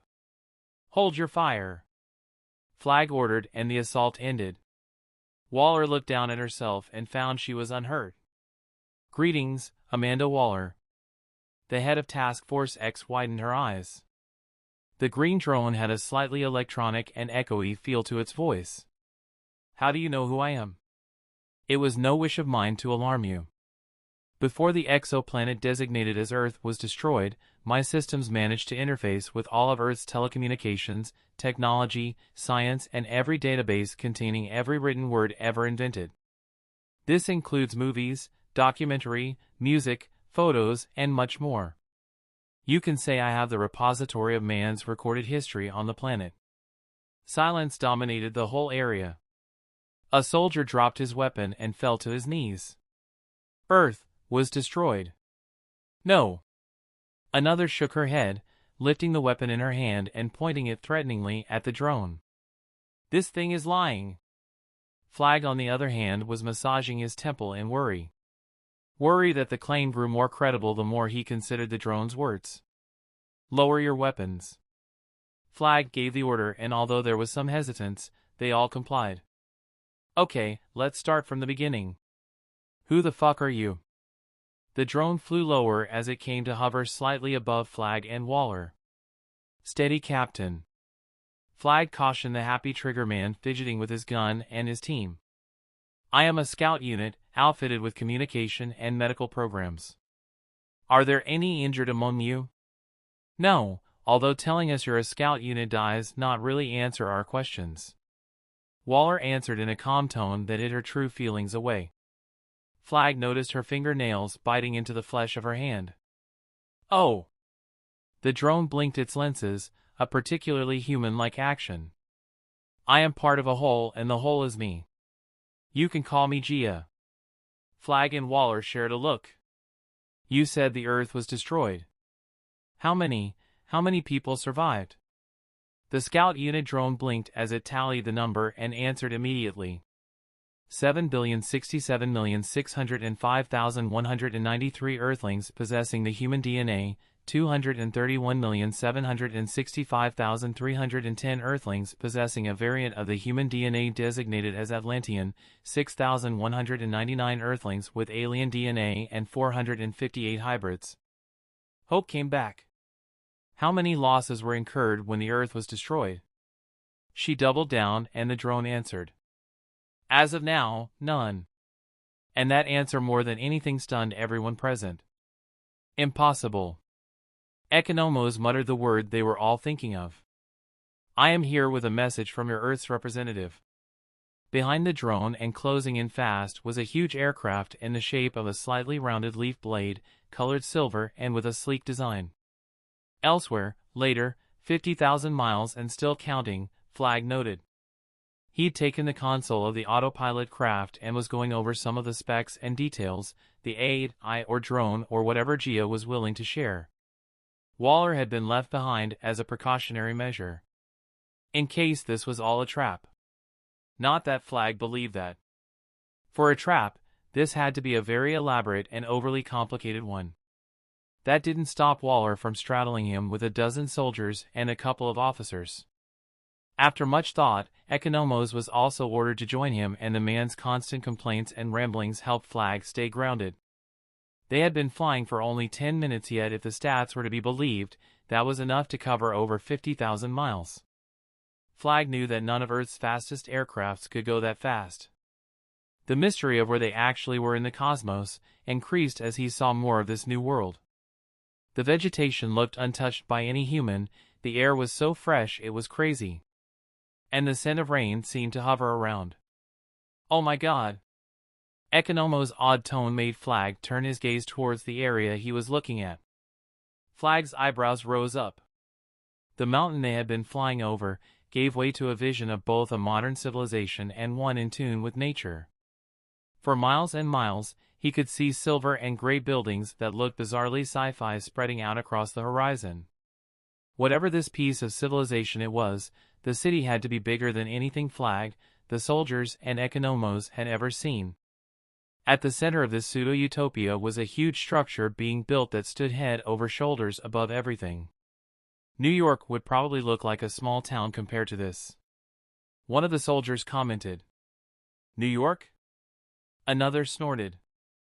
This city has to be bigger than Texas.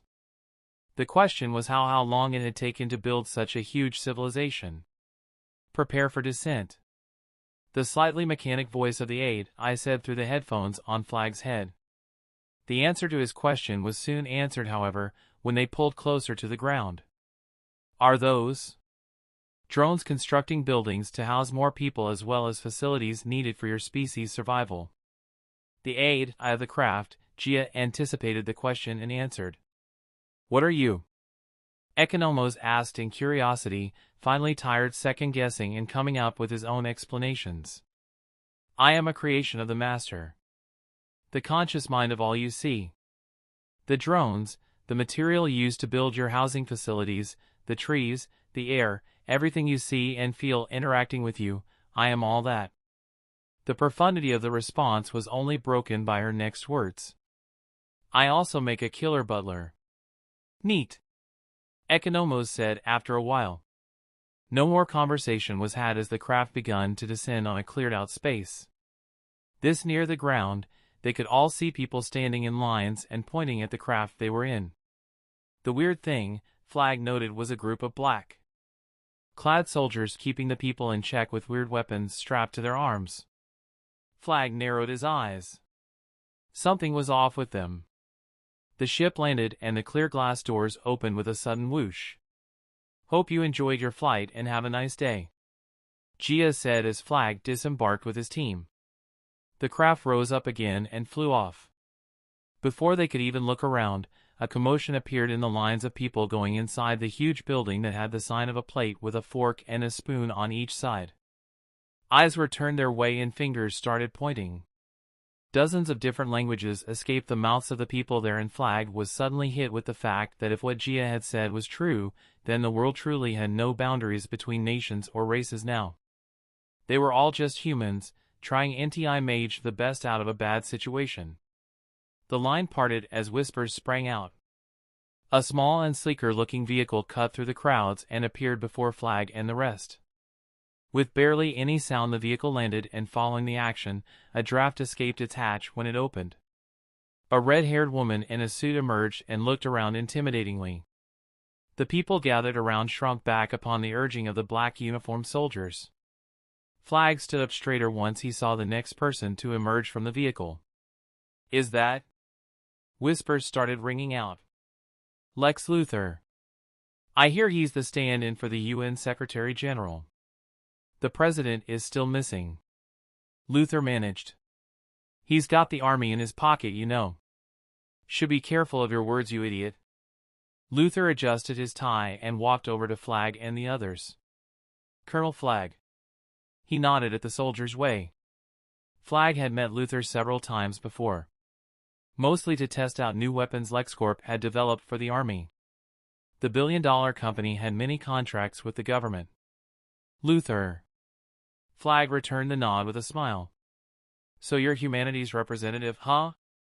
Luther laughed at the words. "You flatter me." He shook his head.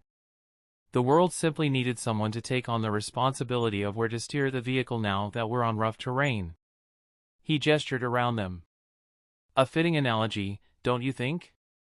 Flag's eyes fell on the black uniformed groups of soldiers directing the people into orderly files towards the building. Luther followed his gaze. "I call them the enforcers." The different facets of the army and police was too unequipped to deal with over billions of people from different ethnicities, cultures, and nations. So I proposed a unified force made up of carefully vetted personnel who would help maintain order. Flag snorted. "And I bet they only answer to you." Luther's smile never slipped. Naturally.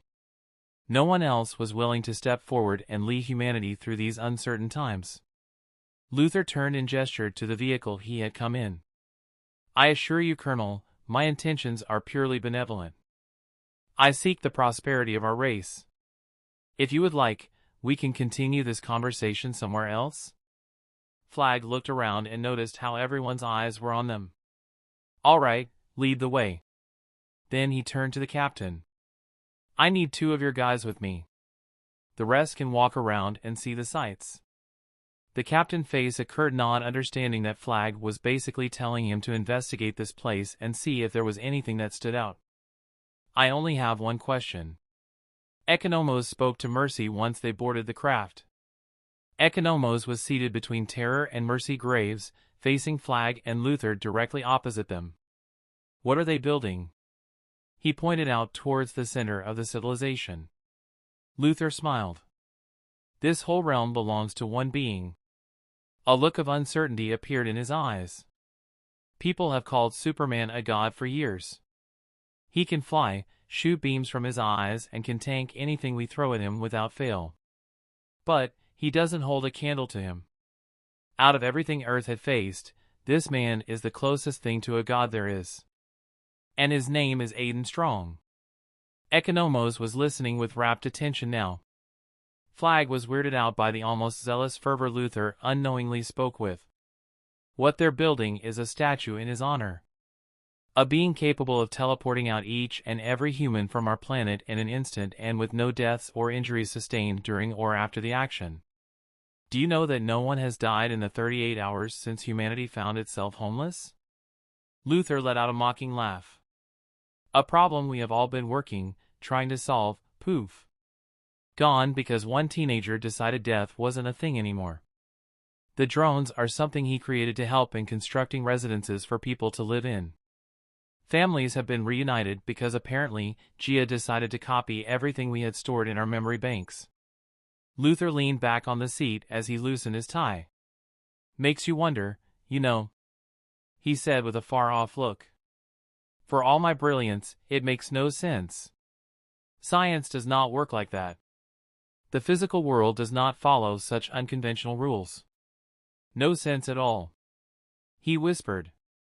Silence fell among the occupants of the vehicle. Luther sighed and shook his head. I just want what we all want. A new start. Earth is gone. Maybe we can make a life in this paradise. Or maybe our host gets bored of us and decides to finish the job. Flag's perpetual scowl never left his face. What kind of a person could make Luther so reflective? It was clear that every word that left the former billionaire was true. There was just no way you could fake all the smallest cues successfully. Flag was an expert in reading body language after all. You speak of him as if he's an actual god. Economos joked and laughed a little. The laugh petered out when he looked around and saw the serious looks on everyone's faces. Wait, guys, you can't actually be serious. Mr. Luther, gods don't exist. There's only one god, the Creator. You know, the one responsible for basically fucking everything. It's all in belief, economos. We ascribe the title God to a being we cannot understand based on the way we perceive their actions. That begs the question, what is a god? The answer is the scary part. Flag's eyes established contact with Economo's own through the glass. What if gods are actually real, and the closer we are to them, the more we give them a foothold in our lives? I have seen some unexplainable shit during my life. Lived when I should have died. The unbreakable will of a priest who defended an orphanage with nothing but a rosary and words that cut through like a knife on butter. Just one of the many examples. Maybe gods are real, but most of us have closed our minds and hearts off to such a possibility that we fail to see what is visible underneath all of it. Maybe that makes us unreal to them, except the chosen few. Measure I shook kid flashed like magic 8-ball. Protests subdued sounded out from the speedster. Okay, that's enough, Aiden, let kid go. Aqualad spoke up. I shook my head. Not until he apologizes. Okay, I'm sorry for teaching your kids to listen to Kendrick Lamar, the greatest rap artist ever. Now that, we can agree on. I let him down and turned to the kids. Okay, where were we? My eyes blinked. Seems like they had gotten bored. I found them in the water, playing by splashing water on each other. Rainbow making experiment forgotten. Corey had joined them as well. It was a beautiful scene. Now that's the right idea. Artemis pulled Gan and Kid Flash towards the ocean, leaving me and Calder on the beach as the others played around. You're lucky, Aiden. The team's leader told me. I placed a hand on his shoulder. I heard about what happened. Tula was in a coma because she had saved Queen Mara from a particularly nasty attack that targeted a person's soul. She was not dead, but her soul was damaged greatly, and Aqualad was not in a good state for the last couple of days. Based on what Gian had shared. When she chose Garth, I thought I would stop caring and move on. But now that she's an A, now that she's the way she is, it's like I've grown even more possessive. I feel like fighting for her now more than when she was with him. Love is chaos. It's likely one of the most chaotic things ever. You cannot explain it like you would any other emotion. Because while hope can give you the courage to push past your limits, love can basically lead you to do anything. Sensible or not. Evil or good. It makes no difference. I squeezed his shoulder some more, making him turn to stare at me fully. Listen to me, Calder, don't let this chance slip you by. A confused look came upon him. I pointed to our backs. From the backyard of our cottage, a girl dressed in a yellow top appeared, looking confused. When she laid her eyes on Aqualad, I could see over a dozen emotions pass between them. Tula. Aqualad choked out, tears falling down his cheeks in a flood. Calder. The Atlantean girl's hands trembled. Oh, Neptune's beard, you're alive. I know how important she is to you, Calder. That's why when I teleported everyone here after the Earth had been destroyed, I made sure to have the realm heal her. I held up a hand to stop his next words as he immediately turned to stare at me in shock. I had avoided telling them what had gone down with the whole new god affair, because I didn't want to repeat myself again. There were a few people my intuition was telling me to wait for before I told them everything about the planet's destruction. We'll talk about that later. Right now, you need to go to her. Only 4 hours had gone by since the destruction of their home planet. I was not looking forward to the conversation I was soon about to have.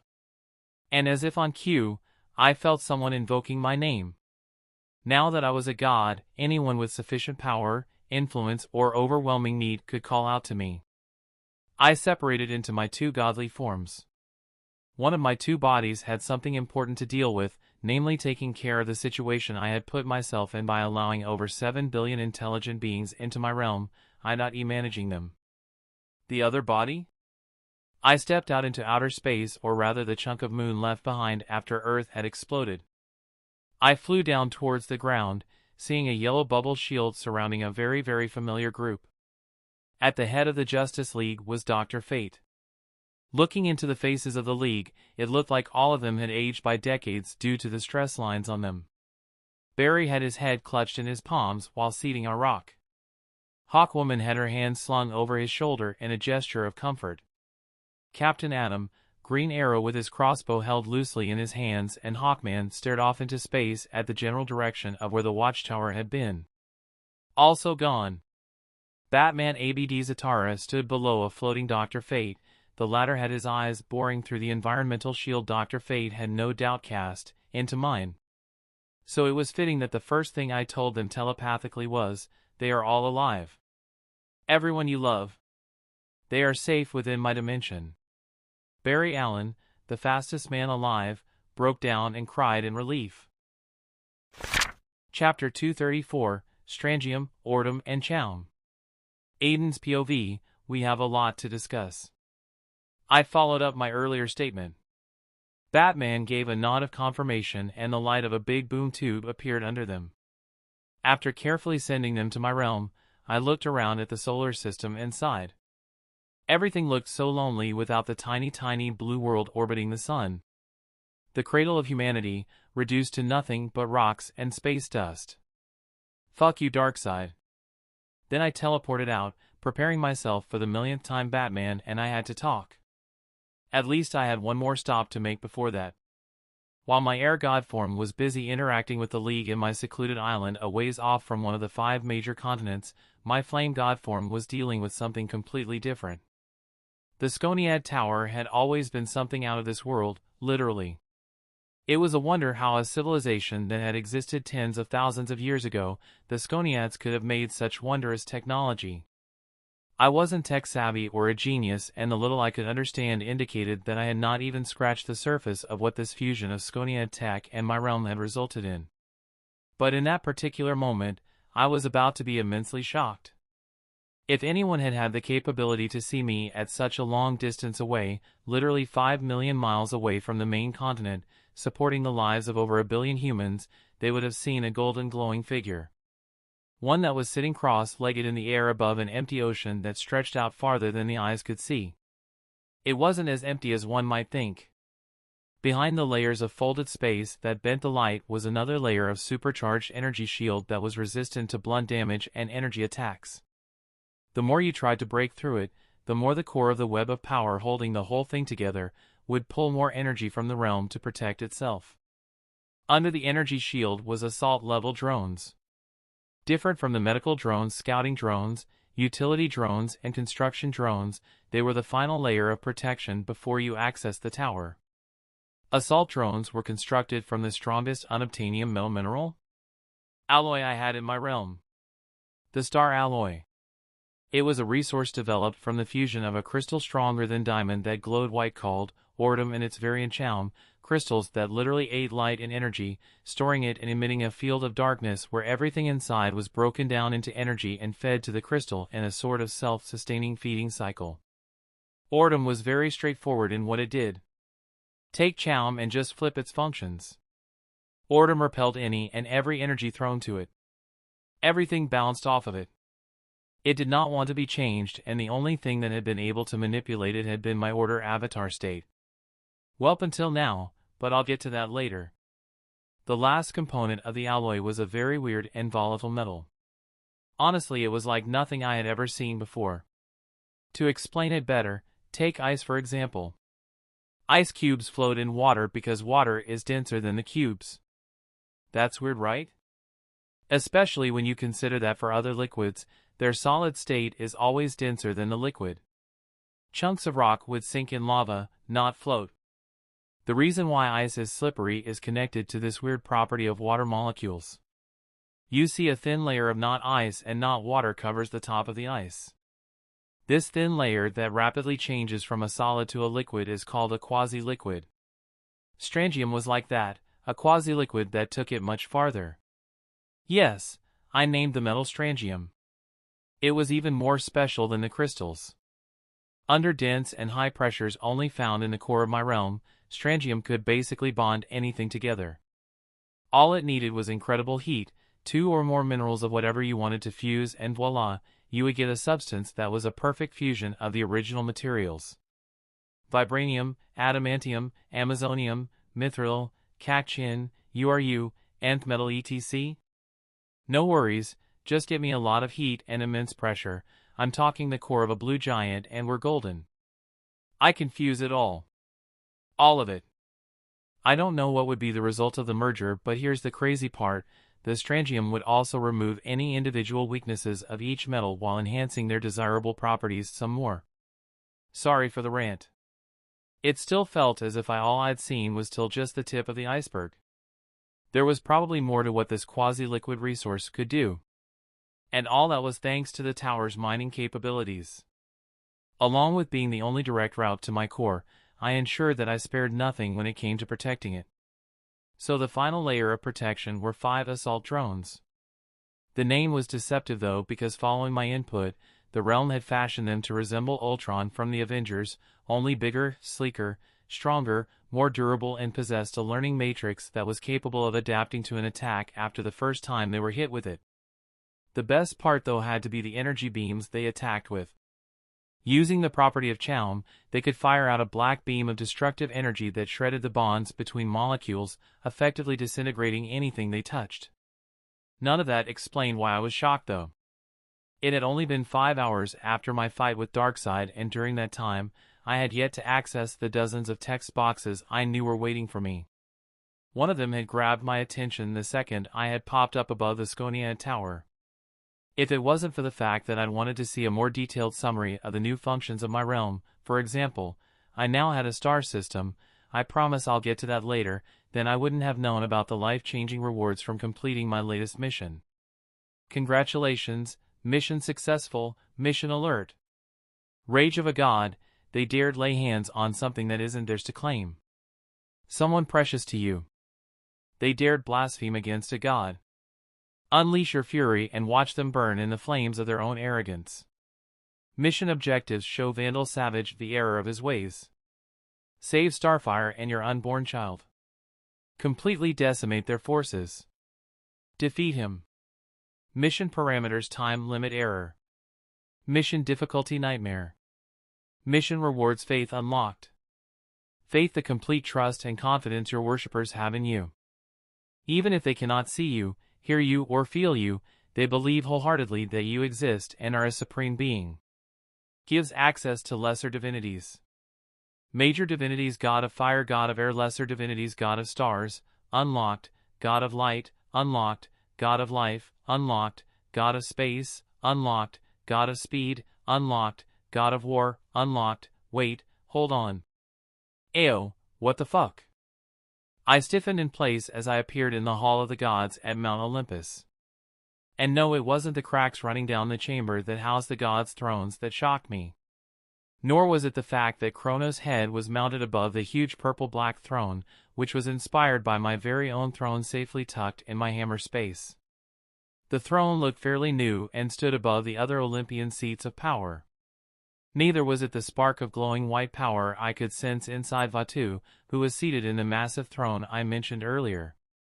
The gods looked exhausted and their auras were weak, but that still wasn't what shocked me. No, what shocked me were the streams of invisible yet powerful energy making their way to me from somewhere. Hermes looked up in shock. You. I knew what had stumped him.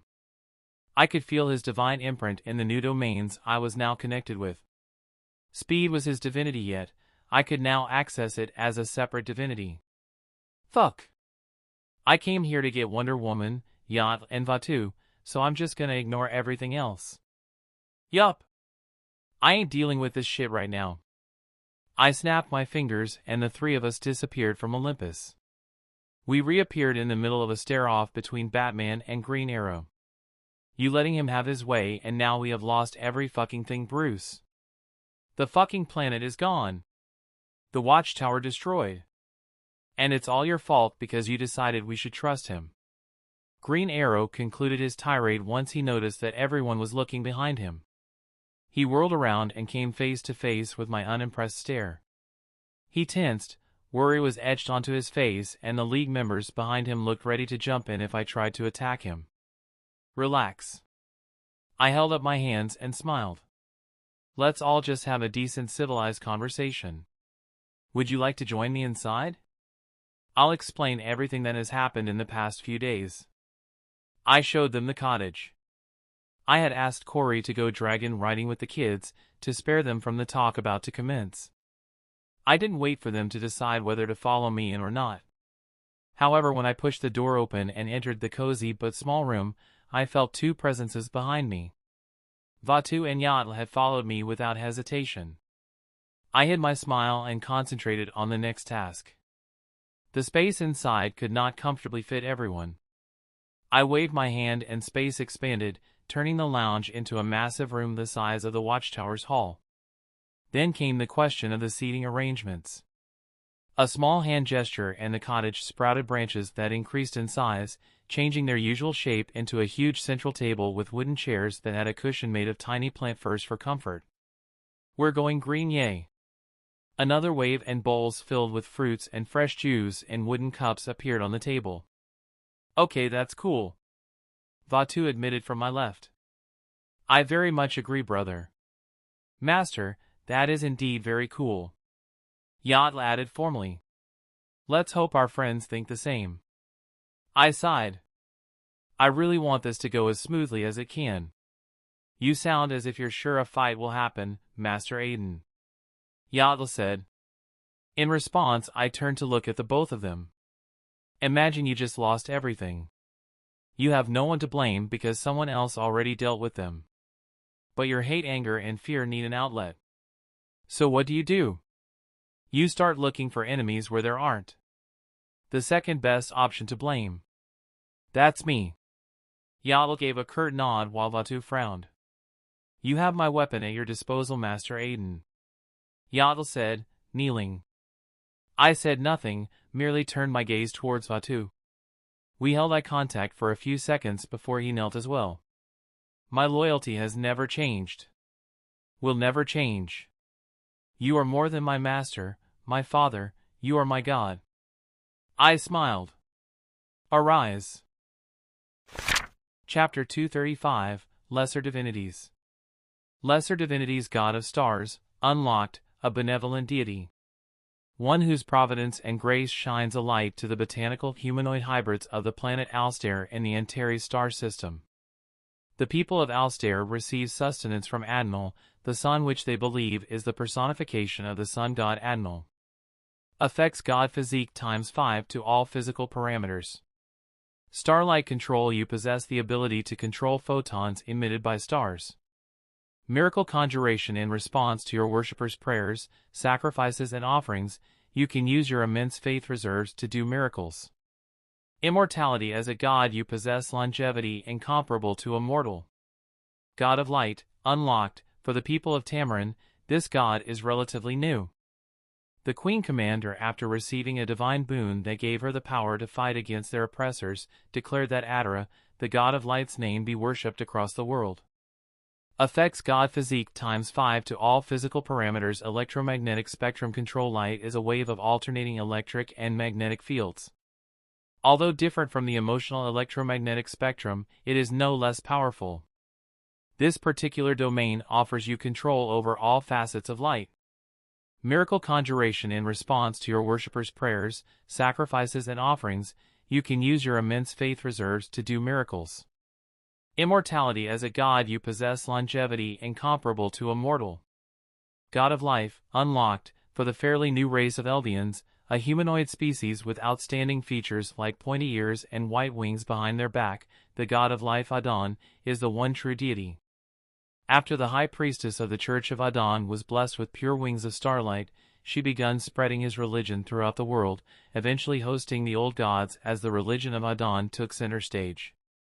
Affects God physique times 5 to all physical parameters. Life manipulation. You can grant life to an inanimate object, heal any wounds no matter how serious, and bring back the dead as far back as 1 year.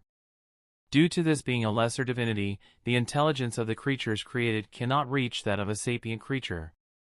Miracle conjuration in response to your worshippers' prayers, sacrifices and offerings, you can use your immense faith reserves to do miracles. Immortality as a god you possess longevity incomparable to a mortal.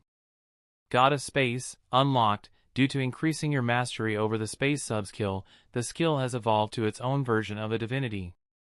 Affects God physique times 5 to all physical parameters. Space-time rudimentary control. You do not hold control over time. Despite the two being interconnected, any temporal effects that result from your control over space are indirect and unpredictable. Achieve control of time and the lesser divinity will evolve to a major divinity. Immortality as a god you possess longevity incomparable to a mortal. God of speed, unlock. The new gods of New Genesis saw you as more than an equal to Darkseid. But aside from your amazing combat skills, your speed stood out to all in the know when the Speed Force chose you. Every speedster in the multiverse felt your influence. You can only create more skills after mastering this lesser divinity and evolving it. Affects God physique times 5 to all physical parameters. Speedster packet. A collection of abilities and skills that a speedster has access to. 1. Super speed. 2. Molecular phasing. 3. Temporal crossing. 4. Enhanced healing. 5. Enhanced strength. 6. Enhanced reaction speeds. 7. Electrokinesis. God of War, unlocked, you are the true God of War. Countless creatures felt and witnessed your legendary battle with the forces of Apocalypse. You managed to defeat a Kryptonian-Charnian hybrid, a fully powered Kryptonian, over 5 new gods, all the Lords of Chaos and the new god of evil, Darkseid. Your combat prowess will be hailed as a legend across the universe for generations to come. Beware, however, war battle combat can't help but find you. Affects God physique times 5 to all physical parameters. Battle enhancement. The longer a fight goes on, the more powerful you get until you hit your maximum enhancement cap. Plunderer. Fallen enemies are nothing but souls and bodies for you to animate and have fight your battles. Any creature reanimated has a 50% decrease in ability. Immortality. As a god you possess longevity incomparable to a mortal. Yeah. I'm OP. I snorted from my seat. The action did not go unnoticed. Something funny? Green Arrow asked in a tone both I and Yatl found inappropriate. Watch your mouth, human. I held up a hand and waved Yatl down. The Panther Man narrowed his cat eyes before obediently sitting down on my right. Batu was next to me on my left. The rest of the seating arrangements were pretty random, with a notable exception of Batman sitting directly opposite to me on the far end of the table. It was clearly a tactic to show that despite my holding all the cards, the League would not simply acquiesce to my demands. Sorry about that. I apologized. Just thought of something that made me happy. Now, I'm sure you're aware of the empty seats scattered around the table. I gestured. There were more than 10 unoccupied seats. One was next to Yatl while the rest were in between different leaguers. We still have a few more guests that will arrive. Speak of the devils. I changed my statement halfway when a great portal swirling like mist appeared beside Yatl. The first person to walk out of it was Black Canary. Dinah. Green Arrow rose from his seat. Canary's eyes were drawn to him and she took a few steps in his direction before hugging him tightly. Ollie. Guys, you are all okay. A look of stunned relief had overcome her. I could basically see the mood of the Justice League members improve, except for Batman, who was still looking at me as if we were in a stare-off. I also felt Wonder Woman's eyes on me. She, on the other hand, had a thoughtful expression on her face. Canary surveyed the room before her eyes landed on me. She pursed her lips together and stepped away from Green Arrow. Sorry, everybody. I'll try to act more professionally from now on. Canary. I nodded with a slight smile. If you wouldn't mind, could you please have a seat? She said nothing as she occupied the seat next to Green Arrow. Michael and his theatrics. After Canary had taken a seat, the other guests we were waiting for walked out of the portal one after the other. Stewart, Jordan, and Gardner had healed up nicely after I'd, healed them. I wasn't sure whether you wanted Guy here for this talk, but I felt bad leaving the guy in the dark when he fought valiantly against the one responsible for the planet's explosion. The 3 Green Lanterns took their seats without much fanfare. They simply nodded at the colleagues and sat down. Their moods were depressing and an aura of gloom hung above them like a cloud. They blamed themselves for failing to stop Graven. I stood up. What is the measure, or rather quality, that decides whether someone is a hero or not? My question was met with silence. I shrugged. Exactly, no one knows. So despite what you say, the decision to have the junior team present for this thing is not yours to make. Beside Vatu, to my right, a yellow boom tube opened up. Aqualad, followed by his team, Superboy, or was it Superion now, Miss Martian, Robin, Kid Flash, and Artemis walked out. Aqualad, I guess you will have to also participate in this meeting as the representative of your King Orion. I told him, running a critical eyes through the room. This is as much a political meeting as it is an account of devastating events. He gave a curt nod Aqualad style, and together they all took their seats. Only 2 seats were left unoccupied. It surprised me just how somber and quiet the room was. The Flash didn't crack any jokes. He fidgeted with an engagement in his palm, staring intently at nothing. I sighed. We have 2 more people left to join us. I looked back at the great portal on Yatl's left. Michael? I asked, and 2 people stepped past.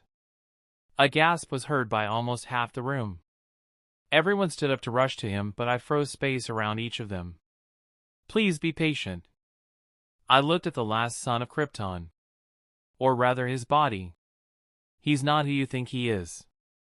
I added, walking closer to the strangely quiet figure whose hands were locked together in full gray manacles. The thing looking back at me was not in any way Superman. Its black eyes were unfocused and dull. Its expression was slack and empty. He was acting out a little, so I drained him off all motivation. Literally, Michael explained. Some of his abilities included positive emotional draining. He could leave you a mewling, unmotivated, hopeless sack of meat with no will to live. My spirits were fucking crazy, man. I nodded. Release him from the hold. Michael bowed, took a step back, and snapped a finger. Clark blinked his eyes, looking around in confusion. When he saw me, all the color blanched off his face. Mo. Monster. Monster. Stay away from me. I felt some of the Leaguers struggle under my hold before a telepathic message from Martian Manhunter, telling them that the one in control was not Clark, did they settle down. I increased the weight of the manacles holding him by a factor of 1,000,000. His hands shook with the sudden weight pulling him down, and he fell to his knees. I walked up to him and placed a finger on top of his forehead as he tried to move, but found out that space was frozen. I wonder how this was supposed to work. It couldn't be that hard, right? I already had an intuitive understanding of how to control divine energy, just follow that sane intuition. It might have sounded easy, but it was not. If my main divinities were like infinite +1 oceans, then my lesser divinities were like infinite oceans. Confusing? Yeah, I know, me too. Finally, I managed to access my God of Life domain and I could suddenly sense the world with a different awareness. Life force awareness. I could see everything that worked together to make life, life. Webs of a certain energy that was undetectable under any means with threads crisscrossing everything. Inside Clark's body, I felt two souls, two life forces because a soul can also be termed as life.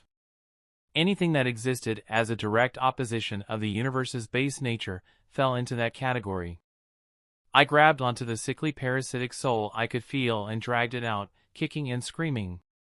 A red-tinted energy poured off Clark and tried to blanket the whole room. The red energy started coalescing into a huge featureless face that roared. "You shall all perish under my power." Yeah, right. I flexed my will and the red energy rapidly shrunk to the size of a marble. Seriously, what is this obsession with round things? Let's do it differently this time. I flexed my will again and the energy roiled in my hold before reforming into a red rat. I turned to my audience and unfroze them with a casual wave. You. Chapter 236, Deus Ex Machina. Aiden's POV, Stop Squirming Goddammit. I warned the vermin held in my palm. In response to my words, the rat bit my finger. Hard. Then it promptly squeaked when its teeth shattered against the hard skin of my godly index finger. Everything about me was godly, so I got no idea where I was going with that thought. To be honest, there was a deep anger inside me that had been mounting since I first rescued the Justice League. And that anger was mostly directed at a few of their members. No matter how I thought of myself as above their petty bullshit, I was still getting tired of the constant disrespect and pushback from Green Arrow and the blatant distrust and suspicion Batman treated me with. If there was anything that would break these negotiations or whatever, then it was safe to say that these individuals would be the one to spark that particular flame. But I was a god now, Adnal, Adara, Aden, Aiden motherfucking Strong. There had to be a limit to their bullshit. Lord have mercy if I reached mine before Green Arrow's. Yaddle's claws were out, all he needed was the order from me and a blood birth would commence. The only thing that stopped me was that these were Corey's friends. And also the fact that for all my resolve to do whatever it took to actually save the world, I would never go after the good guys without a good reason. And Green Arrow was being petty was not a good reason. Just an excuse to destroy the League and take over. Fact is, I didn't want to conquer or rule anything, and that is exactly what they never understood in the first place. Calm breath, don't lose the smile on your face. If there was anything I had learned from diving through Luther's mind, it was that emotions were like cards, you keep them hidden up until you're ready. Up until you are sure you will win the hand. Everybody, say hi to Hundun, a malevolent human turned dark spirit defeated by a powerful force for good and crossed over to this world from the spirit realm. I feel like that's the extremely short version. Kid Flash stated after a second of them processing my statement. It is. The long version doesn't matter that much to us. It's not where the story begins. No. I lowered my hand and turned the rat towards me, forcing it to stare into my eyes. I created a telepathic link with everyone in the room. See, the story begins with a half-empty glass of spiritual energy, if energy could be looked at as a liquid. This energy contained the last traces of Hundun's will after a particularly tough battle with the Avatar of that time. I am an Avatar in case you didn't figure that out, Batman has it in his report, I'm sure. I begun distributing the images to their psyche. The illusion of a purple swirling dust cloud that could fit in the palm of a child's hand drifted aimlessly in a world of rainbow. Wondrous creatures from dreams walked, flew, and swam in the air. The spirit world. The illusions they were seeing were so detailed, they felt like they were there. All of this was done through reading Hundun's memories. Hundun was on the cusp of true death. With time, that spiritual energy would join with the rest of the ether or get devoured by other spirits, ceasing to exist. But, somehow, after a friend of mine crossed over to this side, the last vestiges of Hundun's spiritual energy piggybacked along the connection, ending up in my realm. The purple dust cloud followed a thread of wit, protected from the blacker-than-black darkness of the void. At that time, I was unaware of the invasion. You can't look for an enemy you don't know exists. Hundun tried many times to take over any of my creations, but failed. He wisely stayed as far away from me and mine, however. He had decided to bide his time and wait for the perfect opportunity to regain everything he had lost. A blight in my perfect world. Next, an image of high peaks, misty mountains, beautiful beaches, endless oceans, and green vegetation appeared. I heard a few gasps at just how beautiful my realm was.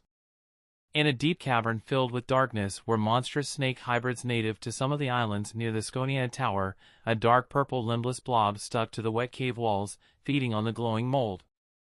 And then the light had engineered a distraction to ensure Superman's battle against Lobo was not interrupted. Superman was hurt badly. He was dying. Despite our differences, I understood that I couldn't let the symbol of hope and the American way perish. So I took him to my realm to heal him when the sun failed owing to the Kryptonian he'd been hit with. That's where things had gone wrong. During the healing, Hundun had seen the perfect opportunity to not only leave my dimension where he was in constant threat of being found out, but to also begin anew in a strong body. Hundun had seeped through the ground while I had been distracted by Sai's sudden weakness. All these months later, and I now understood why he had reacted that way.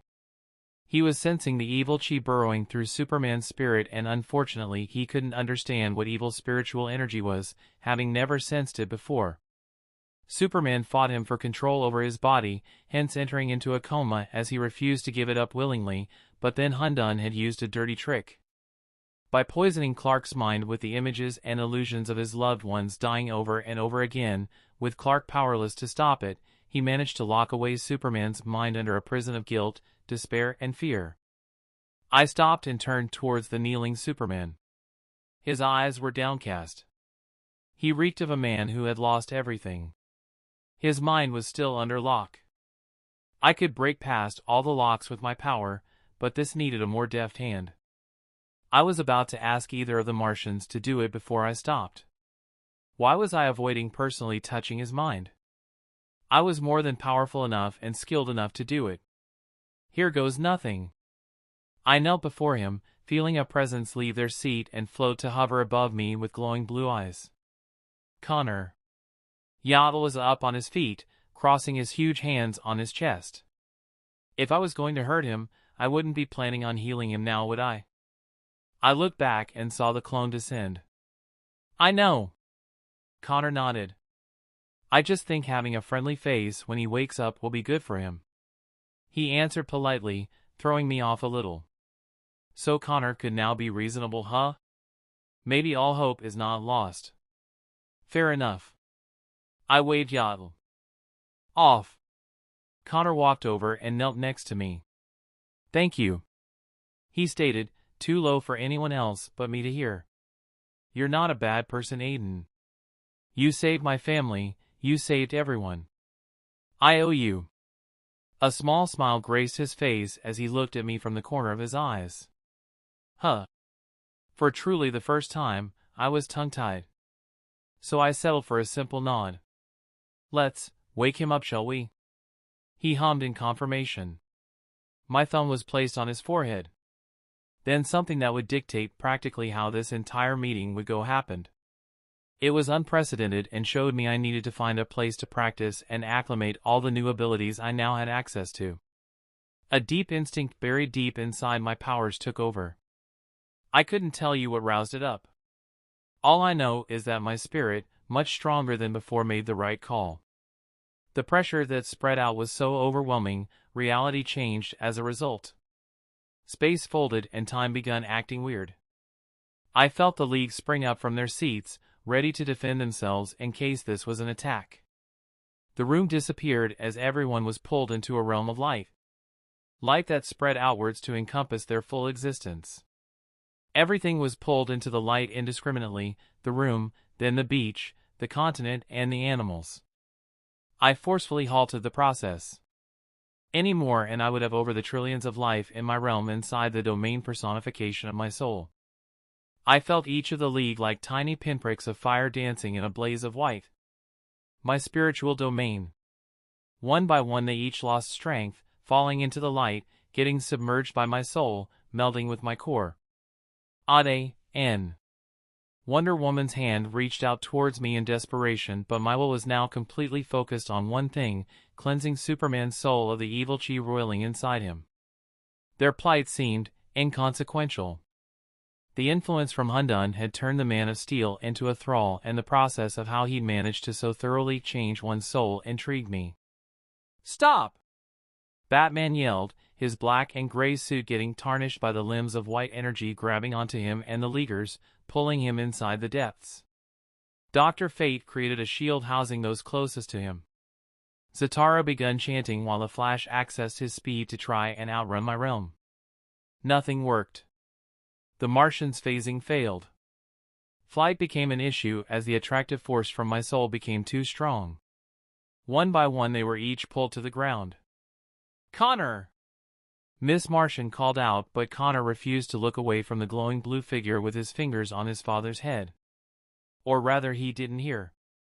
Him, Yatl, Batu and Michael, who all stood behind the god of the elemental dimension, were not harassed by the soul's devouring effects.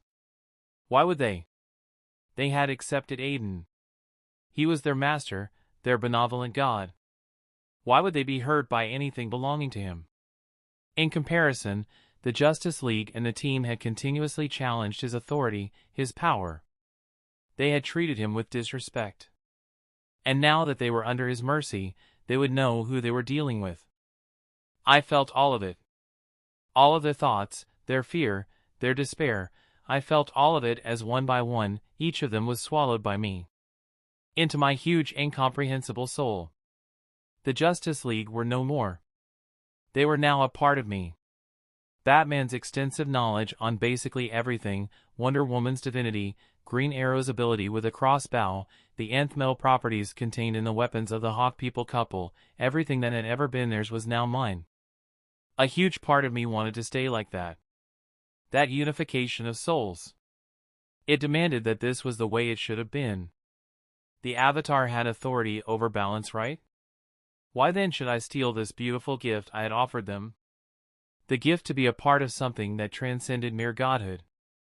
I laughed at that part of me, seeing the very small thread of fate that had come with assimilating the League try to latch onto me and lead me towards a path of self-destruction.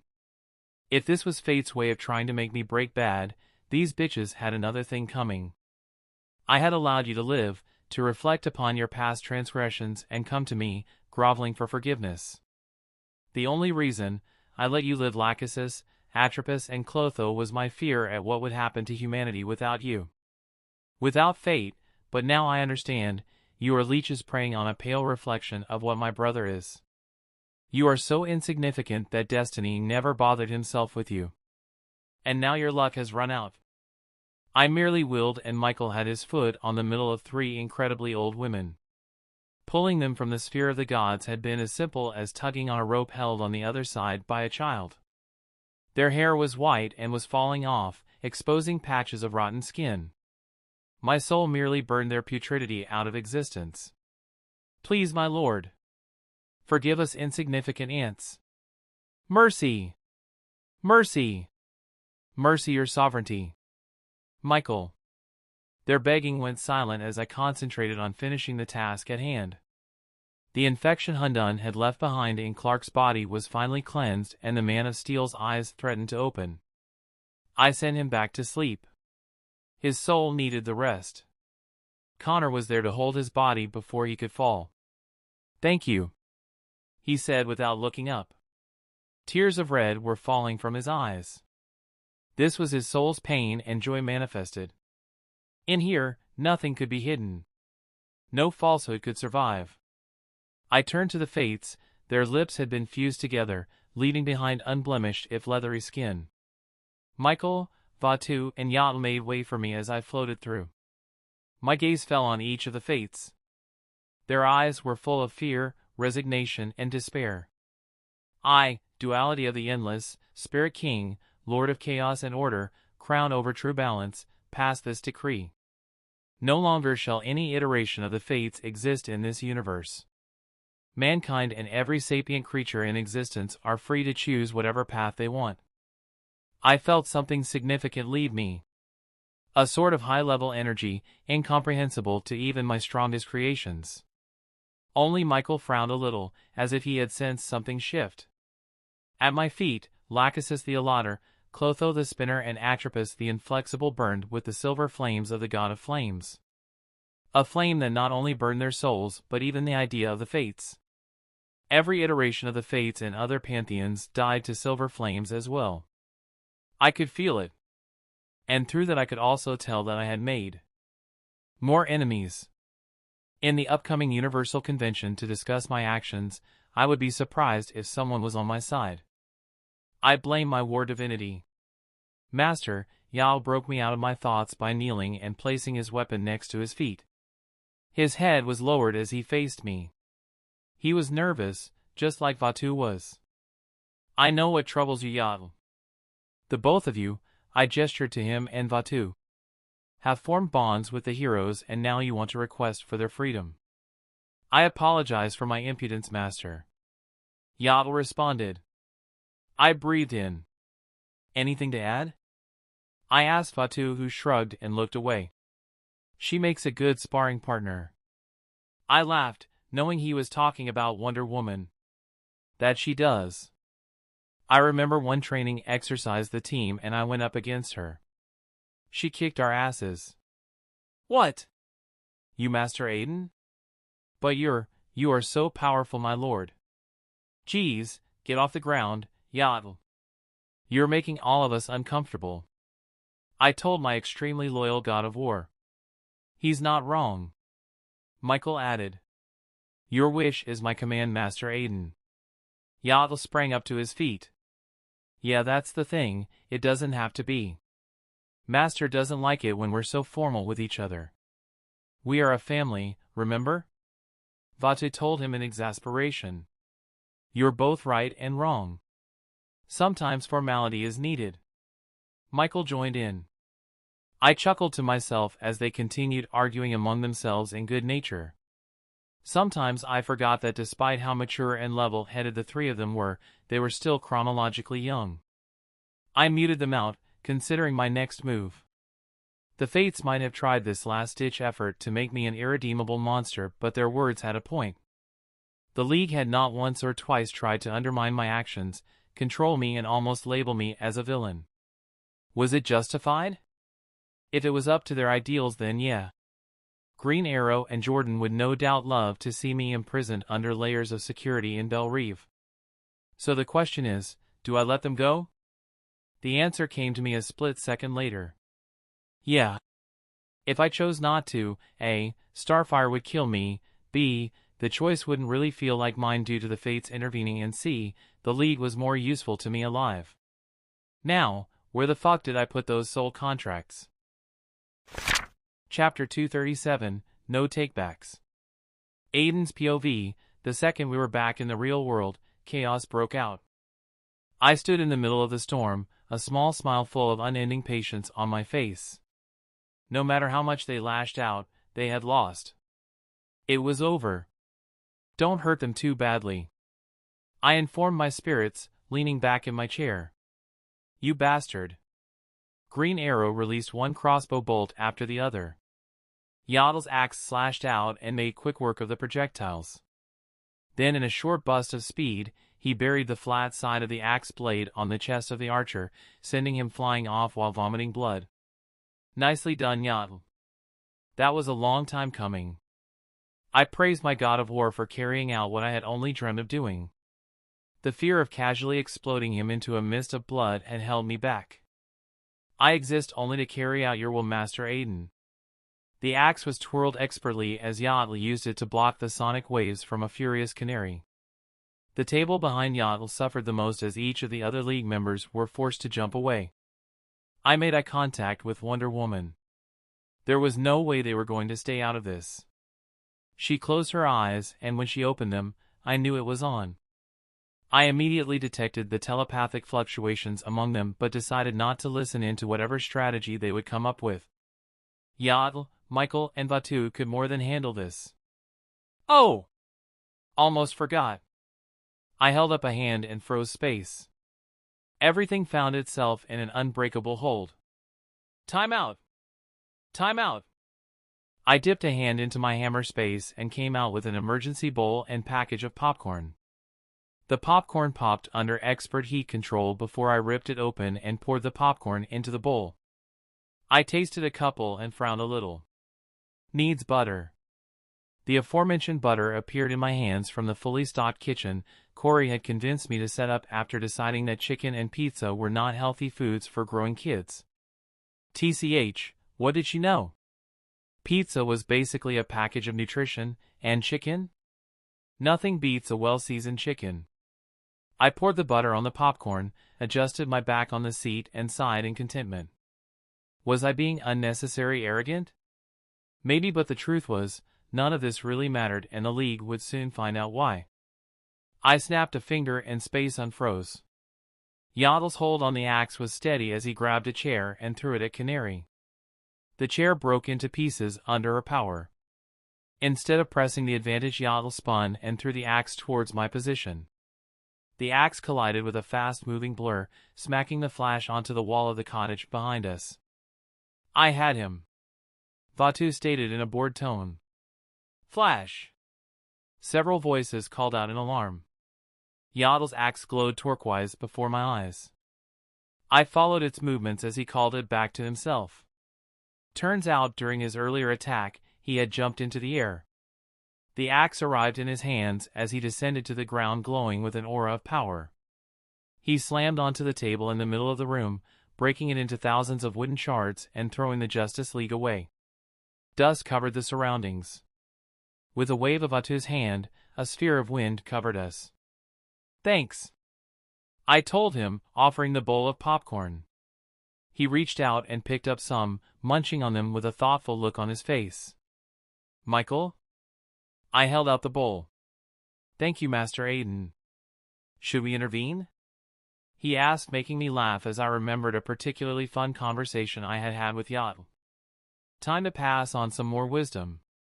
Sometimes, nothing beats an epic 1 versus many fight scene. All the greats have done it. Uchiha Madara, Whitebeard, Monkey D. Luffy, Aden Strong, the list is truly long. It's one of life's simple joys. Yaddle has understood this. Be happy for your brother as he realizes his inner battle maniac.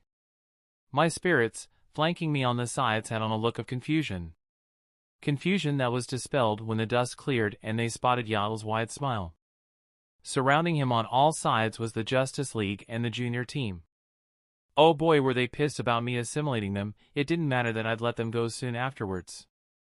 Of course it wasn't without some adjustments, but seriously, you would think they would pay attention to the fact that I had created a boom tube under Superion and Superman. The boom tube had sent them to where I knew a certain Kent family were staying. You're welcome, Lois. Batman's fist was balled up. His other hand reached behind him and came out with glowing green cuffs.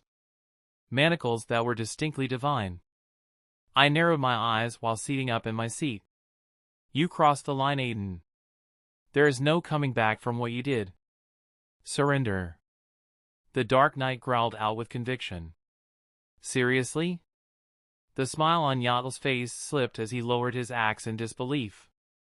Vatu and Michael looked at each other, then at Batman. Heck, even the other leaguers and junior team were surprised. You do understand that I'm like way more powerful now that you're in my realm, right? Not to mention I am a god. No, seriously, asked Wonder Woman. If I leaked out just the tip of my true aura, you would all be squeezed like a pimple before the pressure. I leaned forward. I can unmake you.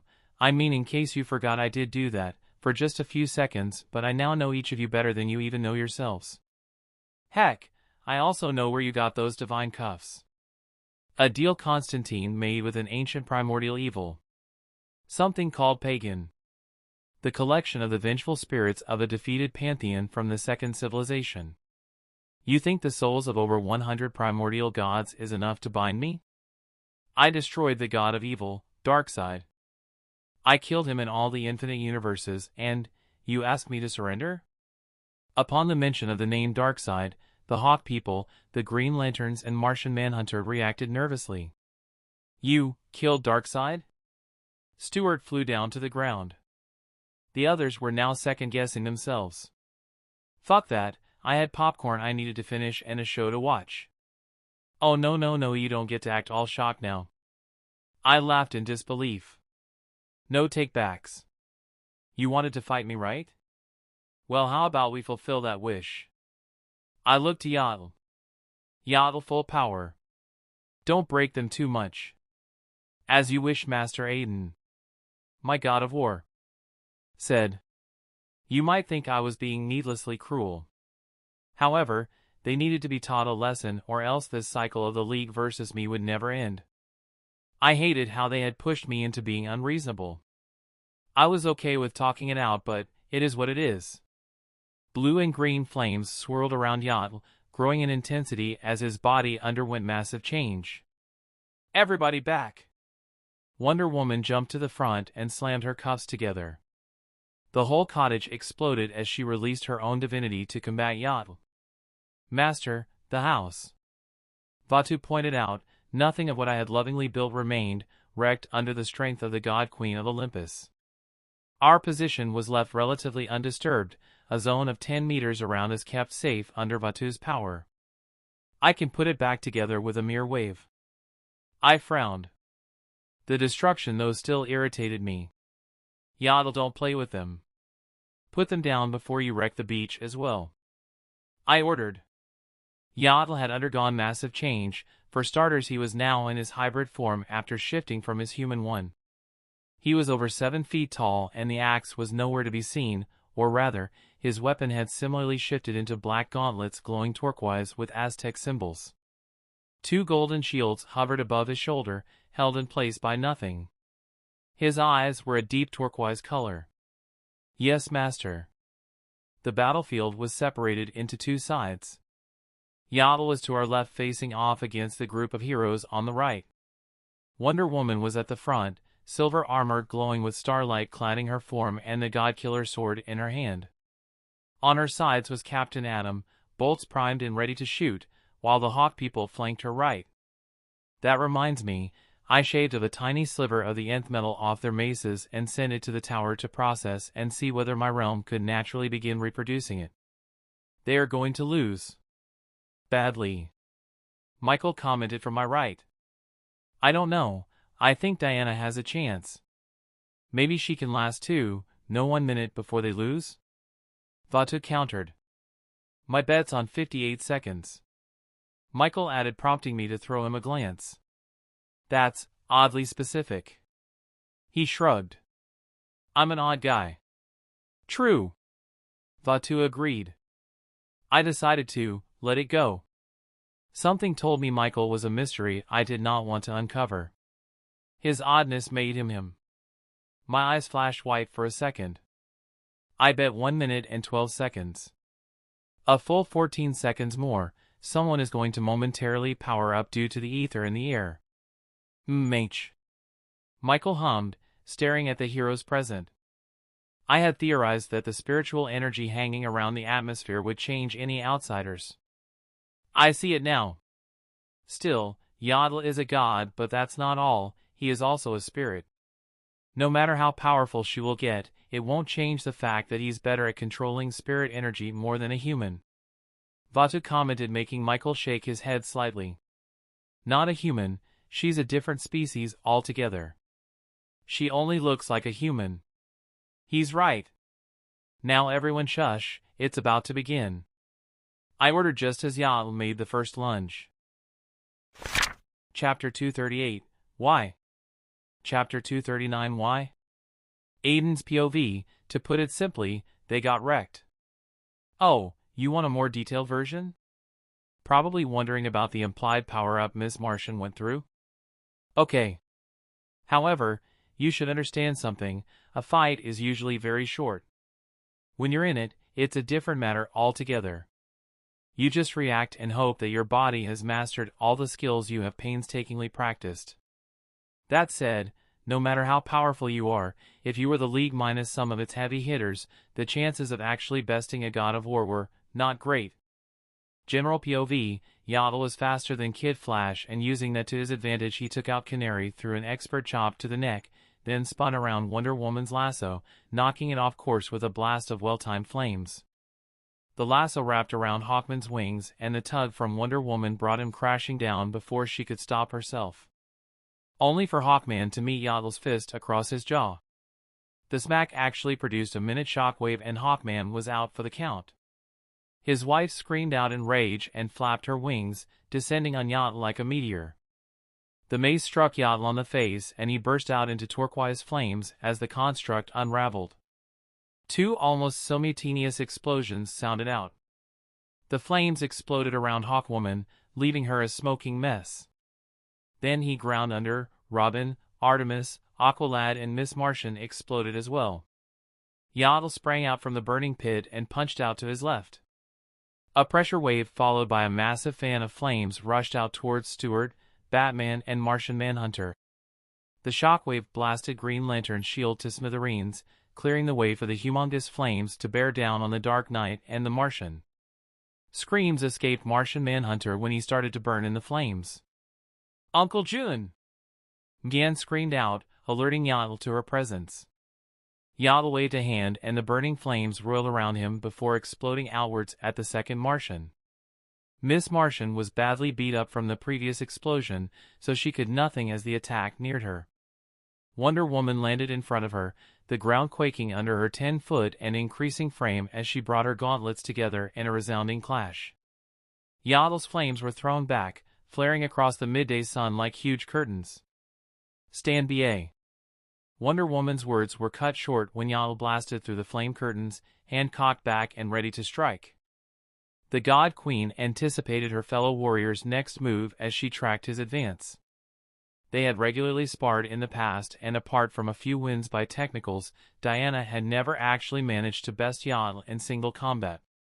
That didn't matter now, she had him right where she wanted.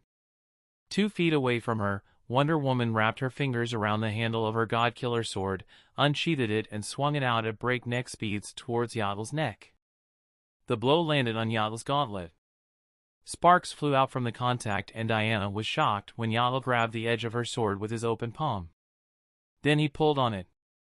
Wonder Woman found herself tugged on by strength that the god of war, the so-called diplomat, had never displayed before. Too late she became aware of another attack. Time seemed to slow down as ripples appeared along the path Yatla's fist took. The fist was similarly covered by a blue energy. When it landed on Diana's chin, the ground shattered. Spiderwebs grew from their position. The ocean water was pushed away from the beach, revealing shells and fish jumping in the air. The pressure blast from the contact was enough to send Gan rocketing back into the jungle. Captain Atom shielded his eyes from the sand wind produced as a result of the attack.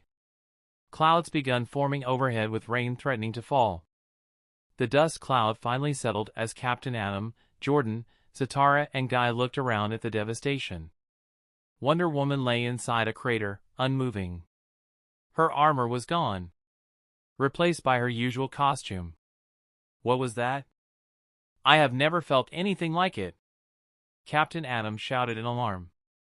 That blue energy had immediately caused Wonder Woman to pass out. A spirit attack. My God! The shockwaves went deep into her soul. Zatara did the sign of the cross. Where is he? Guy asked, forming a large fan that blew away all the dust. Be careful, this might be another trick. Jordan warned them, his eyes however were stuck on him. Aden Strong. As if feeling his gaze, Aiden looked up to him and smiled. The anger was mostly gone from Jordan's heart. Something else was taking its place, nervousness. If this continued, his ring would lose power as his willpower plummeted. No! They had to win this. A flash of yellow appeared next to them in midair, taking the shape of an Ankh. Nabu, Zatara said, and then levitated closer as Dr. Fate appeared from the portal with magically platforms carrying an unconscious Batman and a badly burnt Martian Manhunter. Dr. Fate held up a hand. We have better things to do than argue, Zatara. The Lord of Order rebuked. Zatara ground his teeth but kept quiet. Okay then, what's the plan? Gardner licked his lips and asked. He had no idea why they were fighting someone who by all accounts was stronger than them. We surrender, Nabu stated. Wait, what? Are you CRA? Hal's statement was interrupted by an outpouring of incredible energy. The same energy they had all felt from Yael before. This time it was coming from the jungle. You heard Uncle John. My friends! I'll destroy you. The trees were uprooted as something barreled right through, coming towards them at supersonic speeds. Intriguing. She can control the nascent energy in the air. A deep voice stated from between them.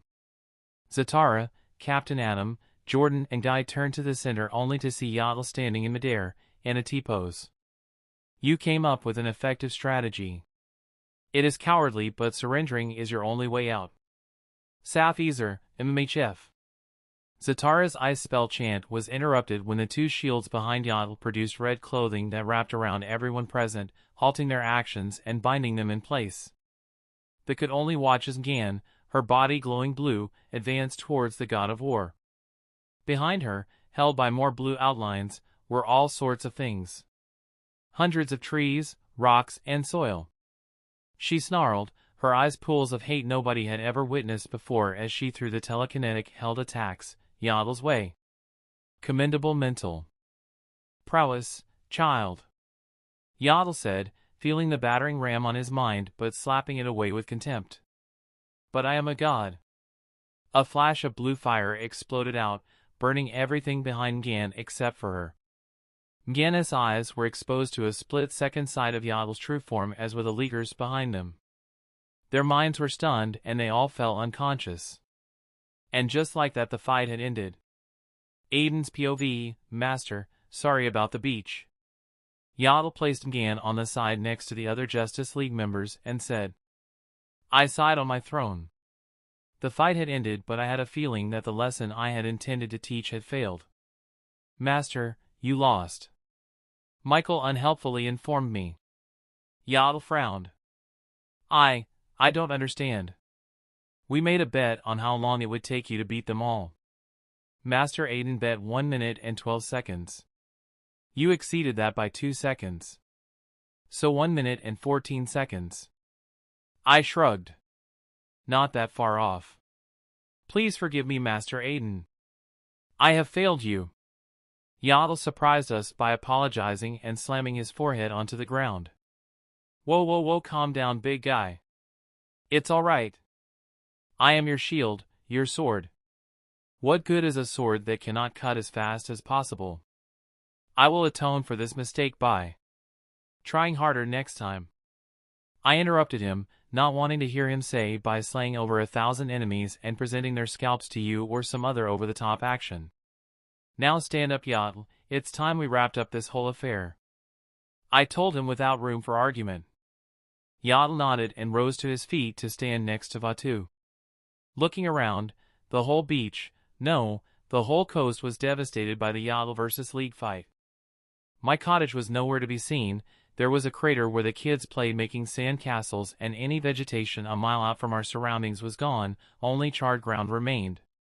After Earth had been destroyed, I had sorted out a way to prevent the same from happening again or even undoing the damage if I wasn't there. Normally that would have strayed into the path of temporal manipulation, but since I did not have an active sub-skill in that category, I went a different route. I got up from my seat and walked a few paces in front. I had complete control over my world. Which meant I could do anything and everything as long as I didn't overtax the realm too much. Now that she had upgraded and currently having an interesting conversation with my other godly form, she could handle more. However, this time I wasn't using my authority over the realm to put everything back together. Spatial load. I called out the name of the skill for the heck of it. Faster than the blink of an eye everything was back to normal. The League were all sitting in their chairs looking confused and befuddled by what had happened. It's called spatial load. I basically saved an exact mental copy of how space used to be before you and Yael begun fighting. I just loaded the save the copy and cut out the one where you were all bleeding on my floor. I explained. It might have sounded easy, but spatial load was the most dangerous skill in my arsenal right behind silver flames, chaos, and order states. Every second chemical reactions happened in midair, one wrong tweak when activating spatial load and a chain reaction towards destruction would begin. Space would stretch, shrink, break, shatter, and a plethora of undesirable outcomes. Now, the ever-present smile that had been on my face disappeared. I had frozen space around them for equal measure. They couldn't move or do anything, only listen. No more games. I will talk and you will listen. They kept silent of their own volition. I couldn't feel anyone struggling against my hold. Eyes downcast, faces hopeless, they tried to come to terms with the fact that they had been so soundly defeated. If it was death, none would have escaped. I slammed my hands on the table, stunning everyone. 3 times. 3 fucking times. That's how many times we've had the same dance and song. So I'll make this clear, this is the final time. I rose up to my full height, eyes flashing as I sent over my memories to all their minds.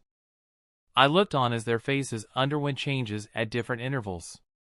Vandal Savage organizing a force to kill me destroying them and capturing Hundan and Kara. The young Kryptonian was undergoing debrainwashing by a specialized medical bot in a secluded island, my overwhelming battle with Darkseid that led to the destruction of 2 planets the size of the solar system, Darkseid's death, and then my arriving to find the Earth destroyed. I put my emotions in the mental retelling as well. The hate I held for Darkseid for destroying humanity's home and the pleasure I got from remembering how I had killed him. Then I showed them, hijacking the war world, saving the lanterns and sending Graven to Michael for some one-on-one time. I skipped over the Mercury interaction as well as the time I had spent with my family. And that leads us to now. I spoke up, cutting off the transmission. I saved humanity, got back at the ones who started this entire crisis. But, time has shown that, I will always be the evil party in your eyes. And to be frank, I respect your dedication to upholding truth, justice, and honor. The only thing I don't understand is why you choose to see the bad side in every action I take. Why not the good as well? I don't fucking concern myself with what you do. I don't dig my nose into your affairs. So why do you clamor to shackle me to those same beliefs when they clearly don't work for me? I have the power to destroy an entire galaxy. Do you understand that? Can you fathom that size? 100,000 light years, gone. Poof! But I haven't, have I? I was actually realizing just how much their dislike for me had affected me. The truth was, these had been my heroes. My heroes were looking at me with fear. As if I was the villain. You say I should not kill, tell me something, Batman, is there a prison strong enough to hold Darkseid? And even if there was, Earth villains like fucking Kite Man escape Arkham all the fucking time, scale the damage they wreak to Gotham by a few magnitudes, and you'd be telling me to let someone capable of juggling with planets for fun to walk away. An irredeemable monster who, if it weren't for my foresight, would have been responsible for the death of over 1 trillion beings. A few of them seemed contemplative. But hey, don't mind me. Just ranting here like I've done 1,000 times before. You know, at some point, you just gotta say fuck it. To each their own. I gestured to myself. I'm content to say exactly that, do whatever I want as long as it doesn't hurt anyone innocent but you. Even without trying, you will still poke your noses in my business. The Lanterns will use the excuse of being the galactic equivalent of law enforcement. Sorry, my realm is not part of the universe. You will even find that your rings will not recharge even if you use your lantern. This is not Earth, so the majority of you have no jurisdiction, and Diana, you are the god queen of a pantheon that does not have any influence in the forces of my world. Basically, you guys are guests. No, even worse, you're unwanted guests. But I realized that you had nowhere to go, so I allowed you to enter my realm. Whether you stay is up to your willingness to follow the rules. For starters, the Justice League no longer exists. Not in any unofficial or governmental capacity. Their wide eyes were priceless. A universal force of peacekeeping and maintaining law and order shall be picked from a wide range of different nations' police force, army, navy, air force, and other intelligence agencies. If you wish to join the Enforcers, which is the name they'll go by, then you will have to apply and wait 1 month before being allowed to join as a probationary member. The use of your abilities will be closely monitored. This might change based on how long it will take to find another planet humanity can live in with their own forms of self-governance. Food, clothing, shelter, and medical services will be provided for each and every person. However, education, recreation, and other secondary activities shall be discussed in due time. Remember, humanity is not here to stay. Now you can talk. I unfroze them. What makes you think you have the capacity to stop us from helping someone in need? Wonder Woman bit out. The same question was in everyone's mind. Have you forgotten the beating y'all just unleashed on all your collective asses? I shook my head. Never met a group more stubborn. Fine, I guess this is as good a time as any to tell you this. When I absorbed you into myself, I tweaked with something. Your soul signed a contract with me for your freedom. I could see horror dawn on their faces.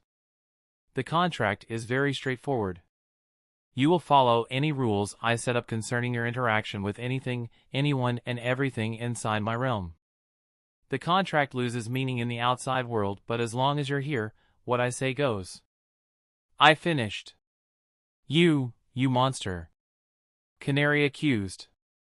I held Yael from jumping in and splitting her into two. Yes, a monster who saved countless lives when you were stuck inside a floating space station. Where do you get the courage to accuse me of being a monster when I am just looking out for my realm? When you go to someone's house, do you act accordingly and with grace, or do you ignore his courtesy and rules? Do you shit at the table of your host? Do you break the plates and cups? Spare me that load of horseshit, Canary. I looked around. If you can't follow the rules. A boom tube manifested to the side. Then you're free to go. This boom tube will take you away. The Guardian's planet is safeguarded by an environmental shield, so no danger of suffocating in the harsh environment of space. You can stay there until they decide what to do with you. It's clear to see that I personally really don't want you here. Aqualad and his team can stay, however. Silence dominated the room. Guy rose up. Guy, what is the meaning of this? Hal hissed. Someone has to inform the Guardians about what happened to the planet and all the people there. He explained to the others before turning towards me. I have family. Can I please stop by whenever I can? He asked me politely. I gave him a nod. Just invoke my name 3 times and a portal will open as long as you're alone. He nodded in gratitude and walked towards the boom tube. The next to rise up was Hawkman. I similarly have to send a report to Thanagar. My planet had vested trade interests in Earth. I nodded. Invoke my name 3 times and you shall be allowed in. He walked through after hugging his wife. Wonder Woman made to get up, but I subtly shook my head. Diana and I were not done yet. There was the issue of her sisters to discuss. Now that humanity was living without borders, a lot of aggression would definitely form between the men-hating Amazons and the general populace. I did not hurry to close the boom tube in favor of Gan. The Martian girl was alternating between staring at her team and the portal. Everyone could see her indecision clearly. Eventually she made her choice, choosing to remain seated next to her friends. I closed the boom tube. It's not right. Batman bit out, shaking with emotion. That's when I realized I had completely beaten him. There was no way Batman would leave over 7 billion lives under my rule. The man was the walking replica of paranoia, distrust, and suspicion. Still, I know it feels like slavery. Not to mention how violating the whole experience must have been. That was not my intention, but life is rarely fair. The fact that you're all grown adults in costumes fighting crime speaks in favor of that sentiment. I apologize. I cannot undo the contract, but I apologize. Why? You took the choice to willingly follow your rules from our hands. Nothing you say can alter that fact. John spoke up. His calm countenance, a facade for the tumultuous emotions I could see in his eyes. Why? Because you're stubborn. Persistent and worst of all, accountable. The League loves to tout about how you respect the UN and every nation. You wouldn't go into a country without permission. And that means you believe you've covered for any and all errors in judgment you might make. You believe you know better because there is someone to hold you accountable in case you mess up, and that leads to you thinking your ideals are the only ones that matter. But it's a sham. I mean, if it truly came down to it, how the fuck would the UN or any other government hold the League accountable? You're stronger than any nation's army. The whole notion is laughable. You would have fought me tirelessly. And your conviction would have only grown with each push. You would begin utilizing everything at your disposal to take down my dictatorship. You would have mistaken self-entitlement for altruism.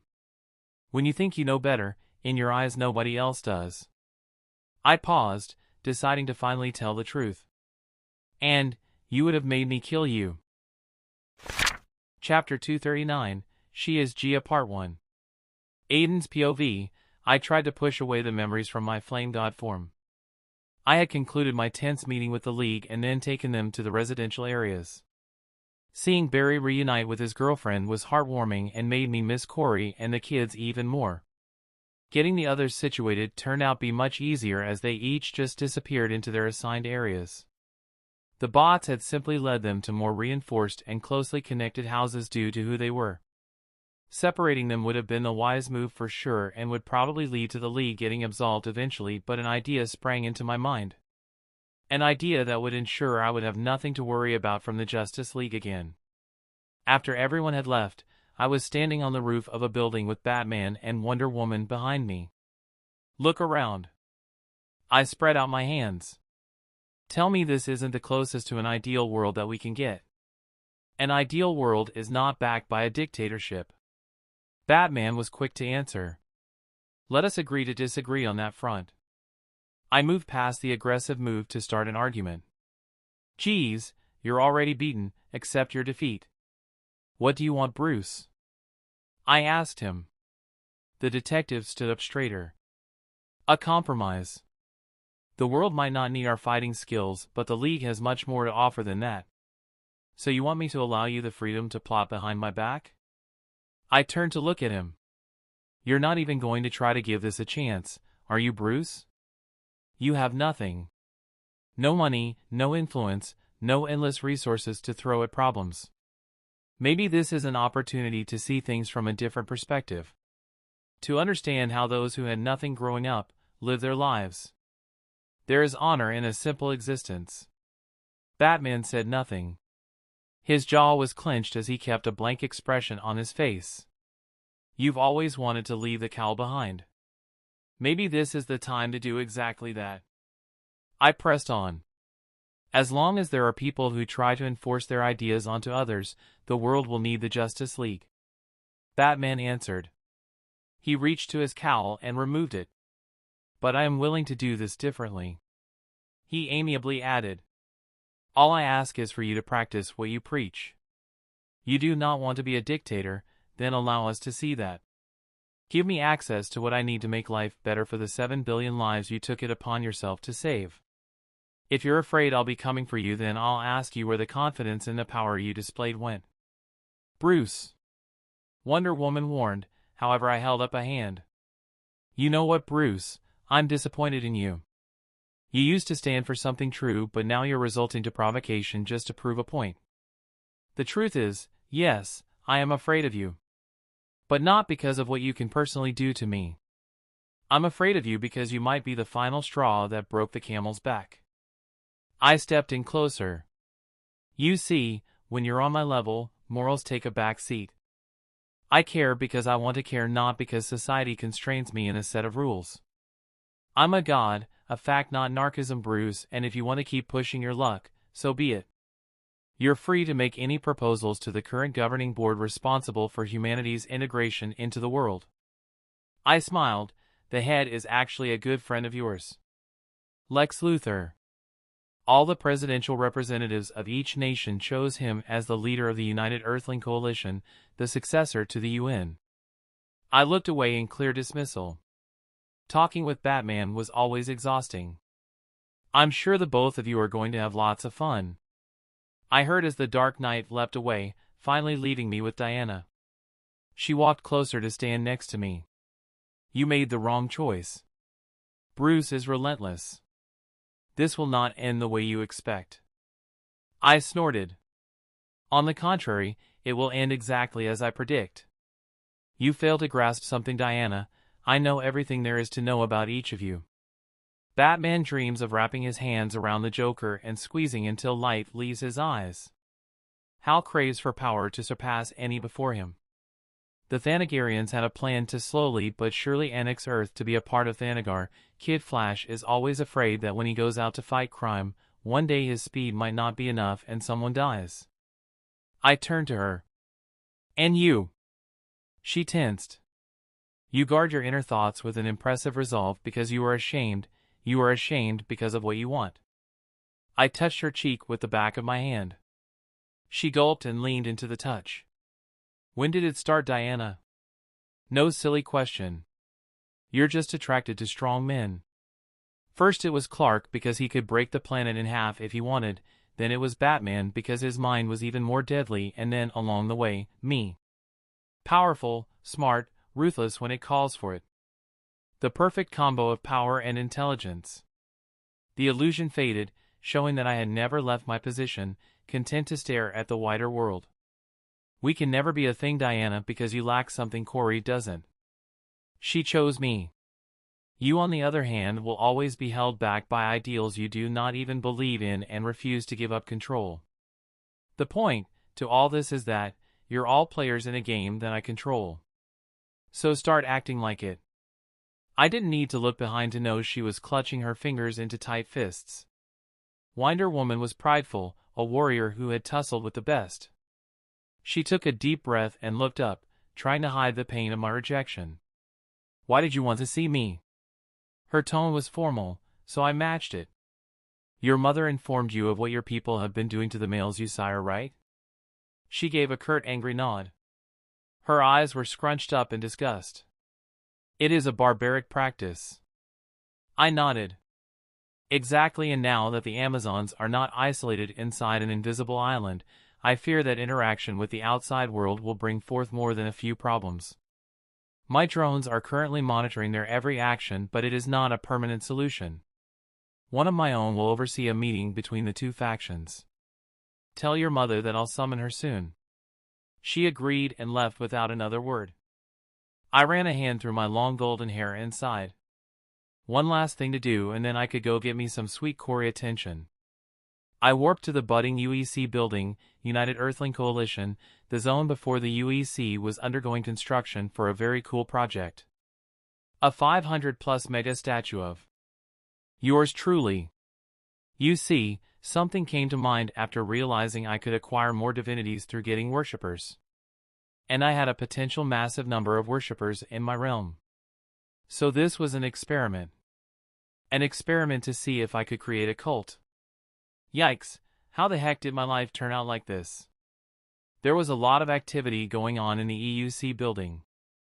The realm had copied the same design of the United Nations setup. So it was an eerily familiar human setup. The ongoing construction on that seemed to freeze as a golden man appeared in the middle of the room. Everybody raised their eyes to look up at me in wonder. Over 1,000 people pointed and whispered as I floated above them to where I knew the elevator was to the conference hall. My body phased through the elevator shaft and simply flew through metal and the material used in creating the walls to arrive through the floor of the UN Secretary's dais. A loud wave of gasps sounded out when my form emerged.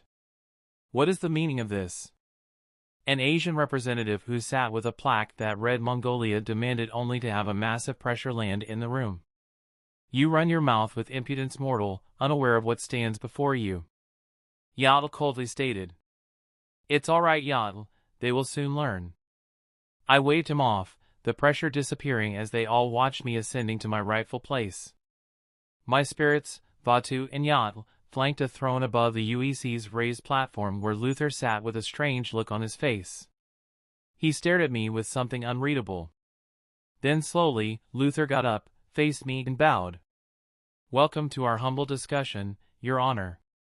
We're glad to have you here. Well, who knew Luther could ask kiss?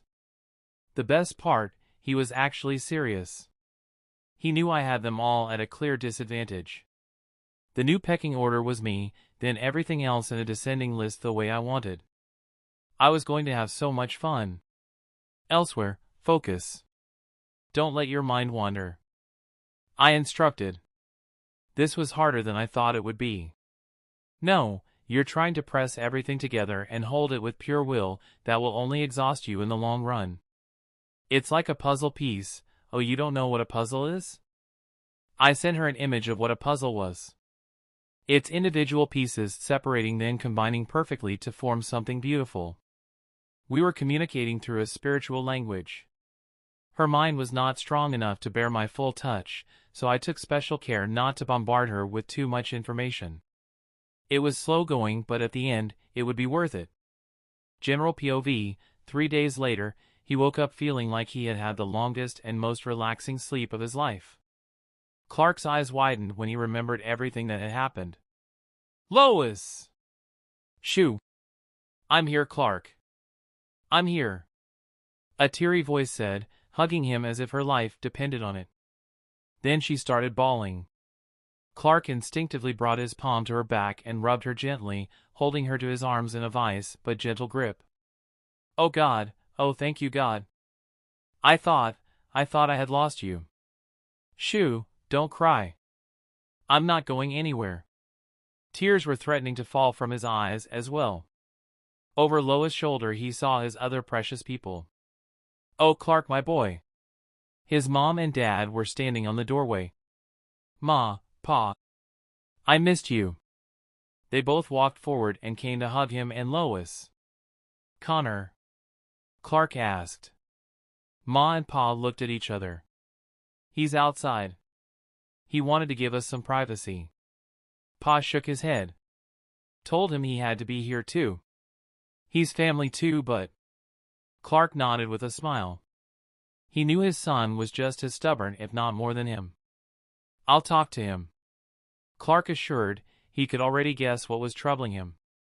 Guilt mostly. Only after a while did Clark notice that something was different. Where are we? Finding Connor was easy. Crossing the long distance from the residential area the Kent family had been assigned was a different matter. Everything was so alien and there was much to see.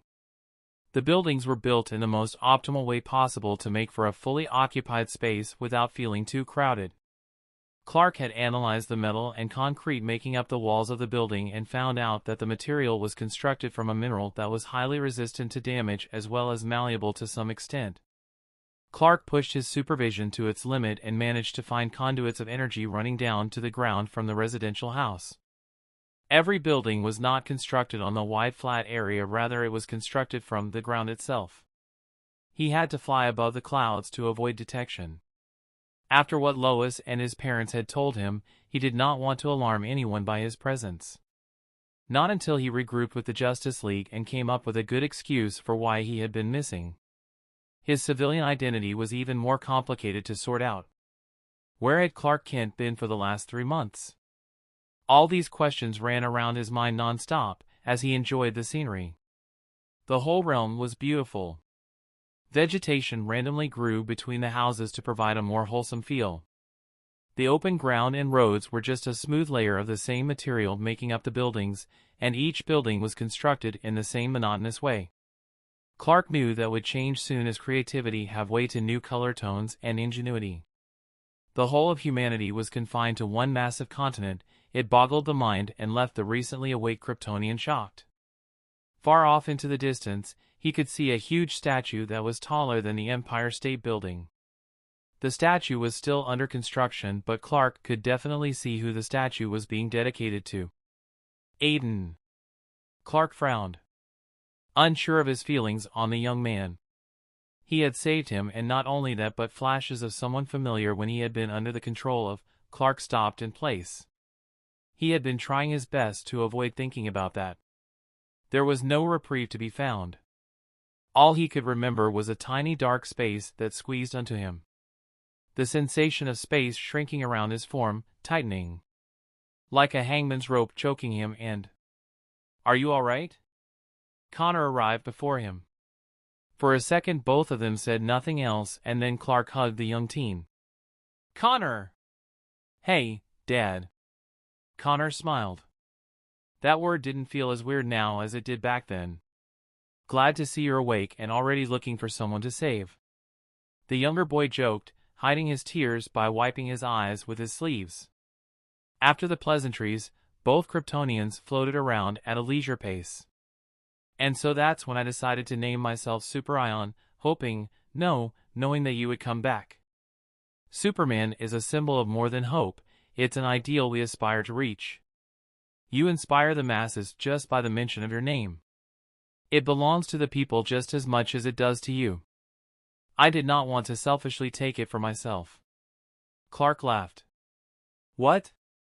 Connor asked, bewildered. I don't think I've ever heard you rant before. Clark answered, patting the younger man's shoulder. I'm happy that you chose to go your own path, Superion. I'm happy that you found yourself. That you found an identity you can aspire to live up to. Connor smiled. A genuine smile that lit up his face and eliminated the last few things that distinguished both men from each other. Connor looked like the spitting image of Clark. Seeing the matching smile on his father's face, Connor looked away in guilt. That smile reminded him of his little brother. It reminded him that he had to break the news soon and that Clark would not take it well. For now, though, he didn't have to worry about that in favor of even more urgent things to think about. No rest for the wicked indeed. Why don't I show you around some more? Connor offered, to which Clark agreed to enthusiastically. The first place they flew towards was the beautiful lake that was to the east of Aiden's statue. Getting there took over 20 minutes at their leisure flight speeds, which was a lot. The trip to the lake turned out to be just what they needed to break the ice fully, as Connor told Clark about everything he had missed. The lake lacked a name, though. Then they went back the way they came. Wow! Superman said, looking at the slowly enlarging statue in his sight on their way back. Up close, and the structure looked even more massive than he had initially thought, taller than the Empire State Building at least. They pulled in closer, Clark stopping to stare at the masses of white and gray-dressed people standing before the safety boundary of the foundation of the statue. A massive well of glowing white water shimmered in the afternoon sun. Behind the statue was a huge stretch of castle-like buildings making up the administrative complex. What are they doing? Clark asked, about to use his super hearing but deciding to first hear Connor's explanation. The younger Kryptonian smiled. Worshipping. Clark blinked. I see. So it's true then, the Earth is truly destroyed and Aiden saved everyone. Connor nodded. More or less. However, it's a bit more complicated than that. Clark frowned at the response. Follow me. Connor informed him, taking off towards the west where a huge mountainous range took over for thousands of miles before the ground evened out again. Clark followed behind with a confused frown on his face. They flew for a few hours before landing on a thick jungle leading up to the huge range. Clark had witnessed over 100 different species of animals. Hybrids that made no biological sense. Inside the jungle the phenomenon was even more common. Eventually, Clark could feel as his body passed through a film of energy. His sight eventually grabbed something peeking out of the rough and uneven terrain. A tower of sorts that was similar to the ones you'd see in fantasy movies. A magical veil? He questioned in the way of asking what purpose it served, but Connor shook his head. Let's get there first. They drew closer to the tower before finally passing through the huge openings and arriving in a sparse but neat reception area. A woman in a white overcoat was behind the reception. She rose up in shock. Clark wasn't wearing his usual costume but was instead dressed in a strange garb that undulated with a certain energy he couldn't clearly perceive even with his powers. The garb was tight-fitting, like the solar suit Connor had been wearing before. It was most likely something left behind by Hundun, then, with a touch of Aiden's power, the suit had changed into something else. Clark had the feeling that if he wanted, the suit could take on any form he willed. The fact that the receptionist recognized him while he was wearing the purple bodysuit made him do exactly that. He concentrated and willed for the bodysuit to change into his classic Superman costume. The red, blue and yellow was comforting to his eyes. Connor whistled. Neat. He walked forward, leading Superman, admiring his costume. The 9th slice of the pie, please.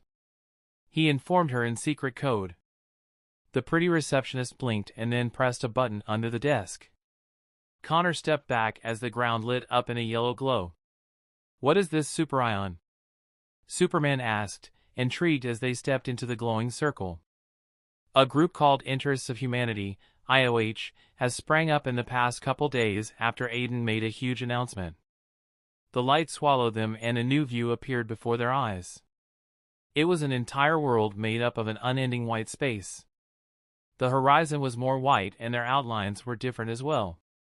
A yellow mystic energy clad their bodies as they flew towards the only thing that looked out of place in the white world. A huge castle in the middle of all the white, the gray tones of its structure contrasted well with the white void around everything. A creation of Dr. Fate. Normally nothing can escape Aiden's perception. This entire place is a pocket dimension linked to the Lord of Fate's helmet. A look of suspicion appeared in Superman's eyes. Interests of Humanity. IOH. Superman's eyes grew hard. Bruce is part of this, isn't he? Superman wondered. Connor looked at his father and sighed. They were drawing closer to the castle. Yes. And I need your help to stop him from getting himself killed, or worse. Connor shivered. Superman did not need to ask what was worse than death because he was already aware. They flew the rest of the way in silence. Chapter 240, She is Gia Part 2. Aiden's POV, this is the final part and you'll be good to go. I informed her, then waved my hand in mid-air, presenting her with the photorealistic illusionary blueprints of different humanoid forms. A total of 6 prime forms for her to choose from. I am sure you have no doubt recorded the DNA strands of these 6 races. To start off, we have Kryptonian, then Tamaranian, Martian, Homo sapiens sapiens and its offshoots, Homo sapiens superior, Homo sapiens aqua, Homo sapiens magi, then Thanagarian, or the strongest DNA, Kints. I proudly announced, eyeing the faint bright outline that was her nascent mental form, looking through and judging what she wanted. She stopped before each faint body illusion before moving on. The illusions were generic featureless figurines. What she was doing was pairing each race name with the DNA information of that race stored in her database. She lingered on the last figure, Kints, which was different from the rest of the illusions. This particular figure was just an adorable image of war. I smiled at the action. It might seem meaningless, but everything I was doing was part of a test. The bright and ghostly form stepped back before turning to me, looking indecisive. The smile on my face grew larger. Well, which one do you choose?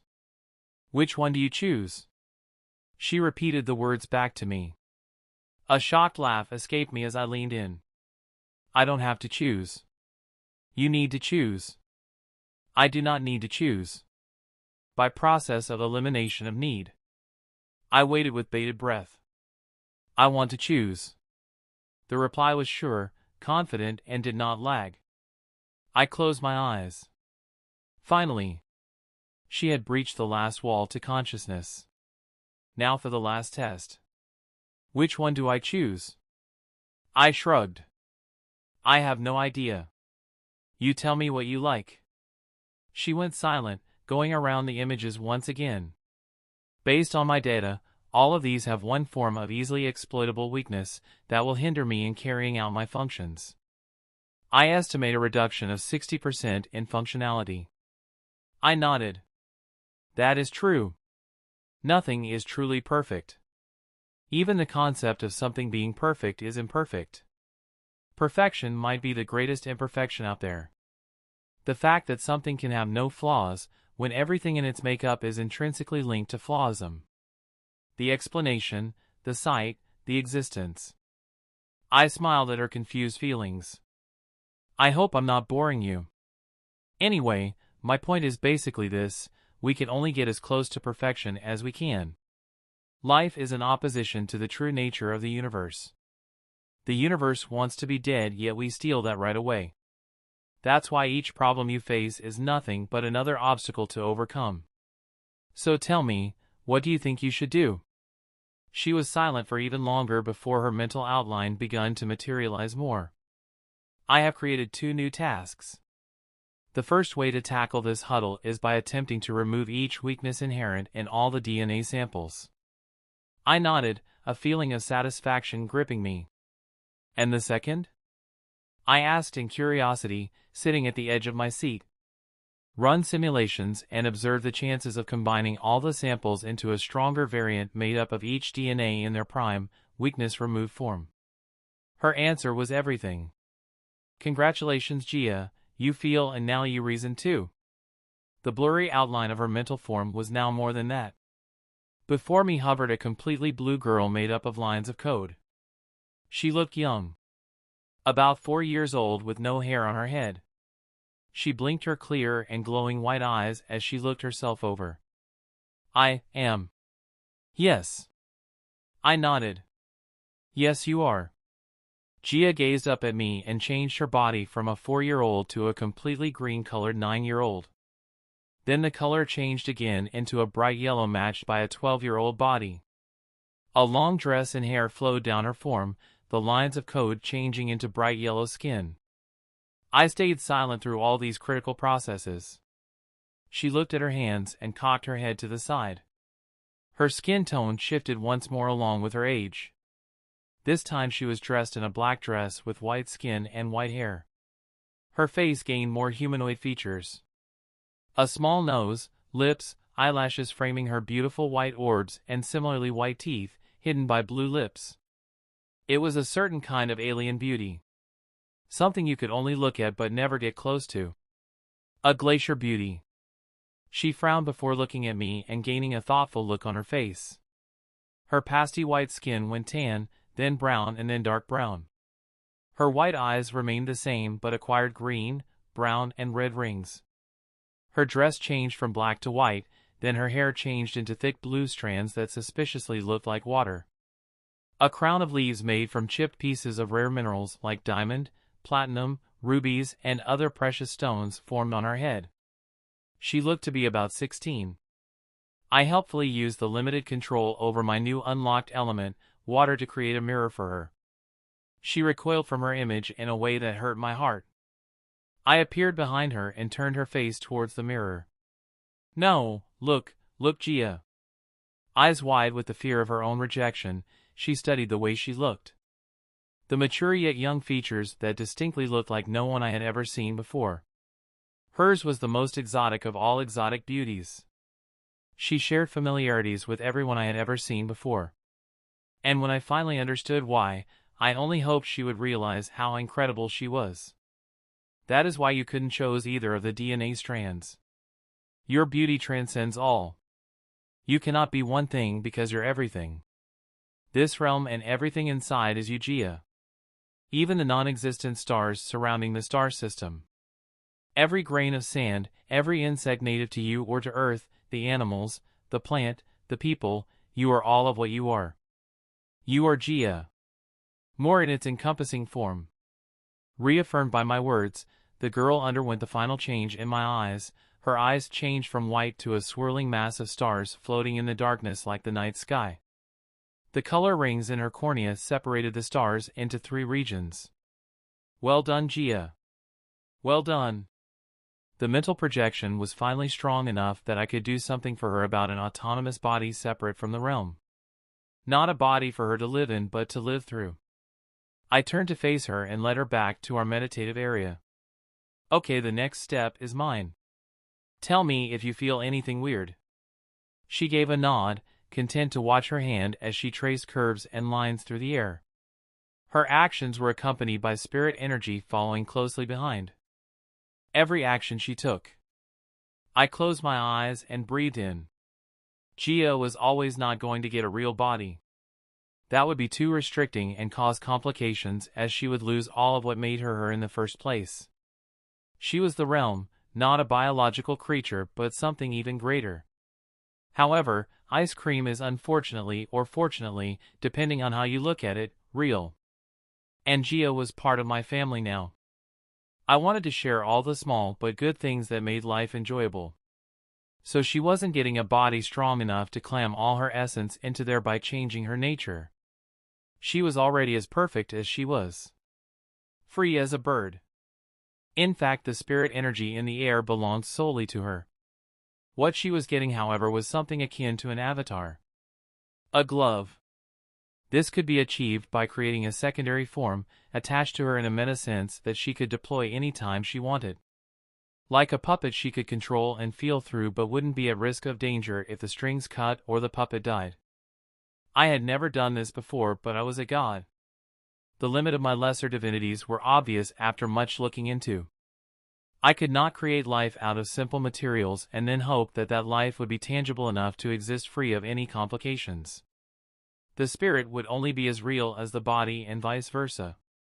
That's why a person's soul took the shape of the body despite the two being contrasts to one another.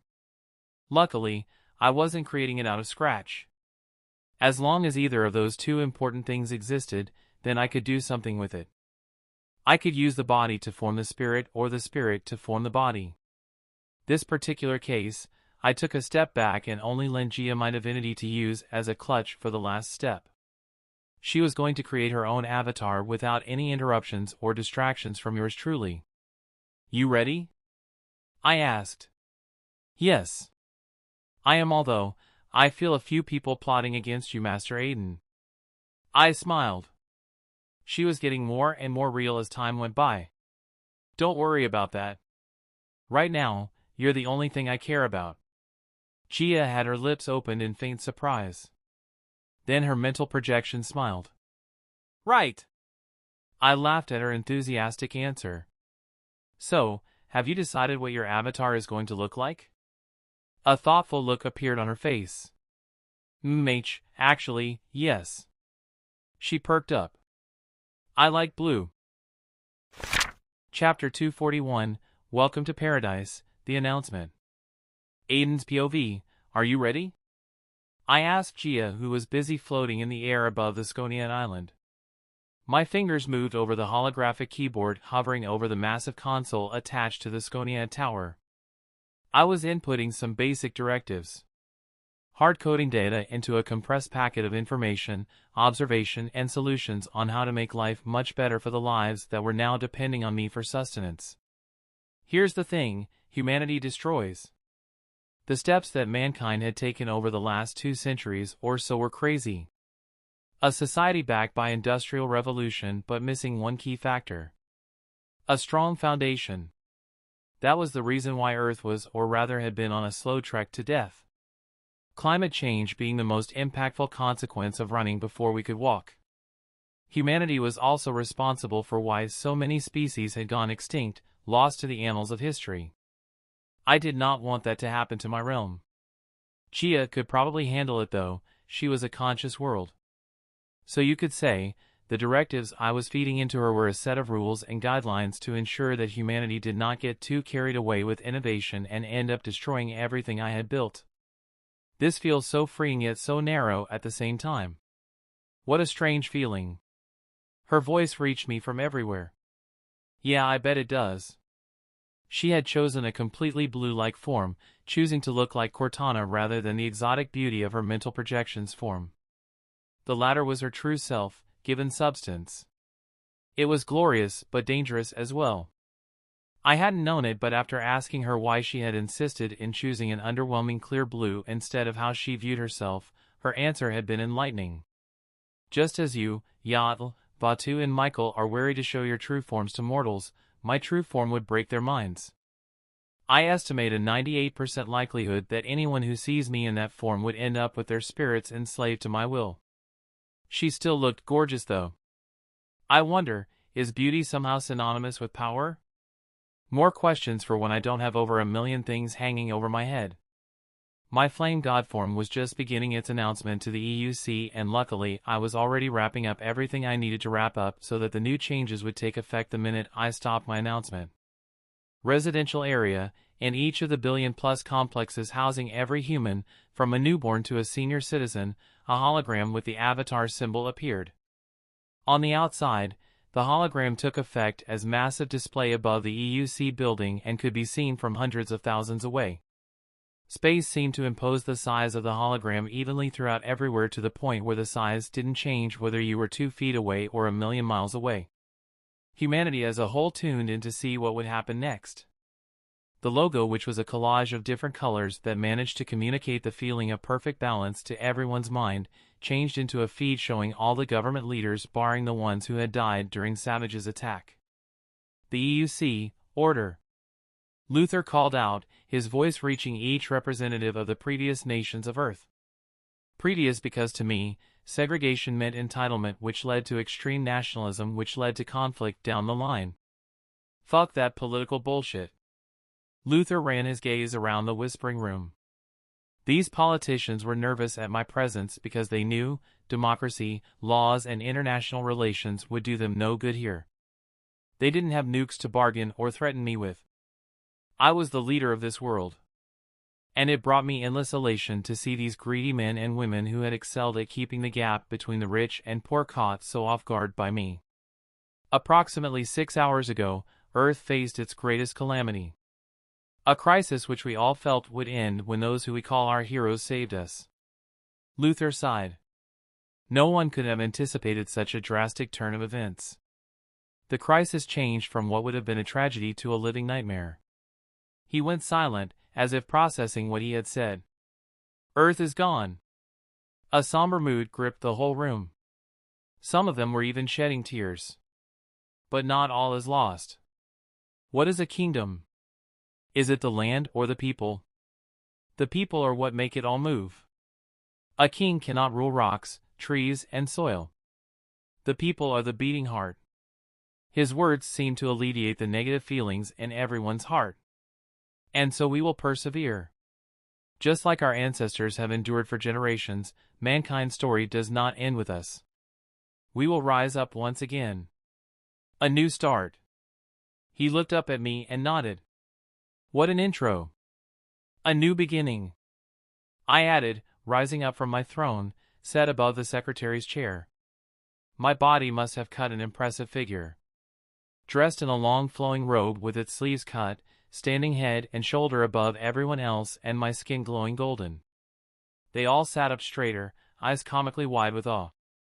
I did not need to add any effects to the glow that suffused the entire room, it just happened naturally.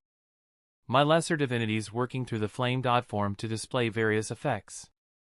The light touched upon them and healed their broken souls and weary bodies. I held nothing but contempt for politicians, but my compassion and kindness for those who were hurting outweighed that. The future is never written in stone. Your fate is yours to carve. No one can take that right from you, not anymore at least. I stopped in midair, standing on nothing yet completely sturdy. Let me officially welcome you all to my paradise. I spread out my arms and allowed more of the light to leak out. Gasps rang out through the whole room. Kami. The Japanese representative whispered to himself, and I immediately begun to sense a torrential downpour of faith energy get funneled into my core. Speaking of which, there wasn't a tab to show me how much faith energy I had. My reserves were a mystery. I cleared my throat. When calamity struck, your gods abandoned you. They were not fast enough to stop the servant of the god of evil from taking everything you have ever cared for away from you. I heard your plea. Your souls, your futures calling out to me. To save you and what you hold dear. And so I did. Not out of duty, or out of a need to be worshipped, but because just as you believe in gods, I chose to believe in humanity. To believe in your complex moral attunements. To accept the bad and the good and seek to preserve this special thing you have been gifted. Life. The entire room was almost blinding as my majesty beared down on them. My lesser divinities were feeding on the belief I was gaining. The trust these people looked to me with.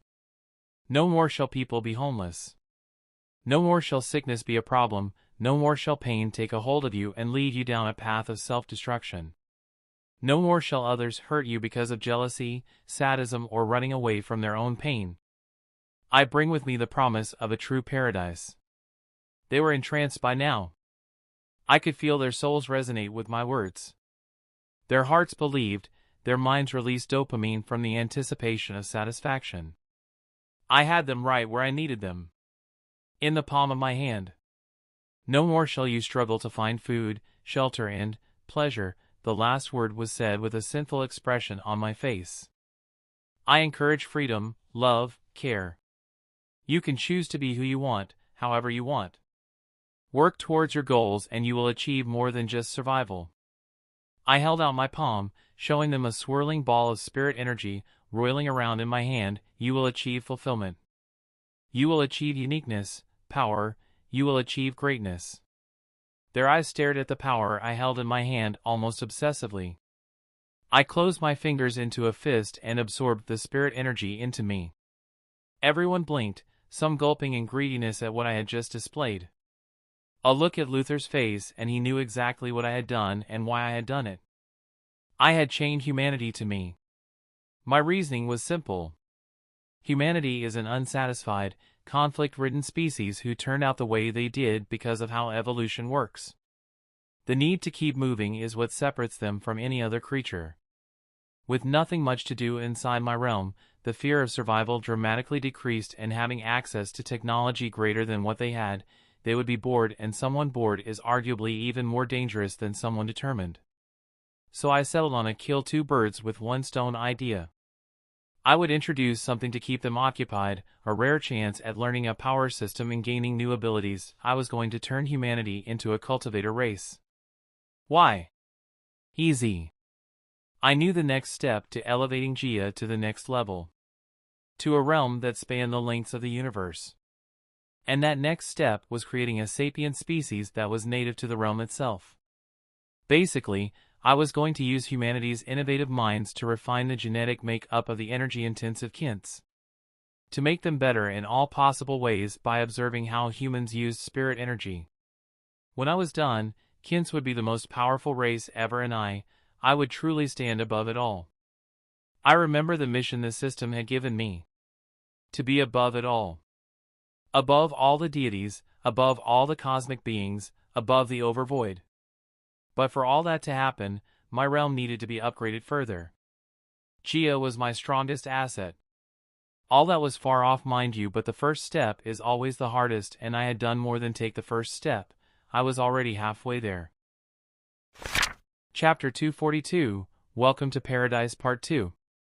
Aiden's POV, now after the carrot, comes a little bit of the stick. However, for society to keep functioning, strict rules and laws that keep us from destroying what we should preserve will be adhered to. My expression changed from a benevolent god to a no-nonsense symbol of strictness as I imposed the seriousness of what I meant. Structure matters more than an individual's self-interest. There are no main characters in the world, and if they are, then it's all of you.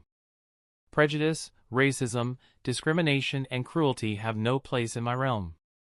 Which is why the punishment for these crimes is harsher than before whilst being fair. If you are someone who does bad things for the sake of it, get ready to pay for your actions. I see all. A unanimous shiver of fear went through them.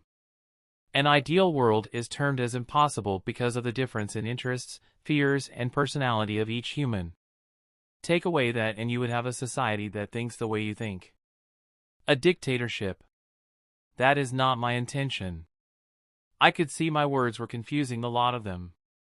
I believe we can achieve balance by transcending past the petty emotions that come about in response to outside stimuli. But that is not something that can universally change at the same time across the hundreds of thousands of miles that this continent spans. I could probably do something like that with my divinities, but it would be no different from programming machines. That wouldn't cut it for what I needed. I went silent. Which is why the enforcers are needed.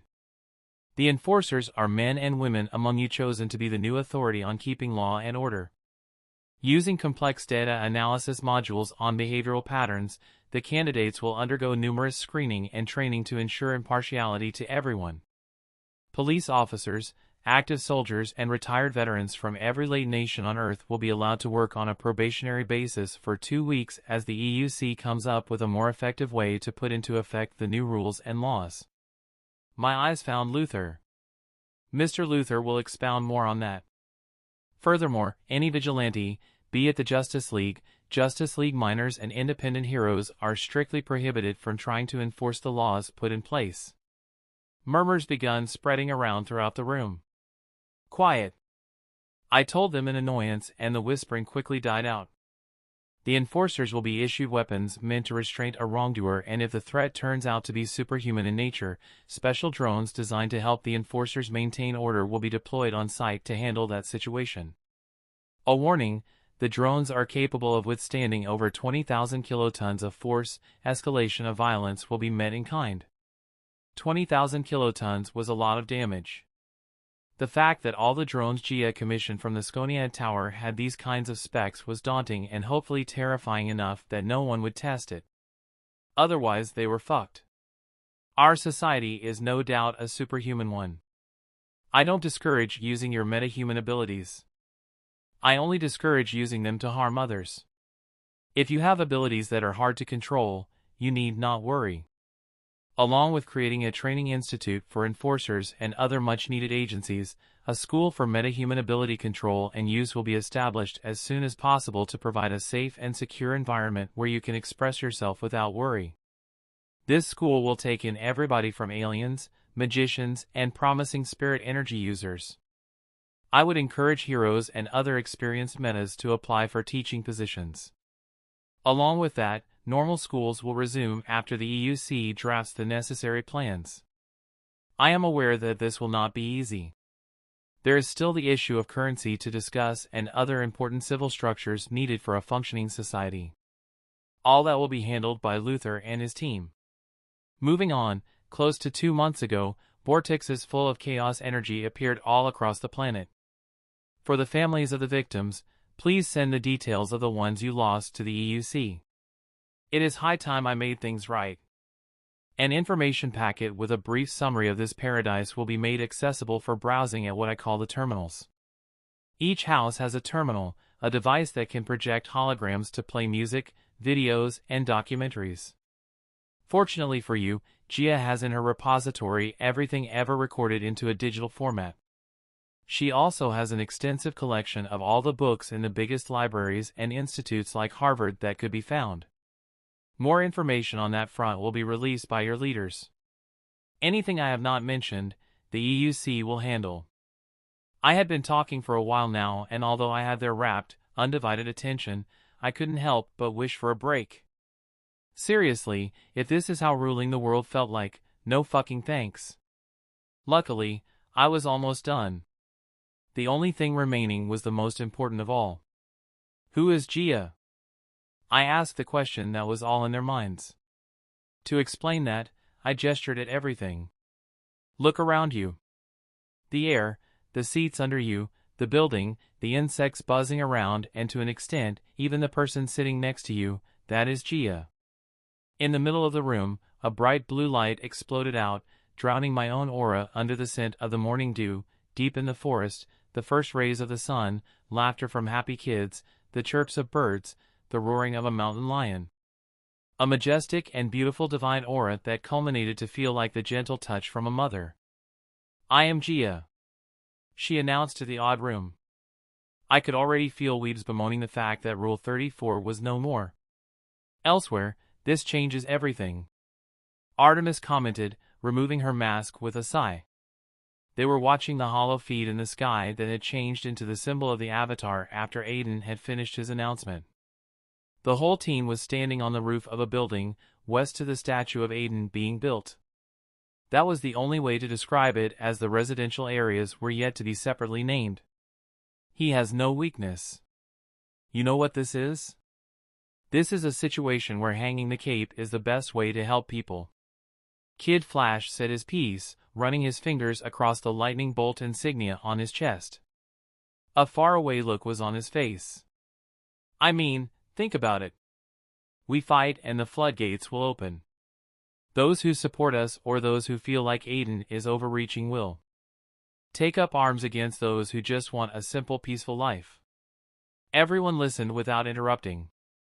Those same thoughts were in their minds. And so what MMH? Red Arrow kicked off the wall he was leaning on. Dozens of eyes turned to look at him. We just decide to accept it? To lie down and let it go? We have lost everything. Every fucking thing. And if it wasn't for Aiden, Then none of the 7 billion people out there would be alive. Robin interrupted with narrowed eyes. Don't forget that. Roy snorted. Does that excuse the wrong things he did before then? Kid Flash shook his head. No, it doesn't, but you don't get it, Roy. No one has the ability to hold him accountable for any of that. He is not just powerful, he is unbeatable. Literally. And he's trying. He's trying to make things right. Right? Miss Martian looked around for support. It felt like her whole world was shattering and all she could do was try to hold the pieces closest to her heart together. We all heard it in his announcement. Artemis agreed, smiling encouragingly at the Martian. She knew why Mgan was so upset. It had been some time since they'd heard from Connor. Mgan gave Artemis a grateful nod. Look, I don't know much about him. But if you ask me, you're focusing on the wrong thing. Leonardo spoke up. The Turtles, April, Casey, and surprisingly Darkin had arrived on the roof of the building for the mission. The interaction between them and the junior team was tense. Which was an understatement. Yeah, and I don't remember anyone asking for your opinion. You're not even from this universe. Everyone groaned at Red Arrow's words. Dude, not cool. Kid Flash grimaced. Hey Hotshot, you better watch that pretty little mouth of yours before I wreck it. Raphael growled out, gripping a sigh menacingly. In response, Red Arrow smirked. I would like to see you try. And no. If the two of you feel like measuring dick sizes, do so after we know why Superion called us all here. Darkin came in between the two, darkness swirling around her intimidatingly. Red Arrow narrowed his eyes at the green-eyed girl before snickering and turning away. Darkin watched him walk away with an unreadable look in her eyes. Dick! Raph snorted and turned away as well. Only for a crossbolt to cut through the air aimed at him. Raph twirled his sigh and blocked the projectile easily. Say that again. I dare you. Red Arrow bit out in anger, his weapon trained on the mutant turtle. Oh, this is gonna be fun. Before a fight could break out, something appeared from the distance, flying towards them at high speeds. Wait, look! What's that? Is it a bird? Is it a plane? No, it's actually a plane. A spaceship. Mikey called out in wonder just as the bio ship landed before them. The hatch opened and out stepped Aiden with green hair, Corey, Aqualad, and Superion. Okay guys, now who's ready to permanently put a stop to an underwater civil war? Chapter 243, Sister. Aiden's POV, Aquaman had lost control of his people. Well, putting it that way sounds more harsh than it is. To be completely honest, a mutiny hadn't exactly happened just yet. Things were tense because although the Trident had been returned, the city-states were no more and different factions were springing up from Atlanteans who wanted power for themselves. Knowing that the conflict would soon spill to the surface world, I decided to send the Justice League Jr., Darkin, and the Teenage Mutant Ninja Turtles I was yet to send home. Meh, I'd deal with that when the time came. The minute I stepped out of the bio ship and announced myself, their faces underwent different expressions. There was fear, nervousness, awe, surprisingly trust, and from Red Arrow, distrust that bordered on hostility. Aqualad had insisted on him being there because he was apparently a good strategist. So I know most of you have questions. That's an understatement. Robin muttered. You got something to say, Boy Wonder? I asked him with a small smile. Yeah. I do. Why us? The League is better trained, more powerful, and have better relations with the current king of Atlantis. Robin complained. Instead of answering, I looked at Aqualad, who was standing behind me. If you don't mind answering that. Aqualad gave a nod at my request. It's time. He solemnly begun. We cannot always rely on the League. We have to do this mission because, like it or not, the League is not cut out for this. Not as splintered as it is. What went without mention was that I wouldn't allow them. His words affected them. There is no one else. Elsewhere, the world was fucked. This time, however, it was fucked in a good way. She didn't have to worry about that man again or the multiple misdemeanors and criminal charges filed on her report. Holly hadn't made it a secret that she disdained the law. A bunch of pissants sad about how low their prospects for the future turned into reality. Cops were fucking corrupt pigs. At least she didn't hide her actions under a badge and pretend to be good. Holly had learned from a young age to be independent and selfish for herself, just like Dove. Her sister had ran away when it became too much. Holly only regretted she hadn't followed right after her. Dove was at least smart enough and brave enough to do what she had failed to do. But life was rarely fair. There was food now at least. Food and a place to stay filled with all kinds of entertainment without getting charged for an atrocious rent. The world was now truly fair. If only Dove could see it. Holly wiped her sister's face mechanically. It was something she was already used to after months of the same since Dove had been injured in a car accident. The guy behind the wheels had been drunk driving, and the consequence of his actions had been a dead mother and a paralyzed sister. Life was unfair. Everyone else that had been sick, no matter how bad their condition, had been healed after all of humanity was teleported away from Earth. Dove was yet to wake up though. Holly did not know what to do except keep on tending to her. Once things settled down, Holly would seek out more help. Maybe she should pray to Aiden? Not too weird. However, she knew his religion was catching on like wildfire. She'd read that in some of the articles and news reports being published in the realm's version of the internet called the Othernet. It was a phrase coined by a few web developers, and its popularity was growing steadily. Blatant plagiarism of Earth's famous games and websites was happening as people fiddled with the terminals to find out just how the devices worked. Holly finished tending to her sister and prepared herself. She was going to a festival. The very first of its kind in the new realm. No, it's Gia now, she reminded herself. The festival was aptly named Ascension, and if it was to be believed, even celebrities would be there. Apparently the festival was endorsed by the EUC to promote unity among people from different walks of life. Holly was mostly excited for the beer. Oh, and the unveiling of the huge Aden Strong statue, the one true god of Gia. Holly had first thought it was all bull crap, but now, after reality had set in and she had processed everything, maybe just maybe, there was truth to some of the things Aiden had claimed. Plus he was hot as fuck so. She left the house after kissing a sleeping Dove on the forehead, something she normally wouldn't be caught doing.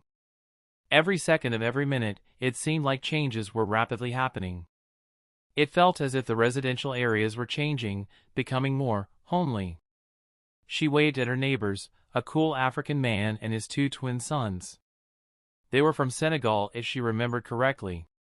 Luckily the man spoke English, which was about all Holly knew, with a little bit of French and Germany.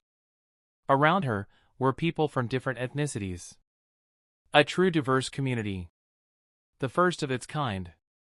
The houses were also actively shifting depending on a few factors like the number of people in each household, their ages, and conditions. Holly had no way of knowing, but Gia was running billions of programs, each dedicated to every house and its needs.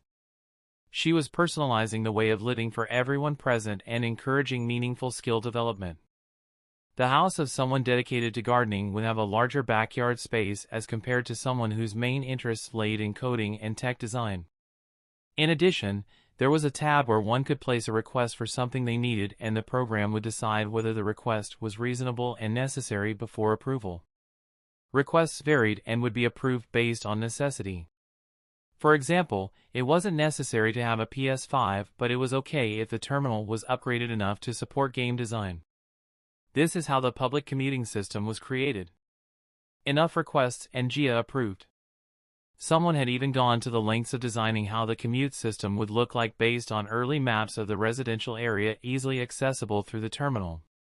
The commute ranged from big hover carts that transported a large group of people and cargo from one place to another and something called the speed tunnels. These were nodes placed in almost every street, like telephone booths. The speed tunnels were where you could enter and chose which sector in the residential map you wanted to go out of the 390,000 quarters by simply clicking on it. Then without fanfare, you would be enclosed in a highly resistant capsule and be transported through tubes on the ground towards your destination. It was easy and very fast. Gia had actually wanted to introduce teleportation stations. By tweaking the Zeta Beam Tube's technology, she would make traveling from one place to another, no matter the distance, instantaneous and more efficient through Zeta wrist's watches. Aiden had refused, citing that would make humanity too lazy. Holly walked over to the speed tunnel, and after squashing a little butt of fear at how everything could go wrong, she clicked on her destination and closed her eyes. The transition was fast and barely uncomfortable. Except for a mild case of vertigo once she stepped out of the capsule, the trip had not taken more than 10 minutes. Highly convenient. The loud blast of music was her only warning. She looked around in amazement. Never before had she seen so many people gathered in one place. It was crazy, and the very air was charged with something she couldn't quite describe. Amazing, right? A voice said from behind her. She looked back and raised her eyebrows. Chiseled jawline, beautiful eyes, and tall. Yeah, coming here was the right choice. Aiden's POV, my gaze speared past the multitudes of people gathered to land on the red-haired girl. With my air god form planning the Atlantis mission, I had to take care of something else. Vatu and I were invisible as we floated in the air after a very interesting person. The person in question was a girl about 16 years old with red hair. Is that her? I asked, more in a way to make conversation rather than a genuine question. I already knew the answer. No. Vatu shook his head. That's the sister. I turned to him. So why show her to me instead of the sister? Vatu shrugged. She's special as well. He surveyed the wild crowd. All of them are. But with her, I sense a potential. I nodded. Holly did indeed have the potential to become highly skilled in spirit energy manipulation, and with her sister being even more special, I could see what Vatu meant. I did give them the right to choose their own fates. So yeah, she might surprise us in the future. I warped space, the two of us leading the noisiness of the festival and popping up above a sector of the residential area to the south of the Statue of Strength. Yeah, that's what they decided to call it. A bit too on the nose? Probably. Do I still love it? Definitely. For now, I am more interested in Dove. I told him, looking at the house directly under us. We fell, allowing gravity to do its job before phasing through the roof of the modest two-bedroom building. You could see the efficiency with which Gia had constructed these houses with. The inner layout was something out of a high-class apart, with gray and silver decor highlighted with amazing lighting. It's decided, I'm asking Lady Gia for help in designing Olympus. Place looks archaic. It could use some elder god touch. Thank you, Vatu. Gia's voice sounded from around the room. Vatu took a bow. It is a pleasure, my lady. Now if the both of you are done stroking each other's ego, Vatu, we have work to do. I interrupted them, eyes cast towards the girl sleeping before me. Dove. Her red hair had been almost overtaken by white strands. Inside her, something resonated with my order state. I looked to Vatu, who was put in a trance staring at her. Are you ready? He gave a nod, eyes not leaving the sleeping Dove. Okay.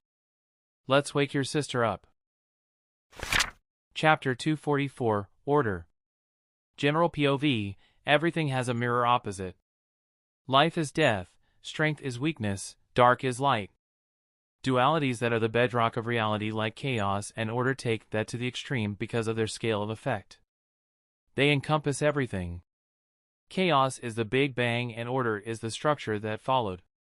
Order makes sense, you can attribute a certain arrangement to reality. Chaos or disorder is the opposite of sense. It thrives in madness. In the chance context of everything that can happen is happening and might not happen and should not happen and could not happen and did not happen. See, nonsensical. One thing they share is the aspect of being opposing forces to each other. The crux of their being. They could not exist without conflict. It was impossible. Aiden's POV, setting up a spatial barrier around the house was easy. That, and I also managed to stretch out the room inside to the size of a football stadium. The walls of the house were now over 50 meters away, and the ceiling was similarly far above our heads. The ground flashed white as I constructed energy barriers to stop any of their power from leaking out. Dove was sleeping on the bed in the middle of the room with us standing over her. "Huh, Master Aiden, any reason why you just made space, my bitch?" I smirked. He had no idea the shitstorm about to hit. "Oh, this is going to be fun. Just watch." Vatu narrowed his eyes and suspicion my way. "Gia, I need you to capture this footage and stream it to the public." "Any reason for such an action?" "Easy, encouragement.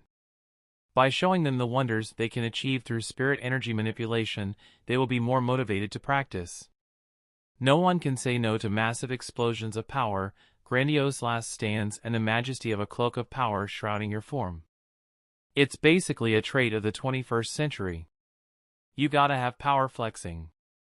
"Oh, so it's propaganda?" I rolled my eyes at her short-sighted response. "Don't call it that. Let's look at it as a display of the heights they should aim for. Remember, you need this too, Gia." I could almost feel sigh. "Affirmative, Master Aiden. Though, I still think you should at least warn Vatu." I took a glance at the god in question and snorted, "He's going to be fine." I could feel the mental eye roll from Gia. Bah! What did she know? You have to have tension in a fight, otherwise, it will cease to be a fight and become a generic low-stakes spar. I placed a finger on the middle of Dove's forehead and dove, haha, into her mental space. "Vatu, hold onto my shoulder." I instructed almost too late. I felt his fingers land on my left shoulder tightly. Then a tugging motion happened and we were pulled into a world of celestial bodies, heavenly miracles, and starlit wonders. Complex structures of things, seen in its macro scale like planets of various sizes orbiting a huge black hole, a field of asteroids floating like a river around the whole star system. Clouds of hydrogen gas rested at the edge of a supermassive sun to our left. And busy crafting the sun's body from the hydrogen gas was a huge figure dressed and glowing in white. She had her hands around the sun, molding it from a simple formless entity into something beautiful and powerful. "Where is this?" Vatu wondered. Her mental space. A world with substance like any other. Though, it looks familiar to the outside world, even the physics matching the known reality. Don't be fooled, and here she has the highest authority. Well, that's if I wasn't around. I smirked at his suddenly horrified expression. She has the highest authority? He looked at her huge form and took a few steps back, looking around. "Wait, you do know I'm her complete opposite, right?" he questioned. Mate. I nodded, my smile widening a little. "And I'm inside her mind. Chaos and order's domain. How in the hell did you think this was going to turn out okay?" He was catching on. An ocean of water, no matter how abundant, would not survive in a universe of fire. The water would evaporate. It just made sense. "Oh, don't worry, you'll be alright, maybe." At that second, the female figure turned around to face us. The expressionless face staring back at us, judged us, and found Vatu wanting. Rava's face shifted into an angry scowl. "Vatu, your presence taints the sanctity of all that is good. Prepare to face my righteous fury." Arf! A ball of white energy formed inside her mouth. She opened wide and aimed at Vatu. "Yeah, this might be a good time to run," I advised Vatu.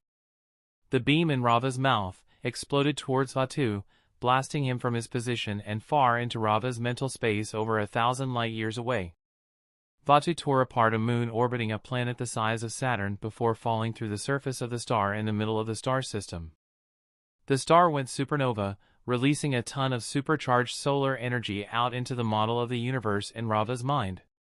The planets were drowned in the resulting wave of power, clearing space in 100 light-years in dimension. I laughed at Vatu's smoking form. A shield of red swirled before him, splitting the beam of pure order energy into multiple thin lasers that devastated the entire star system. "Arg! Master Aiden!" A little help would be appreciated. I waved him off. Ah, it's only a sibling spat. You guys work it out among yourselves. Damn it. Vatu cursed and exploded in size, growing to more than 10 million miles in height, matching Rava's size. Now we're talking. My overlord throne appeared behind me and I sank into it with contented sigh. Hey, Gia. I hope you're getting this. I sent her a mental feed of the Battle of Giants happening. Should I start streaming it? She questioned, to which I nodded. If you don't mind. Then I settled down and watched a battle between chaos and order. Rava took large steps on a path constructed with order energy and run towards Vatu. The chunks of debris around floated before them, pulled in by the gravitational pull of both giants. Vatu, now in a purple that looked almost too black, snarled and similarly started running forwards, a path of red energy appearing under his feet. They reached each other and clashed palm to palm in a battle of strength. A wave of both chaos energy and order exploded out of both. Enough to destroy hundreds of star systems. Sister, calm yourself down. I mean no harm to you. Vatu shouted in a strained voice. How arrogant. You think you can match my power here? Think again. Rava pulled her knee up and dug it into Vatu's belly in a vicious move that saw the chaos being spit out saliva. Then she pulled in close, lifted him up and with a yell, smashed him onto the path of order energy. The resounding smack was so loud I felt my indestructible bones shiver out in the outside world. Vatu's hold on my shoulder out in the real world tightened. In Rava's mental space, Vatu rolled away from a foot stomp aimed at his face. He floated to the side and threw a ball of chaos energy Rava's way. The ball landed and pushed her away with a bang and a resulting angry howl. Vatu tried to capitalize on the opening by kicking out at his little sister's chest only for space to lock his leg in place before he could move an inch. Vatu looked at me accusingly. Seriously? I shrugged. Hey, that's not me. I told you she had full authority in here. Plus, even if she didn't, big brothers are not supposed to bully their younger sisters. Such is the law. I replied sagely. Are you fucking with me? She's kicking my ass. Vatu. Don't you dare ignore me, agent of darkness. I winced. Rava was Chuyuni. Or maybe her host was. Either way, this shit was funny as hell. Not the hair. Not the hair. Rava now had the chaos being in a headlock and was pulling on his hair. Crunch. Arg! Rava yelled out in pain. Did you just bite me? Okay, now this is just getting ridiculous. Vatu had enclosed his mouth on Rava's palm. This is not exactly how I saw this going. Within seconds, the fight had devolved into an actual sibling spat. One part of me was like awe as much as that applied to giants bigger than the sun fighting. Then another part of me was skeptical that this was the promo clip I needed to push my agenda about spirit energy. My thoughts were broken when Vatu's body sailed right by me from the force of Rava's punch. Her hand was comically smoking like Saw Thomas. Yup, so Chuyuni. Gia cut the feed. I could hear her shaking in laughter. Not what you were expecting, was it? Vatu was trying to tap out. Rava had apparently put him in another submission hold. I sighed in contentment. Yeah. Not what I was expecting, but I can't find it in myself to complain. I smiled. This is too wholesome. I can't wait to introduce Rava to the rest of the family. Elsewhere, in a land of gray, the landscape of the castle overlooking a valley was devastated more than usual. Millions of dead carcasses littered the area. A civil war of massive proportions had broke out between the princes of hell due to fighting over the souls of the condemned available in hell. Earth was gone, so the supply was cut. Demons are not creatures of patience. And they always took the easy way out. So hell had been thrust into a huge war for the most precious resource in the infernal realms. Souls. The aftermath was the destruction of over billions of demons. A huge fraction of that number attributed to the Satan who squashed the rebellion with a tough hand. The instigators of the fight were busy licking their wounds. Light bloomed above the castle, the light coalescing into the figure of an archangel. Gabriel established eye contact with May's Keen. The Satan jumped off her throne and walked to stand at the balcony overlooking the dark and dreary mist-filled valley. Gabriel. She nodded, dressed in a form-fitting armor, face turned upwards to stare at the angel and leaking a terrible aura. Maze. Gabriel nodded back. It's time. Maze closed her eyes for a few seconds before opening them. Who else is going to be there? Everybody. Chapter 245, Show Me. General POV, Preposterous. You demand to rule over all the oceans. Why should we swear fealty to a king with no riches, no palace and no power? Oren clenched his jaw. The comment about no power was well deserved. No matter what Oren did, his command over the aquatic life was simply gone. Aiden had saved all of Earth's creatures, which naturally included marine life. Yet, Oren could not command them as easily as before. Leave alone the native and strange creatures found in the waters of this realm. Oren rubbed his left hand in reminiscence of the pain after a nasty encounter with the Unagi. Admit it to yourself, Oren, your legacy is no more. The Zebelian delegate spat out viciously, slamming his palm onto the table, managing to rouse Aqualad from his deep worrisome thoughts. The meeting was happening in a neutral ground, not an expression. The word was for a zone that supported any type of life without taking into account the environmental aspect. It literally provided a human with the necessary personalized conditions to enable biological functions without negating the same for an Atlantean who could only breathe underwater. It was only made possible through Gia's innate control over all life inside her. Miss Martian had had the idea of creating a mental conference room and link everyone's minds, the delegates and the team sent to act as arbitrators, into one mental space. The Atlantean delegates who came from each Atlantean city-state were understandably distrustful of her motives because of Aquaman's connection with the League. So Gia had had to step in, warping the bioship into the zone where the meeting was taking place.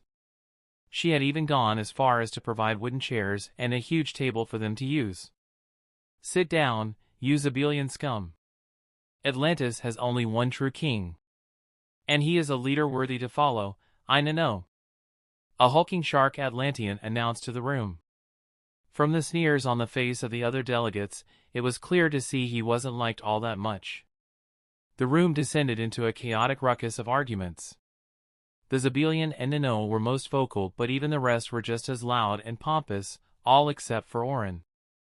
A hush swept through the room once King Oren got to his feet. The arguments died down before his commanding presence. Atlantis stands as one. We have not endured all these years to be undone by our own hands. Right now is the time to unite. The time for Atlantis to take that final step we have been teetering on the edge of for so long. Your words of honey will not convince me, Your Majesty. My people need stability. Stability that you cannot offer as things stand. The Sherry's delegates spoke up in response to the king. A chorus of nods from the others soon followed. This doesn't look good, Calder. Miss Martian telepathically told Aqualad. She had the entire team in a mental link. They were split into 3 groups. The group who were part of the meeting consisted of Aqualad, Miss Martian, and Superion. The rest were trying to keep the peace among the Atlanteans' splintered groups. The infighting had been a great source of concern. Gia had provided breathing masks and a wristband that covered the less durable junior members in a protective membrane meant to resist the pressure of the deep seas. They were out in the water, patrolling the same type of residential areas the people on the surface had. Gia had opted for the same type of setup, a long stretch of interconnected buildings spread out over a large distance. Miss Martian's telepathic range seemed to have more than doubled after arriving in Aiden's realm, so she was able to make communications between all of them easier. The other 2 groups sent regular updates on what was happening on the ground, which luckily wasn't a lot. A few riots that were easily handled by the combined effort of the Turtles and the junior team. Aqualad said nothing, but from the wrinkling of his eyebrows you could tell he thought the same as Miss Martian. Within that brief instant of interruption, the room had devolved into yet more arguments and threats. I do not want to rule, Oren announced. The surprise etched on their faces was priceless. Aqualad noted, knowing what it was that his king was planning. Hope you know what you're doing, Anax. Atlantis is its people. Not its king or its tradition, or its grand tales of splendor in ages gone by. Atlantis is its people, and it's high time we practice what we preach. He cast his gaze around the room, eyes lingering on Aqualad. I propose we change our ruling system into a democracy, where every single Atlantean can have their voice heard. General POV, the crash happened suddenly. All she felt was an overwhelming pain, then darkness. The darkness was interrupted by flashes of the same pain and instances of light, then at one point that stopped and the darkness reigned true in her core. In that unchanging darkness, 1 millimeter of light suddenly bloomed, growing to the size of a soccer ball in a short time. Its light was glaring despite its size, and she immediately fell in love with it. Follow me and I shall lead you to your answers. The light promised in a clear female voice and started flying away. She barked out a disbelieving laugh before willing herself to move forwards right after the light. And once she was closer, the pictures begun playing like a video. The images showed a young child. Her. In some she was dressed in diapers, then the next kid's clothes as she played with toys. Even as a child she was peculiar. One instance she would stack toy bricks in complex formations and then unravel the whole thing by removing one integral piece. You could see her transformation from a clueless child to an even more clueless teenager. Those days were not easy on her. A few images showed a grainy picture of memories she tried to forget but couldn't. 1 or 2 instances were of mugshots. Yes, she had gone to juvie, and her experience there only enforced the fact that she was actually alone and no one cared what happened to her. This time, however, she had learned to be one of the sheep. Not saying no to society and doing what they decided she was good for. Your past should only serve to sharpen your resolve. The ball of light commented, and she understood the question hidden within. So why did I change my ways despite my mind knowing fully well that I was lying to myself? That I should have ran far away from the city to a place where no one knows me. You're wondering why I tried to act normal. Despite being a freak. She looked into a memory showing her and one of her ex-boyfriends, the one that got away with breaking her heart despite the fact that she had sensed his underlying intentions. She had ignored that sense of rightness or wrongness she felt and chose to trust him. I guess being part of the sheep is comforting. I didn't need to worry about anything. Yet everyone inside feels an overwhelming need to stand out. To be chosen. To be granted purpose. The images changed to show her in an airport. Alone. So I got on the first plane I could and left for the US, the land of dreams. Maybe things there could be different for me. You are a complex child. The ball of light commented. She knew it wasn't a compliment. I know. Yet after living in the US for 3 months, she had understood that it was all a sham. Or maybe she was the sham? She had wasted so much time trying to be a sheep that she forgot how to be herself. Yet she could not give in without trying. She wanted to be an actress. The difference between her and other more skilled and lucky people was her experience acting out her wild life. It's easy to close yourself off from the world when no one sees how special you are. It's easy to forget it yourself. She knew of the structure of the world. Had known it from the first time. She could sense when that order was greatly upset.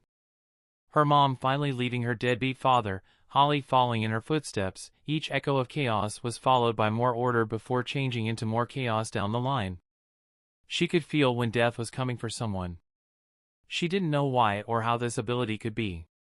Was it one of those metahuman abilities? Was her freakiness a curse or a curse dressed as a blessing? Unlikely. Think of it as a rare personality trait. Perceptive aptitude. You can sense the course your life plots as well as the flows of the people you interact with. A useful ability for a god, not so much for a normal human. The ball of light explained. Wait. She finally asked, dreading the answer to the question that followed. You mean to tell me that all those times I felt I was being watched by something in the dark corner of my room or over my shoulder or the corner of my eye, it might not have been a trick of my imagination? The ball fell silent just as the images grew closer to the incident. Special people attract special beings. Benign or not, it all depends on your luck. It's how I'm here after all. The images showing the following week left her with an undescribable feeling of anxiousness as she watched her clueless self stumble through life. Holly and her mom had come to visit. Luck, can you quantify such a phenomenon? What makes you lucky or another person unlucky? Maybe it is all foregone. Written in the pages of your life even before you were born. The ball of light speculated. The images had stopped on a family picture. Holly and Mom on both her left and right. The next day, their mother would die and she would be injured greatly by the car that she would go into a deep coma. Dove looked at the picture for the longest time. She was unsure what about the picture moved her. Maybe it was the overwhelming love their mom held for them. A love that soared to protect them despite her mom being a cowardly woman.